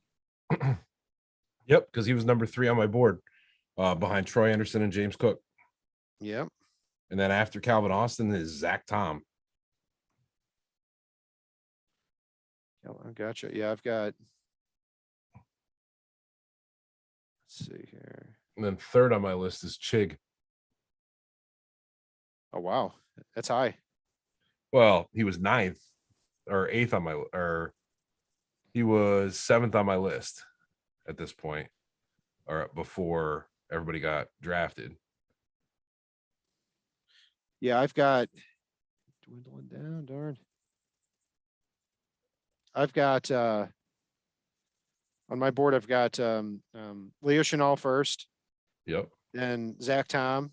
Oh no, excuse me. Then Tariq Woolen second, Nick Cross third, Zach Tom fourth, Channing Tyndall fifth, Jalen Armour Davis, Isaiah Spiller, Khalil Shakir, JoJo Doman, and Danny Gray. Did Nick Cross go already? I'm just checking. I don't think he did. No. Nope, he's still out there. So I've still got a decent amount of guys on my list out there. Calvin Austin, then Zach Tom, then Chig, then Shakir, then Cross. Tariq Woolen's still out there, right? Yes, he is. And then Channing Tyndall, Kennard. Yep. Myjai Sanders.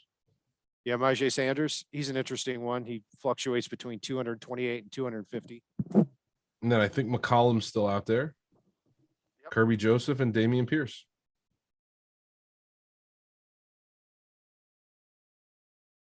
I thought it was going to be a quarterback here. I was going to guess Sam Howell, though, if we could take quarterbacks. Yeah. Matt Corral from Ole Miss is the pick, man. Kudos. Yeah, Matt Rule continues his trend of uninspiring quarterbacks. Yep. That is the only they got really lucky with how everything fell here, because at least they have somebody who may have some hope. I'm not incredibly high on him, but hey, I wasn't high on him as a first round pick, which was being mocked sometimes. Yeah. Who had who had somebody just like last, I think it was PFF. I could be mistaken, had Matt Corral going 6th overall. I remember seeing Kenny Pickett go 6th. Yeah, I didn't see Matt Corral. someone big had Matt Corral going 6th last week. Sorry to PFF if that's incorrect. That sounds kind of pro football talkish. I don't even think they have the stones to put out a mock draft. I'm gonna go for the Bengals here. Let's see.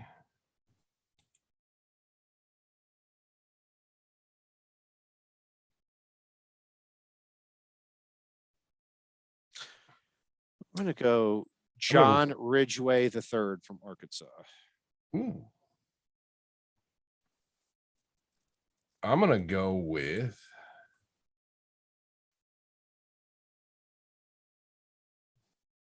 Jeremy Ruckert. Okay. Ooh, that's a see, Ruckert also seems like he's a great fit for everyone because he's a good two-way tight end. Doesn't stand out in one area. Yeah, it's and I mean Hayden Hurst is okay. And after that, they've got a ton of just dudes at tight end and a pass heavy offense with a quarterback that likes to use the tight end when he's there. Yeah, they lost CJ Azuma to the Jets and they picked up Hayden Hurst to, I actually think that's kind of a downgrade because Azuma played well last year. Yeah, it is. Drew Sample, it was absolutely insane that they drafted him like the middle of the 2nd round a couple of years ago as a blocking tight end. He's been nothing more than that.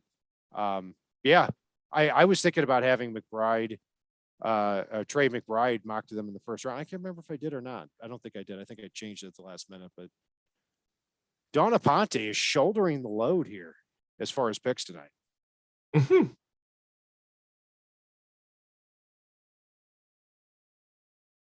That's I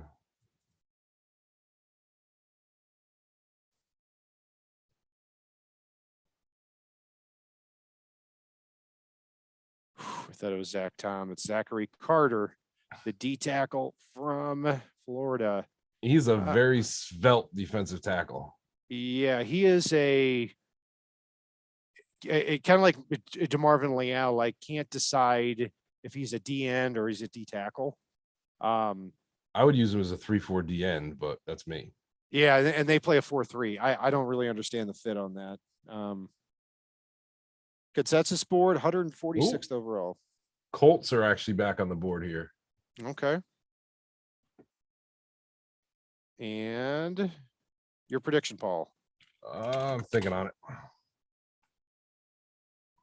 I know who I would want to take, but we can't.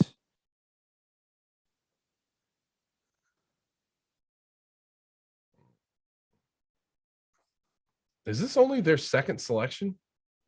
No, they made a few. They took Bernard Raymond. That's right. I'm going to go with Shakir here. Give me Darren Kennard.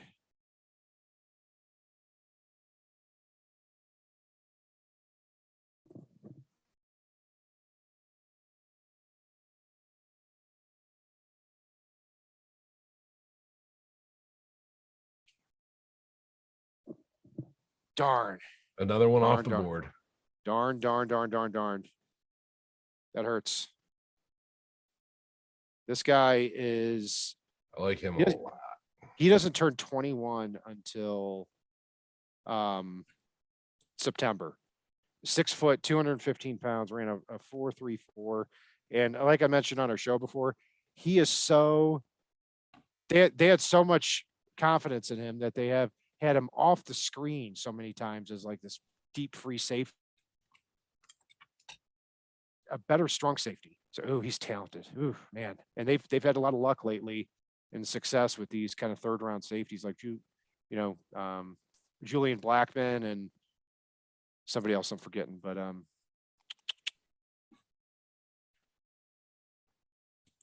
right, next pick.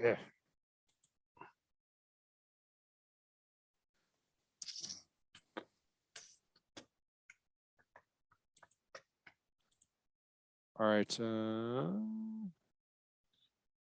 97, the Lions. Jalen Armour Davis. I'm gonna go Damian Pierce. Okay.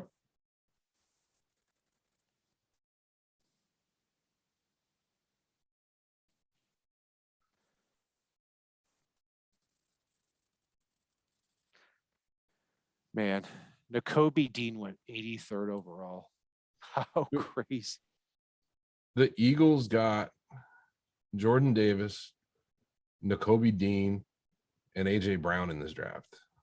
Yeah, that's true. I mean, I think Jordan Davis was overdrafted, but we've talked that thing to death. And I think he was underdrafted, Yeah, I know. provided they use him correctly. Yeah, I would have preferred he go to another team that where he could have been eased into something a little bit more. All right, so on the consensus board now, the top player is Perion Winfrey, the defensive tackle from Oklahoma. Second, quarterback Sam Howell from North Carolina, who had a so-so year with North Carolina this past year after all his weapons left. Third, Daniel Falele from Minnesota, excuse me. Tariq Woolen, cornerback from UTSA. Isaiah Spiller from Texas A&M. Leo Chenal from Wisconsin. Channing Tindall from Georgia. Darian Kennard from Kentucky. Jeremy Rucker from Ohio State. And Jeremy Salyer, the guard from Georgia. Those are the top 10 consensus. On my board, Paul, I've got number one linebacker Leo Chenal. Number two, center Zach Tom. I probably said Cameron Tom several times. I keep doing that. No, excuse me. He was third. Second is Tariq Woolen, cornerback from UTSA. Fourth is linebacker Channing Tindall from Georgia. Fifth is Kirby Joseph, the safety from Illinois. Sixth, Jalen Armour Davis from Alabama. Seventh, Isaiah Spiller from Texas A&M. Eighth, Khalil Shakir from Boise State. And ninth, JoJo Doman from Nebraska. Finally, Danny Gray from SMU. Those are my top 10 there. So a lot of good talent on the board. I say I draw the line here after the first. I'd say about the first 10. So Calvin Austin's 11. So I'll say draw it after the first 11. Commanders are on the board. I think Zach Tom's coming off here. What's up? Washington football team. I'm going Zach Tom. Who did the Lions take here? Oh, Jesus. I skipped right over. I didn't even hear who they took yet. Did I can't remember if I predicted. I'm losing my mind right now. I'm going to go Dominic Robinson from Miami, Ohio. For Detroit? Yeah. Who did I pick?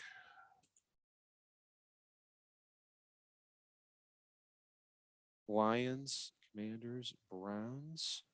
I glossed Cardinals, right over the Lions. Jets, and the Dolphins are 6 picks away now.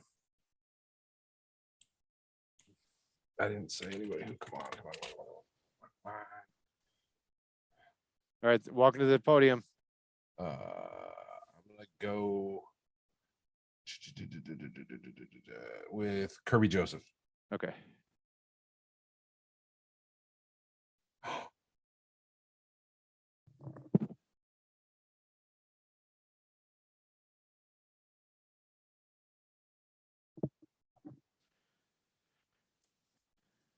Wow. You're a trustworthy guy, Paul. I got it in right before the thing flipped on my Yes, you screen. did. Yes, you did. And the name wasn't announced yet. And I'm assuming that we are on the same wavelength. And I'm twice as mad because it was one of the top players on my board. Shame. 4-4. 0-0, baby. 0-0. Darn it. Slap shot, top right net. 30 seconds left. Now the Washington football team is going to pick Zach Tom. All right. Okay.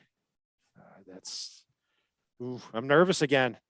I got overconfident. I'm going to go Marquise Hayes from Oklahoma. The guard. Okay. I thought about Donovan West, but yeah. And guys, if you are listening and watching us, we've been out here for hours. Please make sure you like, subscribe, turn your notifications on. Make sure you do that so YouTube can let you know when we do and don't go live, especially tomorrow when I know we're going to play around a little bit and make a final decision on what we're doing at some point. But yeah, thank you Absolutely. guys for hanging with us. Some of you guys have been in the chat literally all night and we love it. Absolutely. Thank you very much. Great to share this with you here. And next year we'll have more action, obviously. Scummy, for your sake, I hope Grier doesn't trade back now. Okay.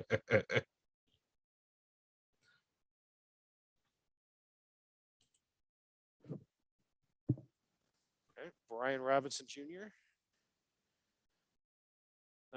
Consensus Good board pick. 105. So we're right about where we're supposed to go. By the way, was that Chase Young that announced that? Like they couldn't get anybody. That's interesting because Robinson will pair very well with Antonio Gibson. Yeah, I always thought he was a little bit underrated throughout the process here. So, and not for like I was never interested in him for the Dolphins, because he's like more that. I mean, he's like Najee Harris. You know, he's that big guy that you orbit around, that you can orbit your entire offense around, but he can take a lot of hits. He doesn't break a lot of tackles for how big he is, but 6'2", 230, runs a 4.5, 1,300 yards last year. Sure. I mean, Gibson's kind of more svelte style of runner than what you see from Robinson. So I really like that pairing. Yeah, absolutely. They go back to the Alabama well. They took Fedarian Mathis there, the defensive tackle in the second round, and then now they come back with Brian Robinson. The pick is Paul, I'm gonna go with Max Mitchell here. What's that? I'm gonna go with Max Mitchell for the Browns here. For the Browns, I'm gonna go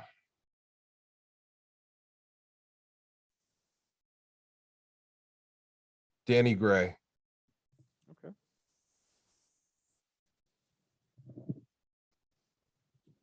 Aponte is back at that podium.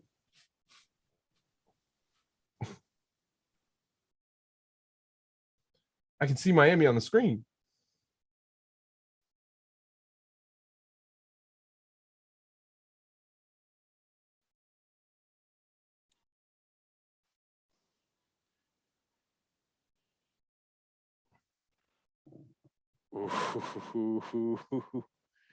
You are Cue right there crossbar again. noise. You are right there again. Hearing them footsteps.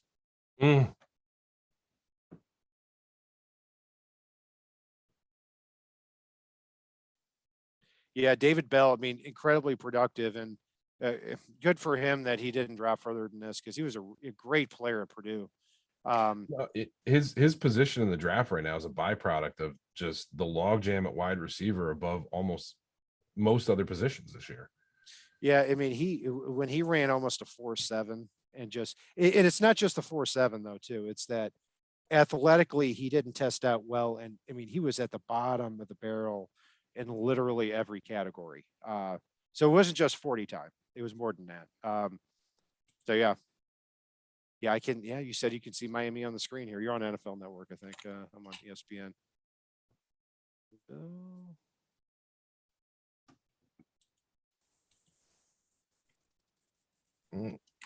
For the Cardinals, who we going with, Cat? Cards. Let's see here. I'm gonna go full A here. That's possible. I don't know how Kyler Murray sees around him or over him, but let's go. Cordell Volson from North Dakota State. Ooh, okay.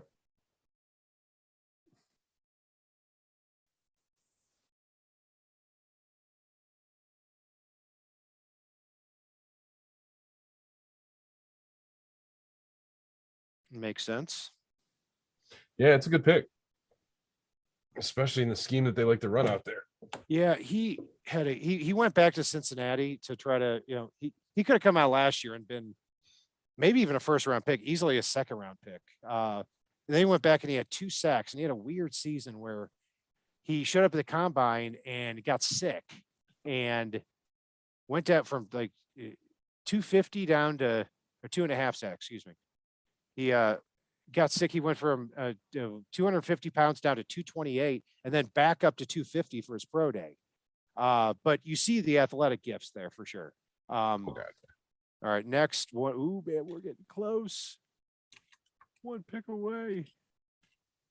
So the Jets are first. So who do the Jets rob from the Dolphins here?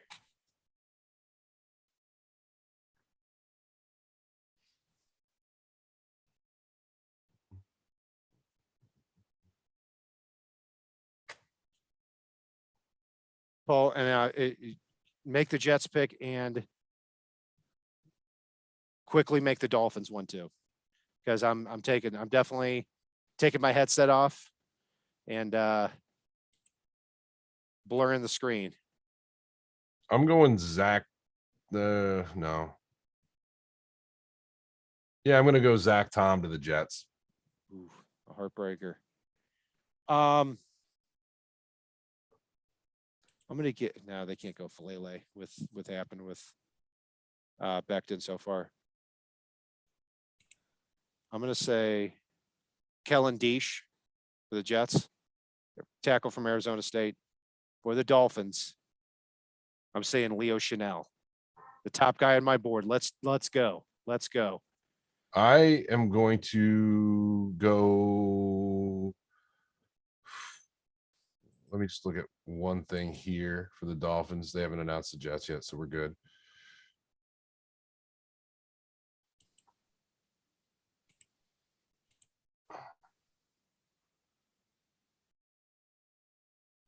I'm going to go Malcolm Rodriguez, but I think you might be right about Chanel. Malcolm, okay. And the Cardinals took Myjai Sanders and the who picked that? Thank you.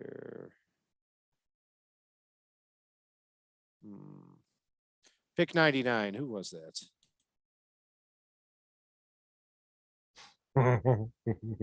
Yeah, I'll figure it out. We'll clean it up later. All right, Paul. Hey, I'm gonna go tap my drink off here. Blur the screen. All right. Mute it. I'll see you on the other side after the pick. Okay. Sounds good to me.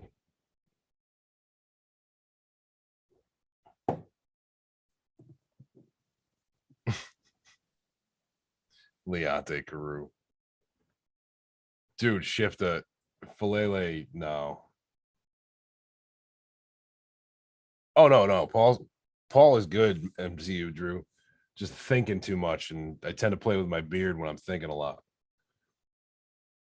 And looking at this board, seeing what's there for Miami. Nah, we're not gassed here, Snow Monster. Don't you worry.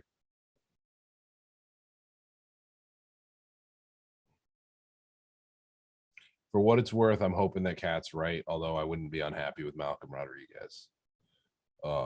We also agreed we wouldn't pick the same players, so.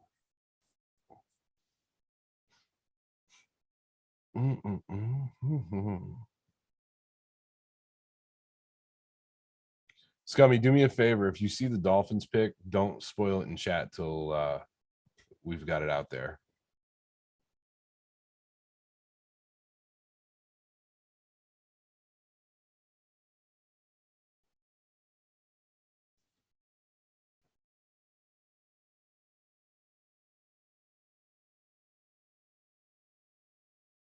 Nah, Radical. He might not. Depends on who they are. It's going to vary depending upon. I mean, it's going to 100% be who they pick here, whether he gets pissed or not.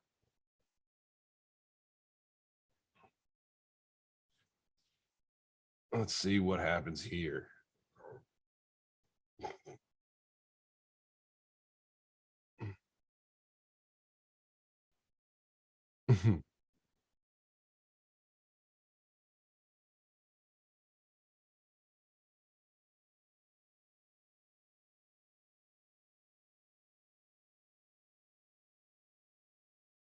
Eric, it's out there who the Dolphins picked already.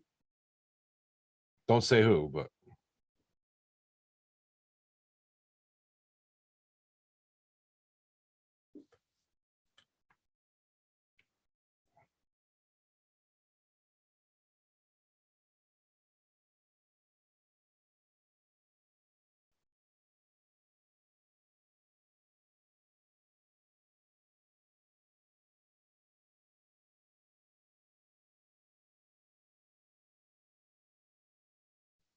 I hate that. I really, really like Ruckert and think he's going to do great for the Jets. It's a really good pick here.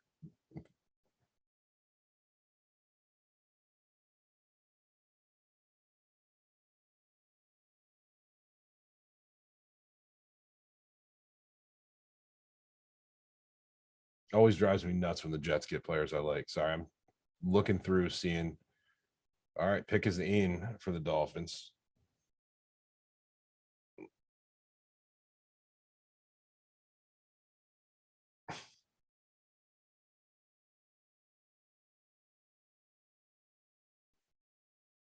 I think Zonk's announced. Yeah, Zonk's announcing this one.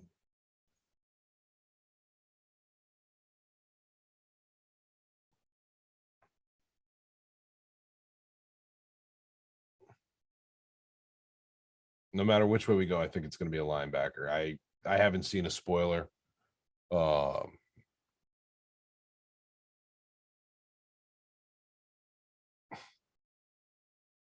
Yeah, they were ready to go.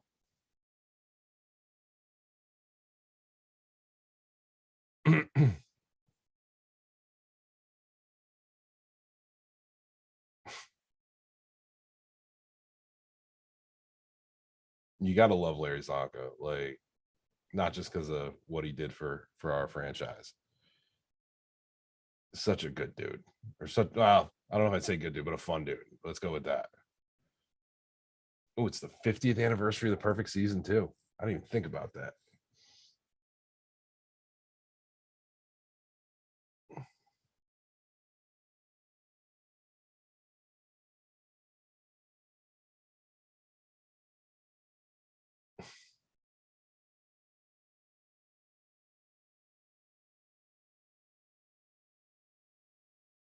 Channing Tindall would be nice, Samuel. Oh, okay. And it is Channing Tindall. Let's go. I am good with this pick. I like this pick a lot.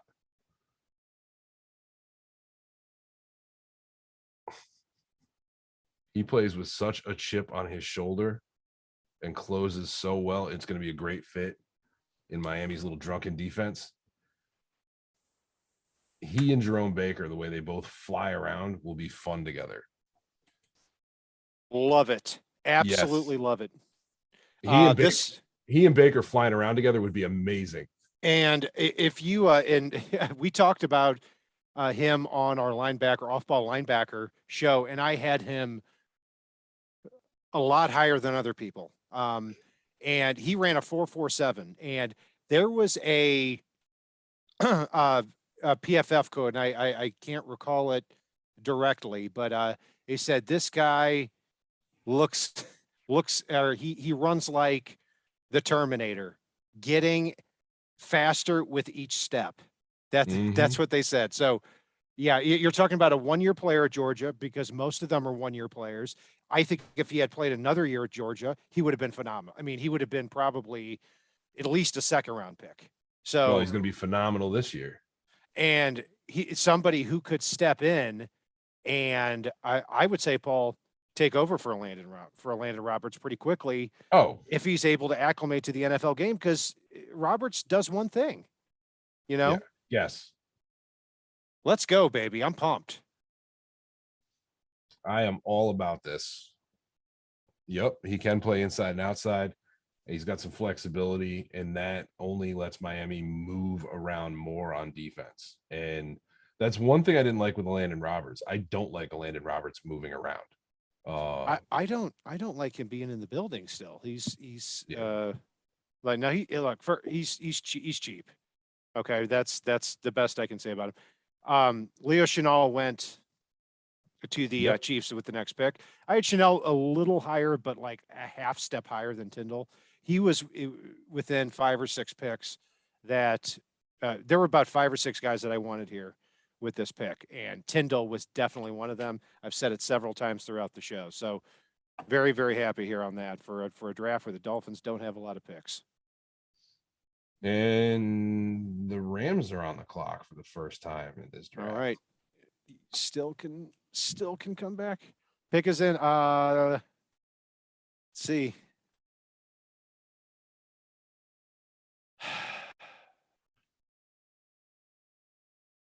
I'm gonna say.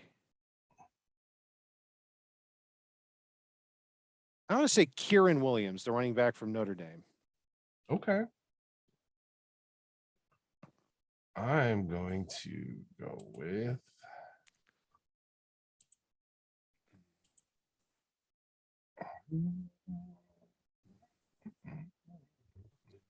Logan Bruss. Okay. Ooh, they did draft David Edwards a couple years ago, 5th round guard out of Wisconsin. Mm-hmm.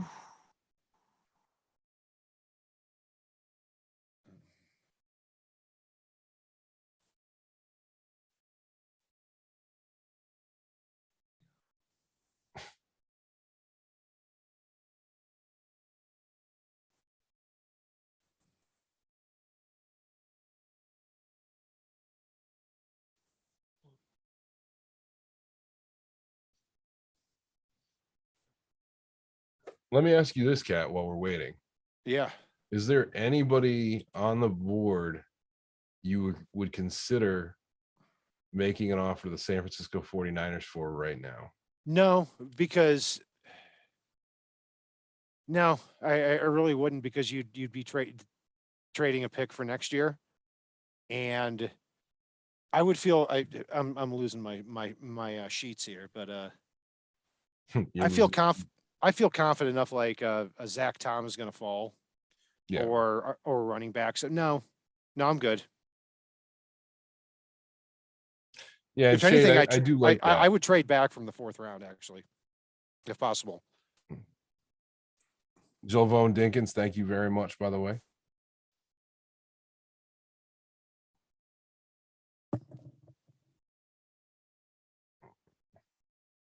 Ah!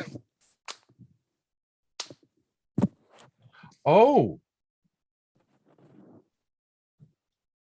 Are you kidding me? you got one pick to try to tie it now. Oh man. One pick to try and tie it. Are you kidding, Paul? With 2 picks left. With one pick left now. That is a goal. With now 3 seconds left. Oh, This clutch. This is what I get for running my mouth about the mock drafts. This is what I get. Clutch.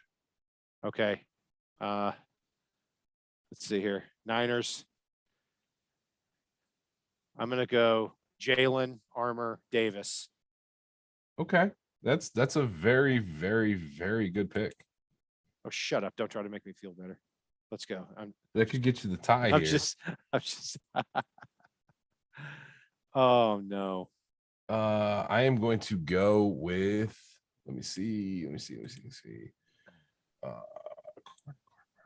Tariq Woolen. Come on, Don Aponte. Logan Bruss will live in infamy for me. You got Brust, baby. You got Brust. I got Brust.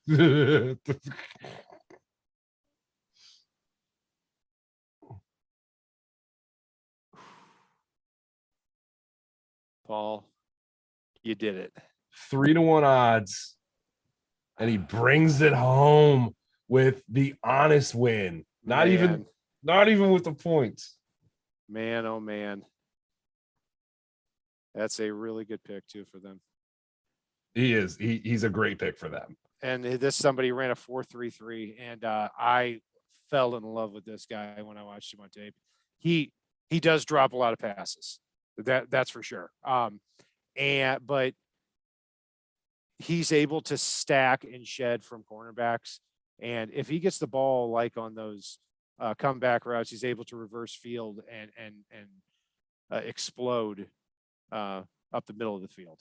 He's a good player, really good player, and a good athlete. So we both mocked him a few times throughout this draft. Oh yeah, he's been a favorite of mine for a while. So there's some great players left on the board here right now. Yeah, I mean, we're What I think we should do here, Paul, is get tomorrow tomorrow we'll talk about what we're going to do tomorrow, but I'm thinking that we should talk about the best players left on the board here tomorrow at some point, or in a wrap up with Channing Tyndall. We'll keep all of you posted on that. Yeah. Anything else you want to add here, Paul, before we sign off? And we really appreciate you all being here. For me, it's been 4.5 hours now. No, this was a fun show. Has it really been 4.5 hours? That flew by. It did fly by. I love day 2 and day 2 of the day 2 and day 3 of the draft, and we love you all. Thank you for being here, and we'll keep you posted. I mean, hey, we got 2 7th round picks tomorrow. We'll see if something else happens, and let's see.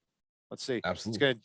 It's gonna do it for our breakdown, or well, not a breakdown, for a 4.5 hour second and third round draft show. I'm Brian Cat NFL, Paul's Fanatic_pick. Follow us on Facebook, Twitter, all of our social media outlets. And if it's not on the right side and it's not on the left side, it is on the fin side.